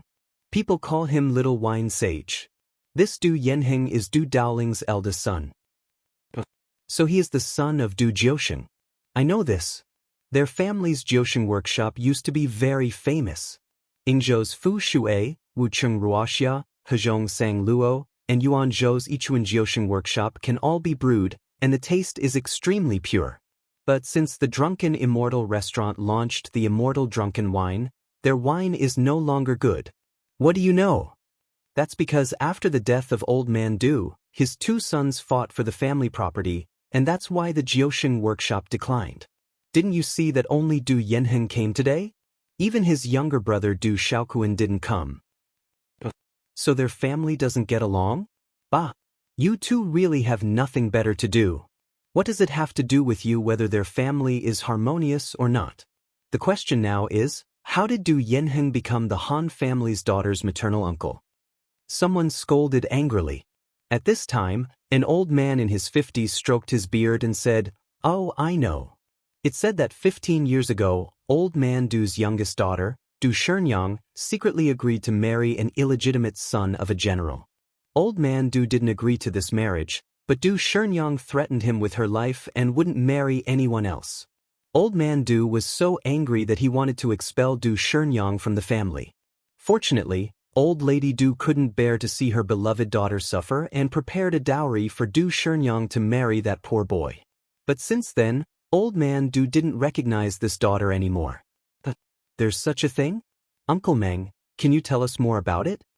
The Tangs also liked to gossip, and this kind of love affair was the favorite of the onlookers. Go go go. I've said what I need to say. What else is there to say? Uncle who? Why do I have an uncle? Iron Egg was born late, so how would he know about these old things? He looked at the convoy behind him and asked in confusion. Iron Egg, you do have an uncle. The one behind is your mother's elder brother, but they didn't interact much in the past. Cough cough, it's a long story. You can ask your father when you get back. Hu Hanyun obviously knew the inside story, but it didn't seem right to talk about the love history of his parents in front of Iron Egg, so he could only give a vague answer. Then after my mother left, my sister and I depended on each other. Why didn't they come to visit us? Iron Egg wasn't muddle-headed. He hit the nail on the head and said with some displeasure. He remembered all the hardships he and his sister had suffered in the past. This, Hu Hanyun scratched his head and didn't know how to answer. You're Iron Egg, right? You can't say that. There's something else behind what happened back then. Just when Hu Hanyun was at a loss, a tall, muscular, bronze-skinned middle-aged man with distinct facial features walked out from the back of the convoy. Chapter 371. You are? Looking at the middle-aged man in front of him, Iron Egg asked with a frown. If you are Iron Egg, then I am your uncle, Du Yanheng. The middle-aged man said with a kind smile. Iron Egg's face immediately showed displeasure. He snorted, I don't have an uncle. I only know that when I was young, my sister and I depended on each other for survival. We almost starved to death. Other than the people in the village, no other relatives were willing to help us. If my father didn't come back in time, my sister and I would have been long gone. Being scolded by a child like this, Du Yanheng's old face was somewhat embarrassed. But thinking that he came here today to acknowledge his family, not to quarrel and make enemies, he could only patiently explain. Tai Dan, back then, your grandfather strongly opposed the marriage between your mother and your father. He didn't even hesitate to sever their relationship as father and daughter in order to stop the marriage. However, your mother threatened him with her life. She insisted on marrying only your father. In the end, even a vicious tiger won't eat its cubs. With your grandmother's help, your mother finally married your father. But since then, under your grandfather's insistence, the Du family no longer had any contact with your father and mother. Tianhu changed his name and went to live in the countryside with your mother. Later, your family moved several times. After your grandfather passed away, the Du family didn't even know where your father and mother lived. So, then why didn't my grandfather agree to my mother marrying my father? Iron Egg asked angrily. In his opinion, his father was a hero who had fought on the battlefield. The only person he had met so far who was stronger than his father was Li Zishuan. So when he heard that his father was disliked by the Du family, he was naturally very unhappy. When Du Yanheng heard his nephew's question, he couldn't help but have a headache. He thought to himself, why is it so difficult to deal with children nowadays? Is it because I haven't dealt with children for a long time, or is it because this child in front of me is too monstrous? Iron Egg, there are too many things involved in the past. I'm afraid it's not convenient to talk about it now. If you really want to know, you can ask your uncle after you send your sister's dowry, or you can go back and ask your father's. Du Yanheng shook his head and said in a deep voice, why can't you say it now? If you are really my uncle, then please explain everything clearly now. Otherwise, we don't want the dowry you added. When he asked Hu Hanyun earlier, Hu Hanyun wasn't willing to go into detail. Now that he asked Du Yanheng was also being secretive. Iron Egg couldn't help but ask impatiently. When had Du Yanheng ever been humiliated by a child like this? He was so angry that his face turned red. He pointed at the Iron Egg and was about to explode. Cough cough. Iron Egg, don't make a fuss. Your uncle is here to add to your elder sister's dowry. This is related to Miss Han's happiness for the rest of her life. Don't make a fuss and let others see you as a joke. Let's send the dowry as usual first and talk about other things in private later. When Hu Hanyun saw that his nephew and uncle were about to start fighting, he hurriedly tugged at Bruiser and said earnestly, don't worry about it. Although old Hu was careless, he spoke with a sense of propriety at critical moments. He knew that Iron Egg cared a lot about his elder sister, so he directly brought up Han Yushi and used this to persuade Iron Egg to look at the big picture and not make a fuss that would embarrass both of them. Sure enough, Iron Egg's stubborn face immediately loosened. After a while, he hesitated and said, "Then we will listen to Uncle Hu and go to Master's house to send the dowry first." After that, he cupped his hands at Du Yanheng and said coldly, "Thank you, Uncle, for sending my elder sister's dowries." "You're welcome." How could Du Yanheng, who had lived half his life, not see the perfunctory expression on Iron Egg's face? He waved his hand expressionlessly and then returned to the Du family's dowry team. Thus, the slowly moving dowry team finally returned to its normal speed and continued to drive towards Yongla Lane. Most of the onlookers had more or less figured out the background of the Du family, as well as the romantic affairs between Father Han and Du Shenyang back then. They couldn't help but feel satisfied, secretly thinking that today's trip wasn't in vain. This Han family is really lucky.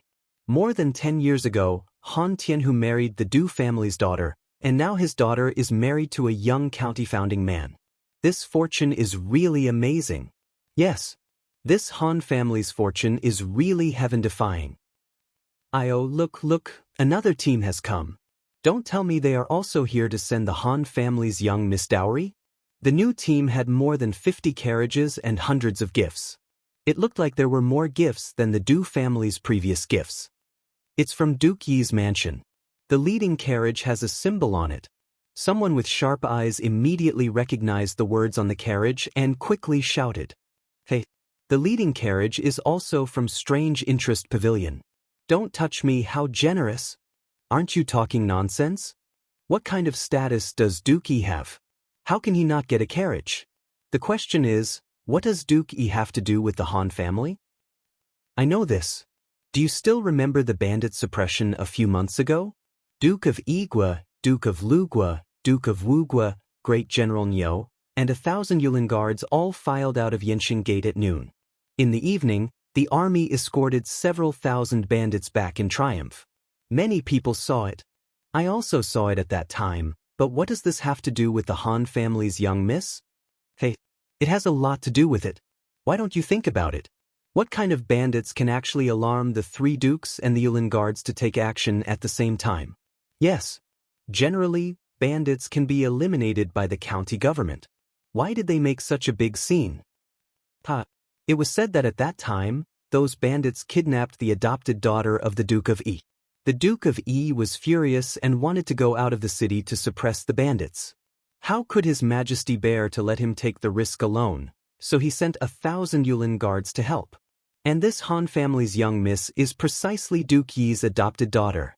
As if to confirm what he said, a manservant in front of the Qin family's caravan started to beat gongs and drums while shouting, "Duke Yi's mansion has added 4 million copper coins, 1,000 mu of fertile land, 5 shops, and 30 carts of silk, satin, gold, silver, and jade." Wow!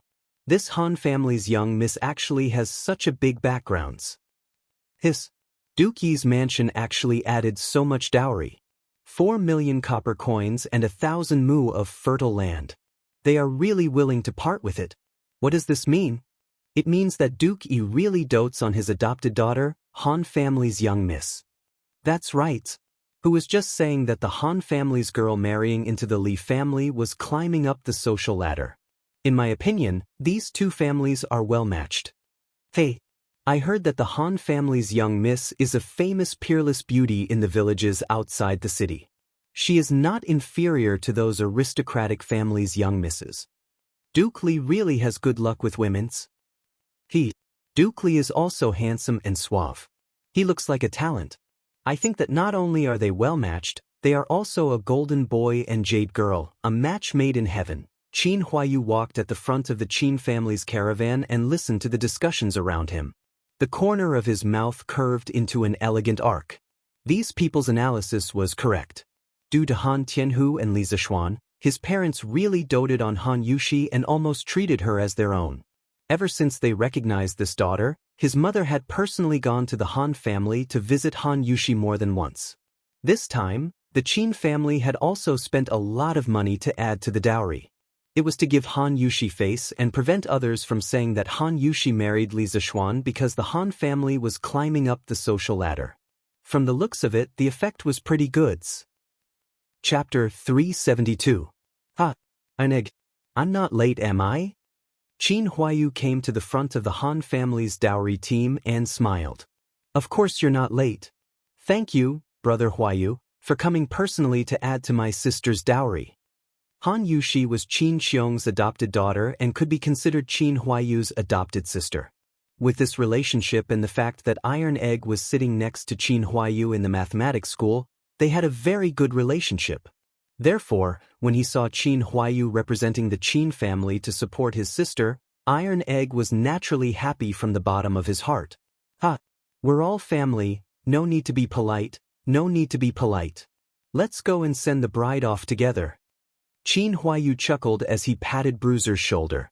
Iron Egg nodded, and the two walked side by side. Du Yanheng saw this scene from behind, and his expression changed slightly. His eyes flashed, and then he quickly returned to normal. He continued to follow the Han family's team expressionlessly. After the Qin family's huge dowry team joined in, the atmosphere was pushed to a climax. Just when everyone thought that today's excitement would end here, another small team came from the west side of the street. There were only about 20 carriages, and it looked about the same size as the Du family's dowry team. Why is there another team here? Are they also here to add to the dowry? Oh my God! One family after another. Who exactly is that, Miss Han? Which family is this? It doesn't look like there are many gifts. Just when everyone was puzzled, someone in front of the team shouted, Duke Wei's mansion is adding to the dowry of his grandniece, Han Yushi. 1 million copper coins, 500 mu of fertile land, 15 carts of silk, satin, gold, silver, and jade. How did Duke Wei become Miss Han's granduncles? Someone vomited blood after hearing this. I've never heard of it before.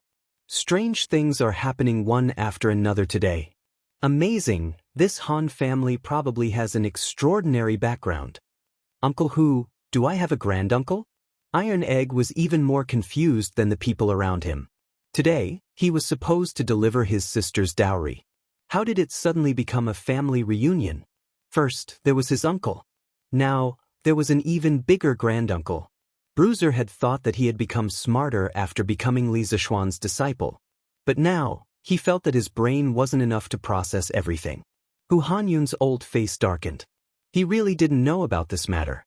However, if he let the situation freeze at this time, not only would he offend Li Jing for no reason, but he would also make the marriage between the Han and Li families a joke. Therefore, he thought for a moment and said, Ahem, Iron Egg, you should go back and ask your father.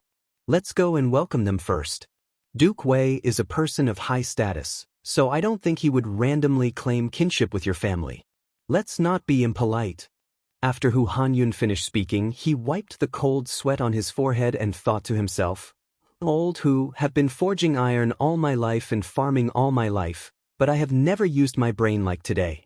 I have to eat more pig's head for lunch to nourish my brain. Uncle Hu is right. Uncle Li is a righteous person.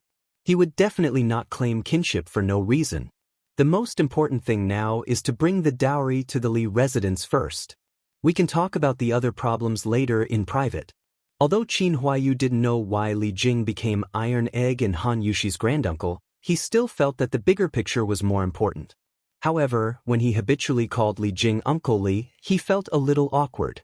He had just called Iron Egg brothers, and in the blink of an eye, he called Iron Egg's granduncle uncle. Why did it feel like their relationship was a little messy? Then we will listen to Uncle Hu and Brother Huayu.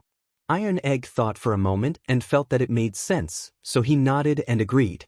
The three of them quickly walked over to the group, and they saw a middle-aged man with a pale face and no beard. He looked to be in his 30s, and he was wearing a very ordinary white martial arts suit. Yo, Huayu is here too? The man looked at Qin Huayu and smiled. Brother Dekue? So you came here in person? Hee, what a coincidence. Qin Huayu exclaimed in surprise, then patted Iron Egg's shoulder and introduced, Iron Egg, this is Uncle Li's eldest son, this is Iron Egg, right? I am your uncle. Today, I am here on your granduncle's orders to add to niece Yushi's dowry. Qin Huayu introduced halfway and didn't know how to continue. At this moment, Li Dijian laughed loudly and introduced himself to resolve Qin Huayu's awkwardness. Iron Egg stared at Li Dijian hesitantly for a long time. In the end, he couldn't call him uncle. Looks like your father didn't make it clear to you. But it's no wonder. Your father left home in a fit of anger, then changed his name and started his own family. He hid it from many people. If it weren't for the Du family coming today to add to your sister's dowry, my father would still be in the dark. Li Dijian saw the hesitation in Iron Egg's eyes. He laughed and took the initiative to explain, but now is not the time to talk about this. Let's not talk about the truth first. Iron Egg, I am already 30 years old. It's not a loss for you to call me uncle, right? Li Jing was 57 years old this year, and his eldest son was 30 years old. It seemed that Li Dijian's words were very reasonable. Li Jing suddenly became a grandfather. In this era where young men and women generally got married at the age of 14 or 15, it was barely acceptable. Panic hurry. Hu Hanyun pulled Iron Egg's arm and urged in a low voice. Uncle, thank you for adding to my sister's dowry. Iron Egg saw that Li Dijian's words were sincere and approachable. He didn't have the arrogance of a son of a high-ranking official. Besides, Li Jing was the Minister of War and a first-rank duke. There was no reason for his son to come all the way here to claim kinship with him, a poor country boy. After thinking it through, he cupped his hands and thanked Li Dijian. You're welcome, you're welcome. I came in a hurry and didn't prepare many gifts. Nephew, I hope you don't mind. Li Dijian patted the back of Iron Egg's head and laughed. Young Master Li, what are you talking about? The Han family is already very happy that you can come. Old Hu hurriedly said politely. Don't be so polite with each other here. Hurry up and go to Yongla Lane to send the dowry. The people there must be waiting anxiously. Qin Huayu laughed and waved his hand. Yes. We can't delay business. Let's go, let everyone follow. Let's go. Li Dijian came to his senses and hurriedly said. Thus, the four families formed a dowry delivery team and marched toward the Li residence in a mighty manner. The number of gifts and the luxurious lineup attracted the attention of countless people. It also made the entire Chang and city boil. I didn't expect this. Duke Wei actually found out about Han Tianhu's true identity so quickly. Looks like today's trip wasn't in vain. Du Yanheng, who was at the back of the team, looked at Li Dijian in front of him and muttered to himself in a voice that only he could hear. Chapter 373. Rewind time to an hour ago. Puning Fong, Duke Wei's mansion. Master, are you reading again? A young woman suddenly appeared at the door of the study. She was graceful and looked to be in her 20s. She was wearing an archery uniform and thin boots. Her sleeves were tied to her arms. She looked valiant and formidable. What's the matter, Chu Qin?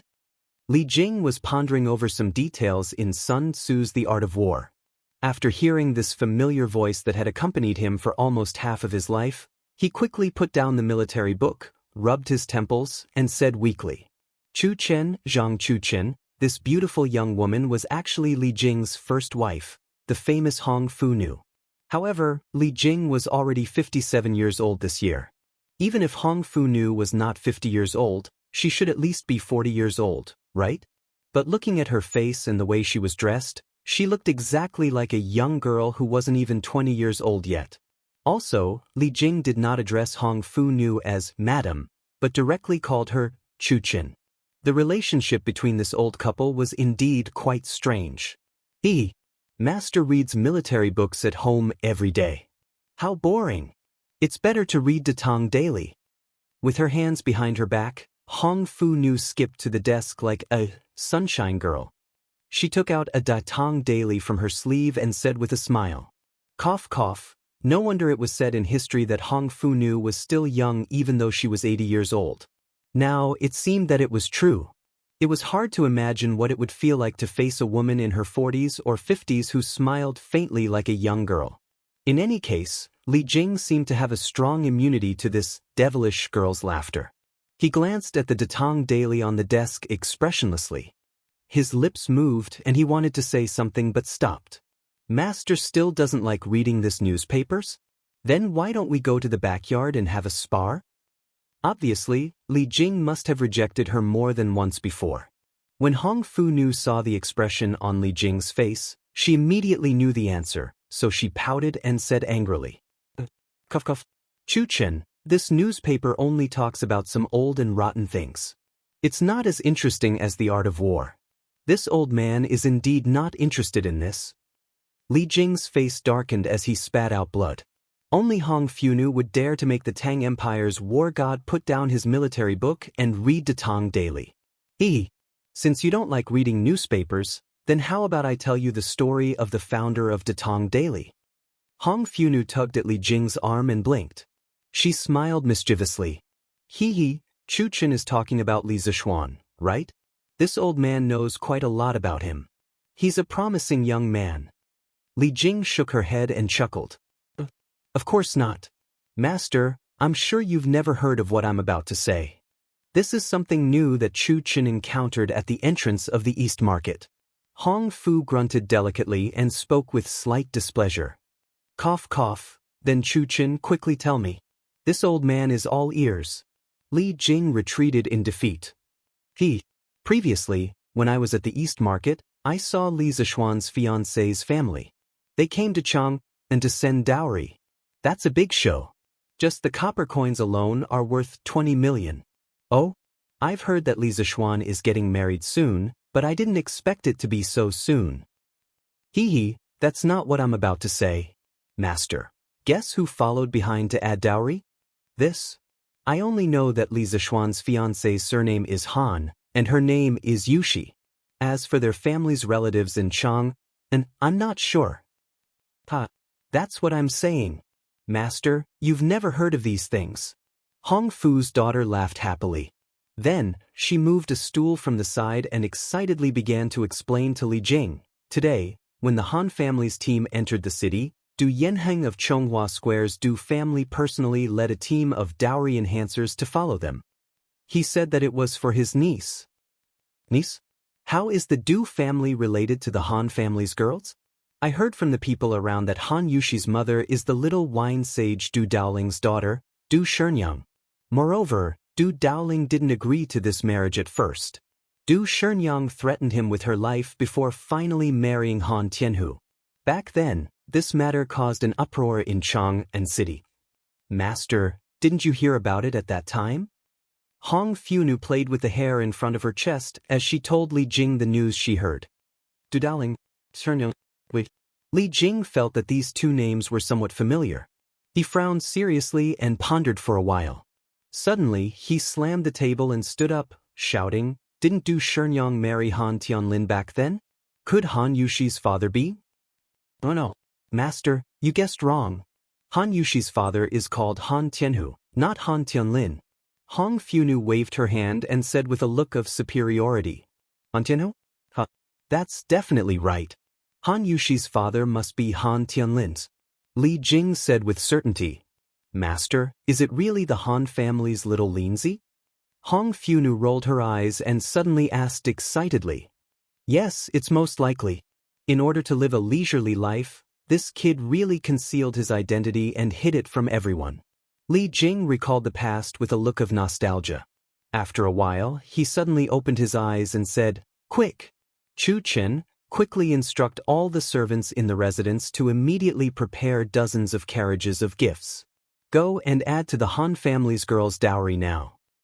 "Oh, yes. If it's really little Linzi, then isn't Han Yushi your grandniece? We really should go and add to the dowry." Hong Fu Nu reacted and said happily. Li Jing was speechless. "Isn't she also your grandniece?" "Of course not. I'm still so young. I don't want to be someone else's grandaunt. Master, you should be it yourself." Hong Fu Nu snorted and was about to leave. When Li Jing heard that, his face was filled with black lines. Was this something a grandmother should say? "All right, Master. If we want to catch up to the Han family's team, we have to hurry. But this way, we won't have time to prepare many things. What should we do?" Hong Funu had just walked to the door when she came to her senses and turned around to ask. It's fine. Even if we don't bring anything and only send some people to support the Han family, little Lindsay will be very happy. Li Jing stroked his beard and said calmly. That's true. Then, I'll personally send the Han family's girls dowry. Hong Funu said eagerly. Nonsense. Just let the Jian go. What will you look like if you go? Li Jing said unhappily. Throughout history, which grandaunt personally went to send dowry to her grandniece? Why can't I go? Am I unpresentable? Hong Funu said angrily with her hands on her hips, revealing her shrewish and unreasonable side. The veins on Li Jing's forehead were throbbing. He wanted to be angry but didn't dare to. After a pause, he could only swallow his anger and coax her nicely. Cough, cough, Chuchen, I definitely didn't mean that. Then, what do you mean? You see, you let the Jian send the dowry. We can practice martial arts in the backyard. I haven't tested your martial arts skills in a long time. So that's the case. Master, please wait a moment. I'll let the Jian bring people to send the dowry. Then we'll spar. Hong Funu smiled and ran out immediately. Chapter 374. Li Zishuan, who had been woken up early in the morning and tidied up neatly, was ordered by his father to stay at home and wait for the Han family's makeup team to arrive. After waiting for a long time, Li Zishuan lay down comfortably on the recliner and went back to sleep. Li Zishuan, who was wandering in his sleep, naturally didn't know about the wave of family reunion that was happening on the streets of Chang'an City. He also didn't know that today's makeup team would be so huge that it would stun everyone. Hey, old master, why isn't the makeup team here yet? Could it be that something went wrong on the way? Madame Li was anxiously pacing back and forth in the front yard, looking at the gate from time to time. However, after waiting for a long time and not seeing the makeup team, she finally couldn't help but ask. Madam, don't be anxious. What could happen to the emperor? They will definitely be here soon. Besides, didn't Madam just send Sanbao out to scout for news? There should be news soon. Li Jingma was also a little anxious, but he forced himself to calm down and comforted her. Still talking about it? Didn't our daughter-in-law get kidnapped outside Chang'an City last time? Fortunately, Xian'er went there in time and nothing happened. Madame Li rolled her eyes and said unhappily. Ahem, wasn't that an accident? Besides, weren't those bandits already surrounded by the imperial army? Madam, don't worry about it. Li Jingma's face darkened, and he said in a muffled voice. I'm worried about it?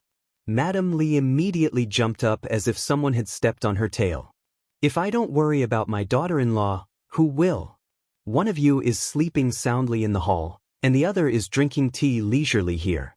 In the end, it's me who's worrying for nothing. All right, with such an unreasonable wife, old Master Li could only grit his teeth and swallow his anger. He smiled and said, Ahem, it was a slip of the tongue, a slip of the tongue.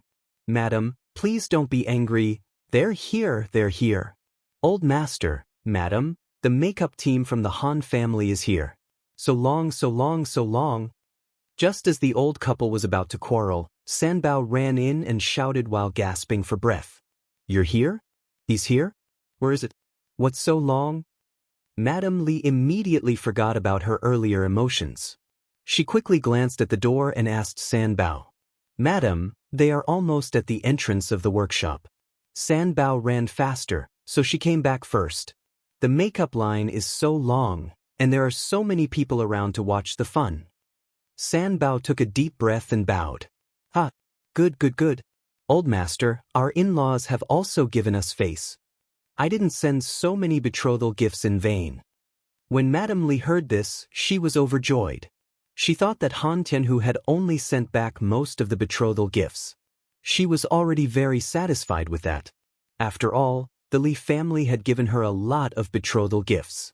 She only needed to send back a part of it, and it was already very ostentatious. It could be considered giving face to the Li family. Which mother wouldn't want her son's wedding to be lively? Of course. Tianhu isn't someone who forgets righteousness at the sight of profit. He might have even supplemented the betrothal gifts from other places. The Han family's foundation is thin, but Tianhu's character is unquestionable. This marriage is going well. Old man Li stood up and said with a smile. Yes, yes. Xiao He, go and wake young master up and wipe his face. Why are you in such a daze on such a joyous stage? Madame Li was so happy that she couldn't close her mouth. She turned her head and ordered Xiao He. Yes, madam. Thinking of her young master, Xiao Shi covered her mouth and smiled. She ran to the main hall to wake the lazy pig up. In just a short while, there were sounds of drums and gongs outside the door. Then, they saw Iron Egg, Hu Hanyun, Qin Huayu, and Li Dijian, who were wearing joyful clothes, striding into the residence first. Grandmaster, Iron Egg is here to send my sister's makeups. Iron Egg smiled and bowed to Li Jingma and Madame Li. Goods. Good child, go in and rests. Iron Egg was very obedient in the Li family and was deeply loved by the two elders. At this time, Madame Li lovingly touched the back of Iron Egg's head and said softly, "The Han family presents their daughter's dowry, 20 million copper coins, 1,000 mu of fertile land, 3 plates of coral pearls, golden amber pearls, beeswax pearls and agarwood pearls, 4 pieces of green jade, 4 pieces of white jade, 2 pieces of crystal, 2 pieces of gold amber, 2 pieces of jade, 2 pieces of ivory, 2 pieces of jade, 2 pieces of ivory, 2 pieces of deer bone, 2 pieces of ox horn." San Bao and Ah Fu took turns to sing the gifts at the door. Butler Wang Zhong leaned over the red square table that had been set up earlier and quickly recorded everything down. As he recorded, his forehead started to sweat uncontrollably. There seemed to be an endless supply of gifts. He couldn't finish recording them no matter how hard he tried. Madame Li listened for a while and felt that something was wrong. She had never seen many of these things before. Most of the dowry from the Han family should be self-prepared. She couldn't help but look at Li Jingmo and ask, "Master, isn't this too much?" "Yes, it is indeed more than what we sent over. Isn't this Han Tianhu too honest?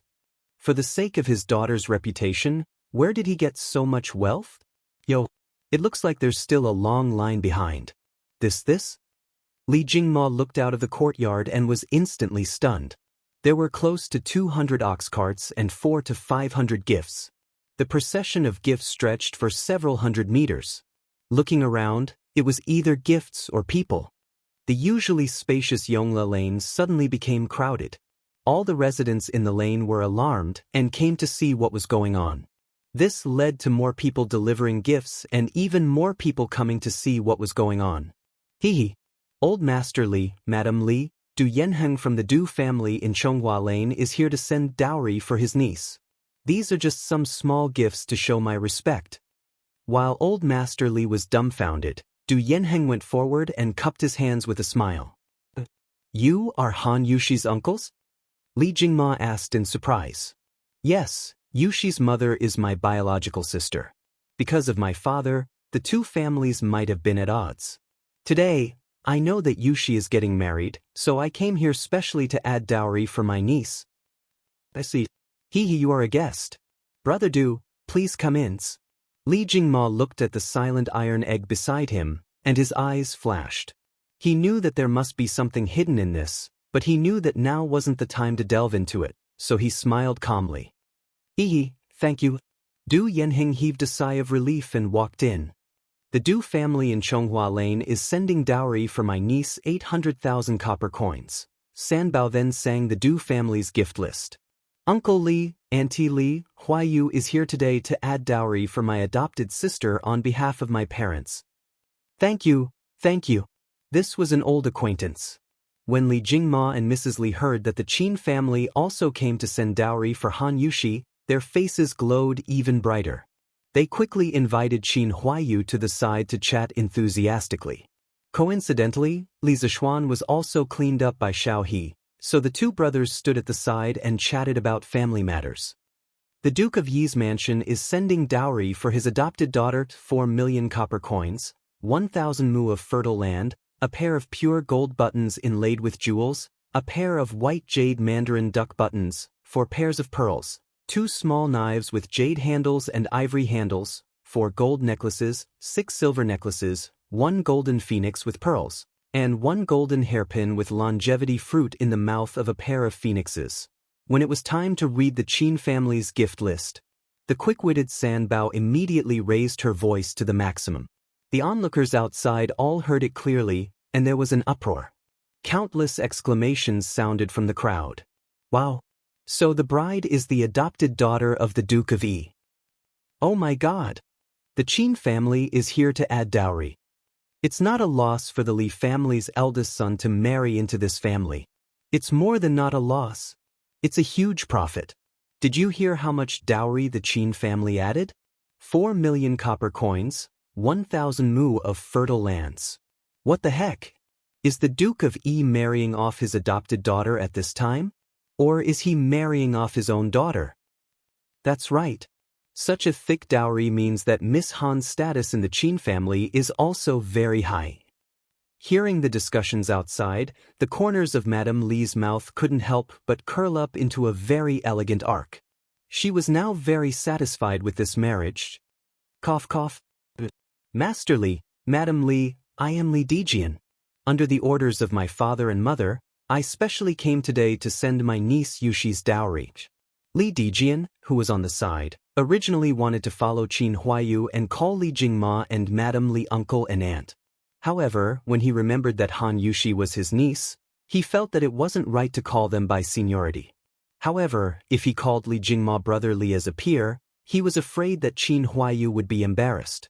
After thinking about it, he could only call him that. Chapter 375. First, an uncle popped up, and then another uncle popped up. Li Jingma's mind couldn't help but become a little confused. It wasn't that he hadn't been to the Han family manor, and it wasn't that he didn't know about the Han family situation, but he had never heard of Han Yushi having such relatives. Also, why did the name Li Dijian sound so familiar? Uncle Li Dijian is Duke Wei's eldest son. Qin Huayu saw Li Jingma's confused face and explained softly. Buzz. Li Jing, it was actually Li Jing's son. Li Jingma's mind was buzzing from this news. In terms of prestige among the people, Li Jing's reputation was definitely greater than Qin Qiong's. That was the Tang Empire's military god. The Tang Empire's military god who had won every battle. If Du Yanheng came over to deliver the dowry, he might have the intention of using Han Yushi's relationship with the Li family. Then, there was only one possibility for Li Jing to send his son over to acknowledge the family. Han Yushi was definitely Li Jing's grandniece. Li Jing, who was in a high position and had great prestige, wouldn't randomly come over to claim kinship just because of Li Zishuan's current achievements. Sorry for the disrespect. Thank you for your concern, Duke Wei. Dijian, please come in. Almost instantly, Li Jingma understood the crux of the matter. He was a little overwhelmed by the favor and quickly thanked him. As for why Li Jing became Han Yushi's granduncle, that was the Han family's own family matter. It wasn't convenient for him to ask too much. Old Master Li is too polite. Li Dijian smiled honestly and returned the greeting. This. Li Zishuan, who was standing beside Qin Huayu, was dumbfounded. Li Jing was also present when he was treating Qin Qiong's illness at the Qin manor. At that time, he even called Li Jing Uncle Li. In just a few short months, he had just married a wife. Why was he suddenly a generation lower than him? This was a little too big of a loss. He had to go back and ask Han Yushi properly. The majestic procession of gifts entered the Li residence at a very slow speed. All kinds of gifts were piled up like a mountain, and the front courtyard could not fit them all. In the end, some of the gifts were piled up in the west courtyard. Old Man Li saw that he was short of manpower, so he hurriedly sent for 3 accountants and 8 workers from the shop to sort out the gifts before noon. As for the storage of these gifts, they could only wait until noon. There were many gifts, but there were even more people who came. There were close to 200 people who came to deliver the dowry for the Han family. The other 3 families brought more than 300 people together. With so many people, it was impossible to let them come all the way here for nothing. At the very least, they should take care of lunch. Lunch for over 500 people was definitely not something the Li residence's own kitchen could handle. Although Li Jingma didn't expect so many people to come today, he was already prepared. The Drunken Immortal restaurant's kitchen had all been called over in advance. Today, the Drunken Immortal restaurant's business would definitely be down, but the Li family didn't care about that. Therefore, these 500-plus ordinary people were very lucky today. They didn't spend a single cent and enjoyed a feast personally prepared by the Drunken Immortal restaurant's kitchen. There were 30 big tables in the front courtyard of the Li residence, 20 big tables in the open space in front of the Li residence, and 2 tables in the main hall to entertain the important people who came today. When it was time to eat, the fragrance spread for 10 miles. The entire Yongla Lane was filled with the fragrance of the Li residence's banquet. TSK. Old Master Li is really generous. It's so fragrant. Is this chicken nibbled on? I didn't expect it. I can actually eat this expensive chicken today. I didn't come for nothing. Oh my God. This wine is so fragrant. It's a little. But, Big Dog Wang, you really don't know how to be content. Do you know what wine this is? This is the Drunken Immortal restaurant's Gentle Village. It's 2 strings of money per liter. It's already very rare for us to have a pot on each table. You better cherish it. Heh. So this is the Gentle Village. I've never drunk it before. I have to taste it today. Big Dog Wang, you bastard, leave some for us. That's right. The people who came to deliver the makeup today ate and drank to their heart's content in the Li residence. The passers-by saw the commotion inside and smelled the fragrance inside. They couldn't help but stop and discuss in low voices. Their envy was obvious. The Li residence's extravagance today is really grand. They set up so many tables for the banquet? Hey, you didn't see the extravagance of the makeup delivery this morning, right? That's called a grand occasion. Cheng'an City hasn't had such a grand ceremony for many years. After smelling the fragrance for so long, I don't even need to eat lunch. The Li family chef skills are really good. What do you know? Old Master Li specially asked the Drunken Immortal restaurant's chef to come over today to prepare the banquet. Didn't you see that the Drunken Immortal restaurant is closed today? The Li family is really going all out today. Hee. Why didn't Old Master Han ask me to deliver the makeup? Even if I have to work for a day, it's worth it to be able to eat this meal. Mother, I'm hungry. A little girl by the roadside twitched her nose and said to the madam beside her, Nyonyo is hungry? Then mother will go back and make something delicious for you, okay? The madam bent down and rubbed her daughter's little head as she said softly, Oh no, Nyonyo wants to eat their food. The little girl blinked and pointed at the Li residence's main door. This, Chonghua Square. Du residence, side hall. Old Master, I heard that Big Brother still went to deliver the makeup to that girl. A woman in purple in her 30s said to the middle-aged man sitting at the head of the table. Big Brother is really selfish. Seeing that girl climb up the social ladder, he went over to suck up to her. What a disgrace to the Du family. The middle-aged man's face was gloomy. He slammed the table and said angrily, What did my father say when he was alive? Has he forgotten all about it? Besides, the Li family's Drunken Immortal and Gentle Village are said to be made by that girl. She has stolen a lot of business from our winery saint. That girl betrayed us and used the winemaking skills her mother taught her to deal with us. Big Brother actually went to deliver her makeup? How shameless. Old Master is right. That wild girl is really hateful. She caused our Du family to decline day by day. I didn't expect her to be able to hook up with a county man. She is really lucky. The woman in purple said viciously.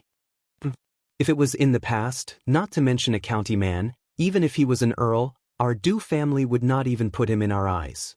Under the leadership of Du family, our Du family is really declining. But luckily we are separated.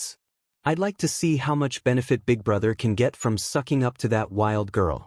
The sinister man took a sip of tea and said with a sneer. Old Master is really wise. Our winery saint earned more than Big Brother's winery saint last month. Haha. Chapter 376. Oh, The Du family in Chonghua Square and the pharmacist have sent people to deliver dowries to Miss Han? In the sweet Du hall, Li Er was eating the food that Empress Zhang Sun had personally delivered while listening to Zhao Song's report on the interesting things that happened in Chang'an today. Yes, Your Majesty. The Du family is Miss Han's maternal uncle's family.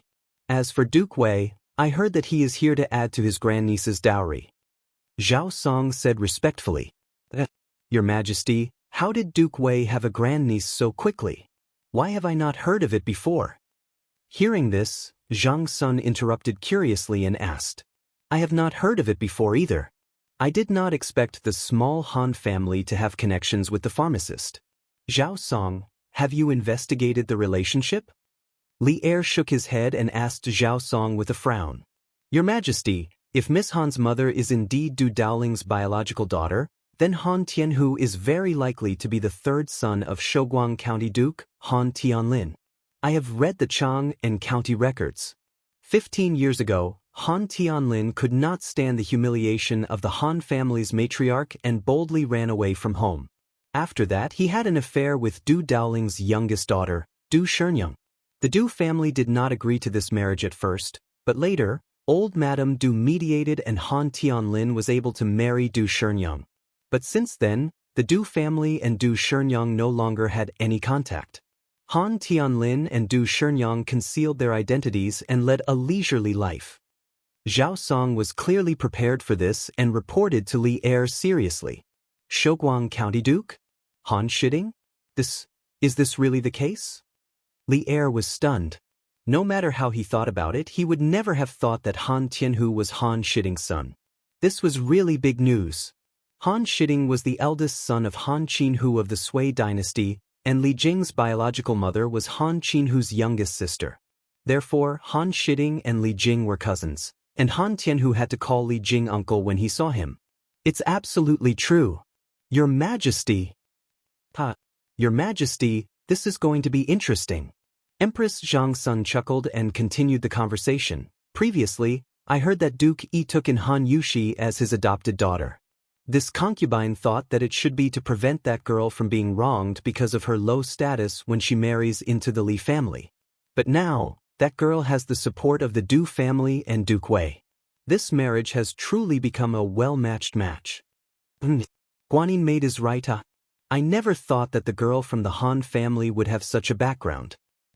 Li Zishuan, that brat really knows how to pick a wife. Li Er smiled maliciously. East Market, Strange Interest Pavilion. Now, it was a different scene. Give me 2 Tang Dynasty Dictionary. Hurry up, it wasn't easy for me to get in lines. A man excitedly said to the clerk of the Strange Interest Pavilion. Alright, please wait a moment. Sigh. Give me 10 copies of the Tang Dynasty Dictionary. It's only 300 copper coins per book, too cheaps. A middle-aged man dressed in luxurious clothes laughed. The price of the Tang Dynasty Dictionary was indeed very cheap. It had a lot of pages, and according to the previous price, one might not even be able to get it for 7 or 8 strings of coins. Sorry. Dear customer, everyone in the Strange Interest Pavilion can only buy 3 copies of the Tang Dynasty Dictionary today. One of the clerks hurriedly refused. What? There's such a thing? All right then, give me 3 copies. Outside the Strange Interest Pavilion, it was bustling with noise and excitement. Everyone, line up properly, don't fight. Today, we have enough copies of the Tang Dynasty Dictionary, so don't worry. It had been 2 hours since the market opened, but there was still a very long line in front of the Strange Interest Pavilion. There were scholars dressed in luxurious clothes, and there were also farmers dressed in coarse linen clothes. Due to the previous situation of the Strange Interest Pavilion, everyone in the line knew that there was a limited number of copies of the Tang Dynasty Dictionary. Thus, some of the people at the back of the line started to get restless. In order to maintain order, Sun Huayuan quickly calmed them down. Otherwise, there would be a large-scale riot. Shopkeeper's son, you're not trying to trick us again, are you? Every time you say that you have enough copies in stock, it's always sold out in a short while. That's right. Your strange interest pavilion is always unkind.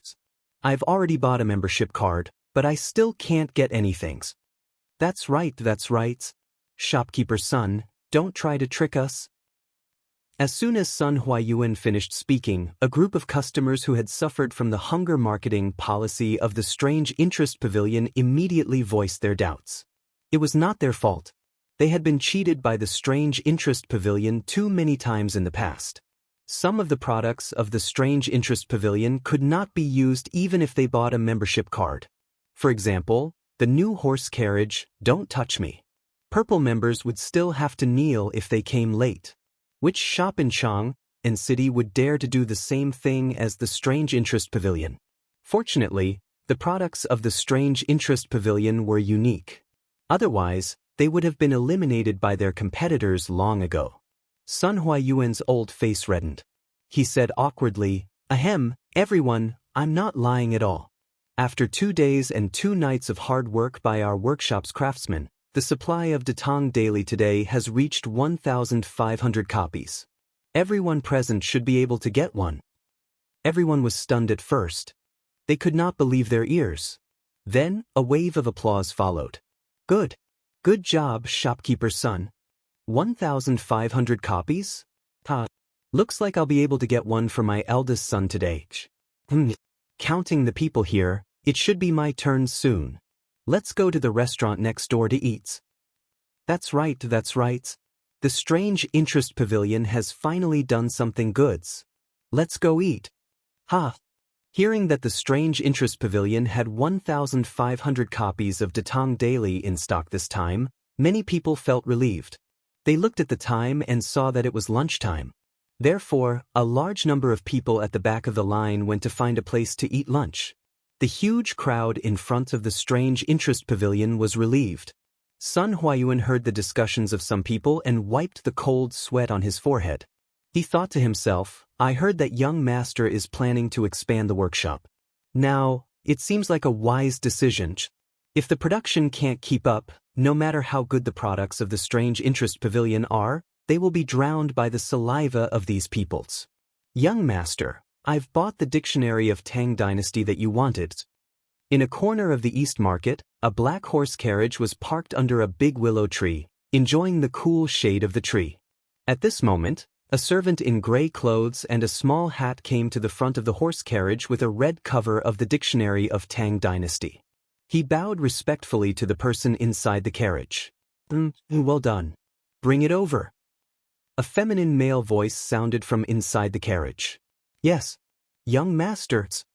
The servant in gray lifted a corner of the curtain and carefully handed the dictionary of Tang Dynasty in his hands. The curtain moved slightly, and through the gap, a slender and fair hand could be seen taking the dictionary. The curtain closed, and the carriage fell into silence. The servant in gray stood motionless outside, waiting for orders. A moment later, a young man's urgent voice came from inside the carriage.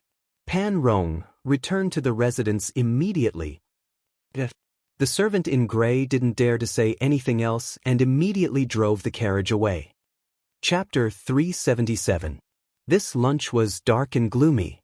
The people who came to deliver the makeup had grease all over their mouths and were eating happily. There were 50 tables outside, and basically every table was completely implementing the CD policy. This made the stray dogs outside the Li residence, who were waiting to eat the leftovers after the meal, suffer. With such a big lineup today, they were destined to have no food to eat. Wow. Awesome. 2F** King awesome. The Li family's food is really F** King goods. Fortunately, I came with the master today to deliver the makeup. Zhao Sifang, that little brat, wanted to change shifts with me when he came. Fortunately, I didn't change shifts.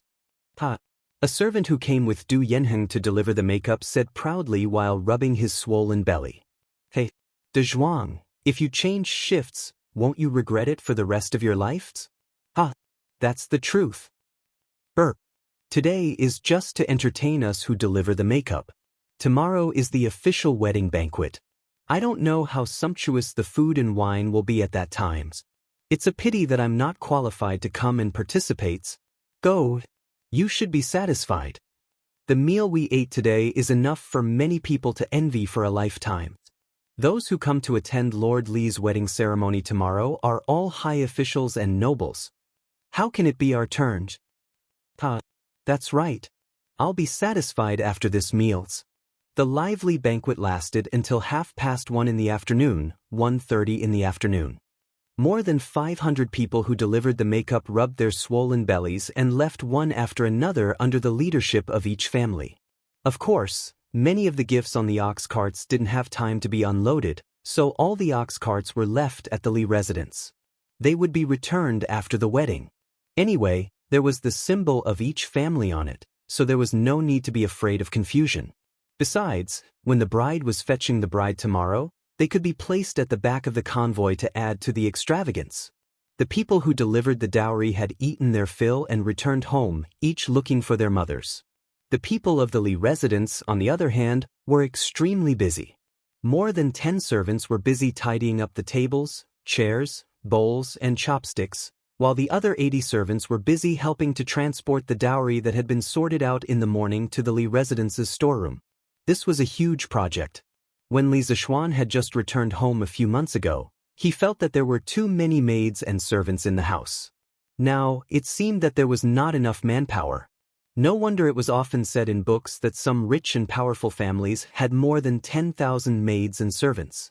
In this era, it was not exaggerated at all, because the business of the big families was even bigger. The current foundation of the Li family was still not comparable to those 1,000-year-old families. Today, the amount of dowry sent by the Han, Li, Du, and Qin families was so much that it almost filled up the 2 courtyards of the Li residence. The Li residence was not a small residence. The entire area of the Li residence could be counted with one's fingers in the several nearby squares. Even so, the courtyard was still full. One could imagine how many gifts there were. If it was a small family, it was estimated that the house would not be able to hold it. The storeroom of the Li residence was in the backyard. It was an independent 3-story building. There were only some famous people's calligraphy and paintings, gold, silver, jade, and of course, a lot of copper coins. Li Zishuan had been here once, but never again, because he was not short of money to spend. Li Jingma personally went forward to open a simple and heavy copper lock, and then brought a few trusted servants in. The rest of the servants delivered all kinds of expensive gifts outside, and the servants inside were responsible for placing the gifts in appropriate places. In this way, the servants inside were actually the most tired, but none of them complained. Instead, they were all glowing and looked proud. The gifts that could be moved into the Li residence's storeroom were the more precious ones. For example, some of the cheaper furniture and decorations that took up more space could only be placed in the courtyard first, and even had to be piled up. As for the rice, wheat, and meat in the dowry, they had long been arranged to be placed in the Li residence's granary or sent to the drunken Immortal restaurant. According to Li Zishuan's previous plan, he had originally planned to buy a large amount of food during this autumn harvest to deal with the locust plague next year. But now, it seemed that when the time came, perhaps only half of the planned amount would be needed, because half of the granary at home was filled with food. These are all Yushi's dowry. You can't use them without permission in the future, do you understand? Madame Li stayed inside for a while before coming out. As a woman, she couldn't help much inside. Li Zishuan was also bored inside, so he slipped out with his mother. Knowing that her son was deliberately playing tricks, Madame Li smiled and didn't want to expose him. She looked at the mountain of dowry outside, thought for a while, and then earnestly instructed her son. A woman's dowry in ancient times was usually the private property of the woman, especially at this time. According to the law, a woman's dowry was protected by the law. When a woman married into her husband's family, her dowry wouldn't become the family's public property, but still belonged to her private property. Not only could the parents-in-law not take it, even the husband couldn't take it. If the woman was divorced, then the dowry could be taken away. If the woman passed away, then the dowry would belong to her children. If she didn't have children, then most of the dowry would go to the mother's family, and the husband would get half of it at most. This still depended on negotiation, and it was also where disputes over property often happened. Therefore, the rights of women in the Tang dynasty were still very high, and they were protected by the government. It wasn't like the Ming and Qing dynasties, where women were completely dependent on men. They followed the father at home, the husband after marriage, and the son after the husband's death. The women of this time also had their own property rights, which was unimaginable in the future. Mother, I know, so don't worry. I don't care about that little bit of money. Li Zishuan pursed his lips. He was an awesome transmigrator, so no matter what, he wouldn't fall to the point where he had to rely on his wife's dowry to survive. If that was really the case, he might as well find a piece of tofu and kill himself. Hee. My son is promising. Madame Li looked at her son's smug face and couldn't help but smile lovingly. Isn't that because I was born good? Glib tongue. Alright, go ahead and be naughty. I'll go and see if there are any oversights. Nothing must go wrong at tomorrow's weddings. Madame Li covered her mouth and smiled, tapping her son's forehead in annoyance. After such a long time of family reunion, she felt that she was getting happier every day. The only flaw was that she hadn't fulfilled her wish of having a house full of children and grandchildren.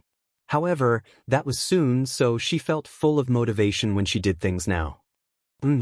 Thank you for your hard work, mother. Li Zishuan said sincerely. People said that having an elder in the family was like having a treasure. This was really true. If it weren't for the two elders, he wouldn't have been able to handle this wedding alone. He didn't even know the most basic wedding procedures, and who knew how much trouble he would have caused. Chapter 378. After leaving the backyard, Li Zishuan started to get busy with his own matters. He couldn't rely on his parents for everything, so he had to help out where he could. Tomorrow was the big day of the wedding. He had his own plans and arrangements to give Han Yushi a grand and special wedding. First, it had to be ostentatious and imposing. He couldn't just let the Han family have 10 miles of wedding procession today and the Li family have a few ox carts to escort the bride tomorrow. Li Zishuan had already prepared for this. Currently, the Li family had 25 of the new, Don't Touch Me carriages. Just this alone made them unique in the entire Tang dynasty. In addition, Li Zishuan had temporarily kept 35 carriages from the workshop, so they had 60 carriages in total. Also, he could borrow the few carriages he gave to Li Tai and Chung Chumo to make up the numbers temporarily. Together with the 3 carriages sent by the Han family today, they had about 70 Don't Touch Me carriages in total. That's awesome. It was equivalent to using 70 Maseratis to escort the bride in modern times. Who could be so rich? He transferred over 20 people from his father's side. Li Zishuan arranged for 5 of them to borrow the carriages and 1 to inform Faubert to send the new carriages over. The rest were arranged to prepare materials for decorating the carriages, such as red ribbons, red silk flowers, and so on. Sanbao, come here. Li Zishuan rolled his eyes and suddenly thought of a good idea. Young master, are you looking for me? Sanbao, go to the workshop now and tell Ma Zhou that tomorrow. Do you understand? Young master, Sanbao will go now. With that, Sanbao ran out like a wisp of smoke. Gi Lane. Meng residence. Brother, how do I pronounce this? In the main hall, Yaya was holding a dictionary of the Great Tang and learning pinyin from her brother. She leaned over the table and pointed at a letter. It was worth mentioning that after Li Tai's persuasion that day, Meng Wenhao had already made a decision in his heart. As soon as he got home, he told his mother about his intention to transfer schools. At that time, Mother Meng almost subconsciously wanted to refuse, but when she saw her son's determined expression, her heart softened. In the end, she didn't say anything. She just sighed and went to cook. Meng Wenhao couldn't understand his mother's intentions, and his heart sank. However, when he thought of what Li Tai had said and the countless surprises brought by Li Zishuan after he entered the school, he gritted his teeth and decided to stick to his original intention. Therefore, from that day on, Meng Wenhao didn't go to the school anymore and started his field vacation in advance. For the past few days, he had been helping some shop owners to settle the accounts outside to earn some pocket money. Today, because the Dictionary of the Great Tang was on sale for the first time, he thought of buying a copy for his little sister to learn how to read. As a student of the Imperial College, Meng Wenhao certainly knew the benefits of pinyin. He didn't need to listen to other people's superfluous propaganda. Pronounce this letter T. Come, Yaya, pronounce it with your brother, Dich. Hearing his little sister's question, Meng Wenhao looked at the direction she was pointing at and taught patiently. Ji, is that right? Brother? Yes, Yaya is so smart. Meng Wenhao rubbed Yaya's head and smiled. How, come here. Mother has something to say to you. At this moment, Mother Meng walked in and said to Meng Wenhao after taking a look at the situation in the room. Hey mother, I'll be right there. How, do you know what day it is tomorrow? In the side hall, Mother Meng looked at her son and asked softly. Tomorrow? Hearing this, Meng Wenhao frowned and thought for a while. He really couldn't think of what day it was tomorrow. He couldn't help but wonder, Mother, I can't think of what day it is tomorrow. Please tell me, Mother. How, is muddle-headed? Mother Meng frowned and said seriously, How, didn't you see the big wedding ceremony in Chang, in city today? Tomorrow is your husband's wedding ceremony, how can you not remember? So Mother is talking about this? Meng Wenhao scratched his head gloomily. At first, he thought his mother was asking about what important day it was tomorrow. How, you said earlier that you wanted to follow Li Xinji to the Yanhuang Academy. I'm not well educated, and I don't understand the principles behind it. But since this is your decision after careful consideration, I'll support you. Mother Meng sighed, turned around and continued, Besides, Li Xinji is very kind and intelligent. Whatever he does, he won't harm his own student.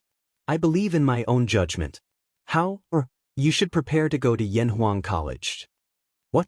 Mother, you agree? Meng Wenhao's eyes widened in disbelief as he exclaimed. I agree. How? You started from the county school and got promoted to the Imperial College 2 years ago. Mother and your father have seen you overcome obstacles and get promoted step by step, but the road to becoming an official is still uncertain. How? Even if you continue to overcome obstacles and get promoted to the Imperial College, you still have to go through countless examinations. With Li Xinji's knowledge, it might be a very good way for you to follow him. This is the path you chose, how, and Mother supports you. I believe your father will also support you. Mother Meng looked at her son with bright eyes and told him the results she had thought about for a few days. Thank you, Mother. I won't disappoint Mother's expectations and will succeed soon. Meng Wenhao, who was a little dispirited before, suddenly became energetic and said excitedly. Although he had already made up his mind to stick to his dream regardless of whether his family agreed or not, if he could get his mother's approval, it was naturally the best and most perfect result. When mother and son work together, their sharpness can cut through metals. Silly child. As long as you and Yaya don't have to worry about food and clothing in the future and are healthy, Mother will be satisfied. Mother Meng chuckled and continued, Li Xiannan is a great benefactor to our family. Whether it is teaching you or saving your father's life, these are all things that we can never repay in our lifetime. How? You mustn't forget your benefactor. This is Li Xiannan's wedding. As his disciple, no matter what, you have to personally go and greet him and express your sincerity. Here's 2 strings of money. How? Take it and go to the East Market to buy some congratulatory gifts. Don't be too shabby. Tomorrow, how? You can go to the Li Mansion to congratulate your master on his wedding. Mother Meng took out 2 strings of money and handed it over. Before Father Meng went out to sea, Boss Feng had given the Meng family a large sum of money to settle down. Therefore, the Meng family could still afford this money. Mother, no need. I recently worked as an accountant for a grain store and earned a lot of money. I don't need you to give me money. Chapter 379. What? No way. Absolutely not. Workshop, Datang Daily Editorial Department. A thin, silver-haired old man in purple slammed the table and said angrily, The Tang Dynasty Daily has become the face of our Tang Dynasty. How can we treat the content of the paper as a child's play? Absolutely not. Even if County Magistrate Li is here, I can't agree. Junior Supervisor Yu, please forgive me for speaking bluntly. When the censorate was established by His Majesty, its purpose was to monitor the unreasonable content in Datang daily. The scope of the censorate's authority was clearly defined. As long as it didn't involve party politics or maliciously smear the reputation of the court, it would be approved without any reason. When Ma Zhou heard this, he was not afraid of the old man's imposing aura at all. He immediately stood up and retorted, "The two requests that Lord Zhu has made today do not involve any political strife or maliciously smear the reputation of the imperial court. Junior eunuch, you has no right to reject them. Junior supervisor, you." That purple-clothed old man was none other than the head of the interrogation department of the Tang Daily that Li Chengqian had single-handedly established, Junior Supervisor Yu Shernan. Yu Shernan was good at calligraphy. During the Qin dynasty, he served as Minister of Justice Chao and Minister of Xiang. After entering the Sui dynasty, he became an official secretary. After the fall of the Sui dynasty, he was appointed by Dou Jianda as Assistant Minister of the Yellow Gate. After Li Er killed Dou Jianda, he appointed Yu Shernan as Minister of the Qin Palace, Secretary of the Secretariat, and Scholar of the Hongwen Academy. He was one of the 18 scholars, with Fang Xianling and others. In the 8th month of the 9th year of Wuda, Li Er ascended the throne and Yu Shernan was promoted to Minister and Scholar of the Hongwen Academy. This year, Yu Shernan was already 69 years old, so he submitted a petition to resign. Li Er refused and promoted him to the Crown Prince's right concubine's son. Yu Shernan refused and was promoted to junior supervisor. This year, Li Zishuan's Datang Daily came out of nowhere and stirred up a storm. It made some people in the court nervous. The 70-year-old Yu Shernan was once again appointed to the censorate as an army supervisor. Old Yu's enthusiasm for his work would make him a model worker in modern times. He really lived his life for work and for the world. You brat, you're twisting words and forcing logic." Hearing Ma Zhou's seemingly reasonable but completely fallacious arguments, Yu Shernan's old face flushed red as he scolded angrily. "If Junior Eunuch Yu doesn't agree, then we can only vote. Scholars present, if you agree with Lord Zhu's temporary arrangement, please vote. If you don't pass, then I can only ask His Majesty to make a judgment." Ma Zhou shook his head and looked at the rest of the people in the field. Today, it was the first time the original staff of Datang Daily had clashed with the newly established interrogation division. There were 5 scholars in the Inquisition division. When there was a disagreement, they could vote on their own. The minority had to obey the majority, so it could be considered quite democratic. "Junior Supervisor Yu, what Steward Ma said is reasonable. Although Li Xinnan's temporary arrangement is somewhat absurd, it is not against the rules. Furthermore, in view of the fact that tomorrow is Li Xinnan's big day, this arrangement is understandable. There is no need to bring this small matter to Her Majesty, right? That's why I agreed." An old man who was about the same age as Yu Shernan spoke up. This person was called Su Shizheng. He was also one of the 18 scholars in the Hongwen Library. His reputation was not much lower than Yu Shernan's, and he was currently the interrogation division's physician. Physician Su's words are reasonable. "I agree as well. I agree as well. I agree as well." The rest of the people expressed their agreement. The main reason was that Li Zishuan's side was in the right. Even if they did not agree, it would be useless. Instead, it would cause a lot of trouble in the future. After all, the editorial department had the right to supervise the interrogation division. Using the country's national weapon for personal use? What nonsense. Seeing that the situation was irreversible, Yu Shernan angrily snorted and left in a huff. "Hey, Lord Zhu's. 35 new carriages are all here for you." In the evening, Pang Feiji led the huge fleet of carriages to the Li residence. Coincidentally, he met Li Zishuan in the front yard, who was instructing the servants. Pang Feiji hurriedly threw down the reins in his hand and walked up to him with a smile.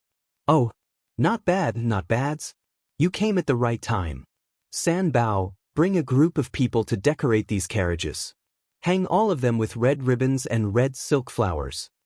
After the 35 carriages squeezed into the residence, the front yard immediately became crowded. As far as the eye could see, there were carriages everywhere. Li Zishuan looked around and ordered. Okay, young master. San Bao responded and went to bring people to work. Cough. Lord Ju. Why don't I go and help too? Anyway, these brothers have nothing to do. Brother Chicken saw that they were the only ones who had nothing to do and hurriedly tried to curry favor with him. This guy had long integrated himself into the Li group. If it wasn't for Yuchi Jingda calling him back to the Wu Ho government for a meeting every once in a while, this guy would have probably forgotten that he was a Wu Ho. There was no other reason. It was just that ever since he followed Li Zishuan, his life had been too comfortable. Ha! That's great. Airplane, if you guys have nothing to do now, stay and help. There will be plenty of good wine and food tonight. When Li Zishuan heard this, his eyes lit up. He was still lacking manpower. He didn't expect that someone would send him a pillow when he was about to doze off. He used to call Pang Feiji Pang Sigi, but Pang Feiji felt that it was too distant, so he strongly requested Li Zishuan to call him Feiji. In the end, Li Zishuan called him Airplane. Anyway, outsiders wouldn't be able to tell that there was anything wrong with it. Lord Ju, the brothers below are waiting for you to say that. Pang Feiji chuckled and turned to order. Did you all hear that? Go and help. Ha, spus. The 30 over people brought by Brother Chicken responded excitedly and went to find San Bao to get work. The news of the Li family spending a few thousand strings of coins to host a banquet to entertain the makeup team had long spread. They were lucky enough to have a meal here, so how could they not be willing? All he did was contribute a little bit of strength. Airplane, don't go first. I have something to talk to you about. When Li Zishuan saw that Brother Chicken had rolled up his sleeves and was about to go to work, he couldn't help but feel that it was a little funny. If this guy was in the modern world, he could be considered the director of a local police station. Why was he acting like a henchman now? Okay, Lord Ju, please give me your orders. It's like this, how many people do you have under you now? Li Zishuan brought Brother Chicken to the main hall and asked. The workshop and strange culture together have a total of 100 brothers. Lord Ju, do you feel that you don't have enough manpower? Then I'll go and call them all over now. No need, no need. There's no need for that today. Seeing that Brother Chicken was ready to run at any time, Li Zishuan quickly said. Chapter 380. It's like this. Airplane, go to the right Marquis household and ask Uncle Yuchi if you can bring your Marquis subordinates with me to the Han family manor to escort the bride tomorrow. Li Zishuan slowly told Pang Feiji his purpose. The extravagance of the wedding procession was not only reflected in the procession, but also the size of the procession. Today, there were already 200 people from the Han family who were sending the dowry. In addition to the procession from the other families, there were more than 500 people. If his procession tomorrow was less than this number, wouldn't it be embarrassing? There were only about 100 people in the Li residence, and not everyone could go. It couldn't be better if Pang Feiji's team of Marquis were to join. Wedding? Ha! This is good. When Pang Feiji heard Li Zishuan's plan, he was so excited that he almost jumped up. In his opinion, Li Zishuan was treating him as his confidant. He quickly said, Lord Ju, you don't have to look for General Yuchi for this matter. When I was sent to Chitsu culture, General Yuchi personally told me that my 100 brothers are at your disposal. Li Zishuan shook his head and insisted, no. It's better to go and report, so that people won't talk about it. You can go now. If Uncle Yuchi agrees, you can bring your people here tomorrow morning. Remember to make them clean up before you come, don't embarrass me. But, Lord Ju, don't worry. I will order them to bathe today. Then I will go and look for General Yuchi now. Pang Feiji laughed and said. After a while, Cheng Yaojin and Qin Qiong, the two military bosses, actually came together. Li Zishuan quickly went to welcome them. Uncle Cheng, Uncle Qin, why are the two of you here? After welcoming the two bosses to the main hall to serve tea, Li Zishuan smiled and asked. Today, the whole Chang and city is talking about the Han family's dowry. You're famous now. You don't know anything, why serve tea? Bring the wine. There was no need to guess. To be able to say such shameless words, it must be none other than Cheng Yaojin. Li Zishuan's face was full of black lines. He waved his hand and hurriedly asked the servant to bring a pot of wine.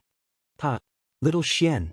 This old man didn't expect that there would be so many people giving Yushi her dowry today.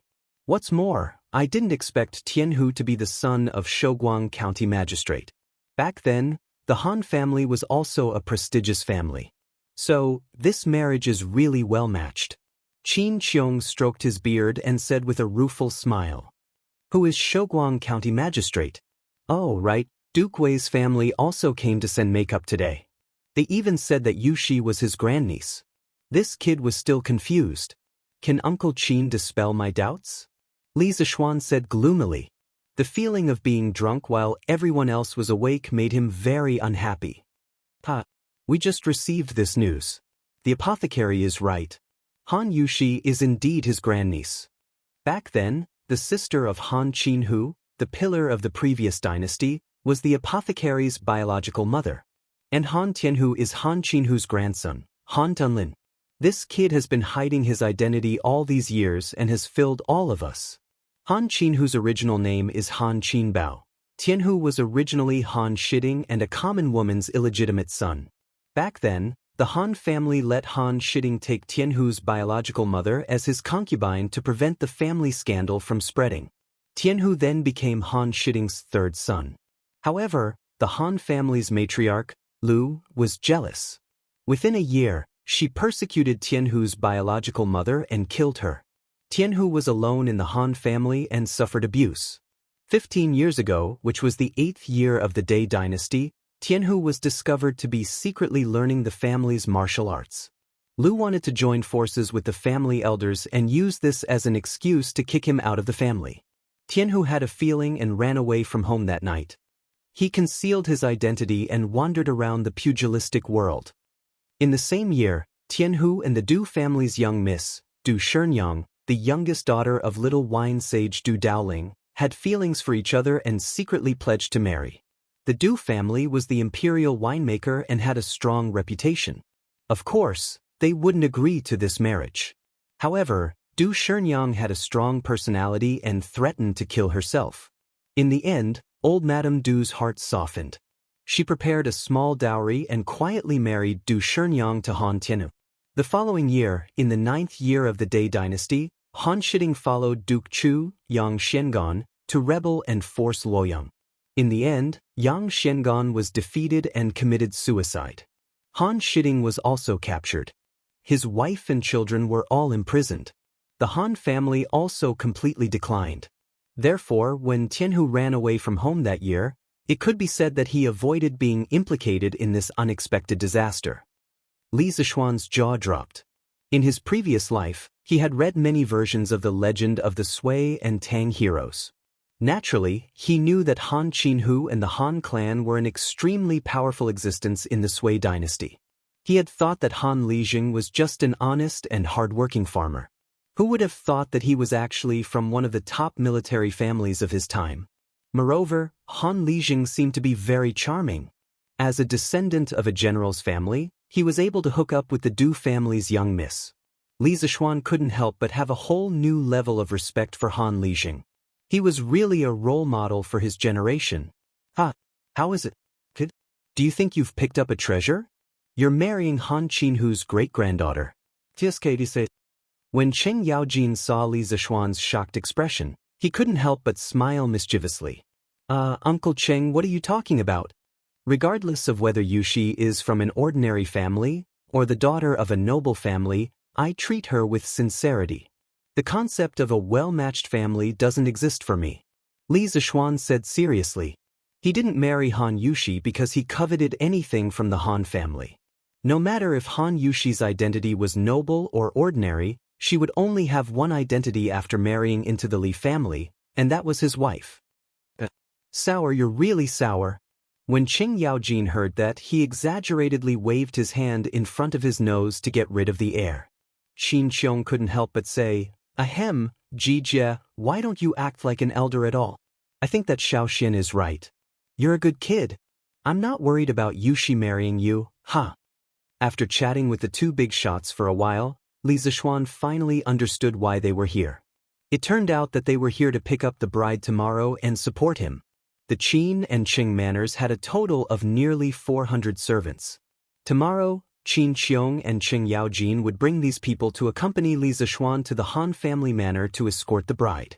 In old Cheng's words, with so many people from the bride's family coming today to deliver her dowry, if there were fewer people going to escort the bride tomorrow, wouldn't that be a loss of face? After understanding the purpose of these two people's visit, Li Zishuan was very touched. He bowed to them and then personally sent the two big shots out. Cheng Yaojin was all smiles and carefree on the surface, but he really treated him as a nephew. Whenever Li Zishuan encountered something, Cheng Yaojin would always be the first to jump out to support him. As for Qin Qiong, after this marriage, the Qin family and the Li family would be even closer.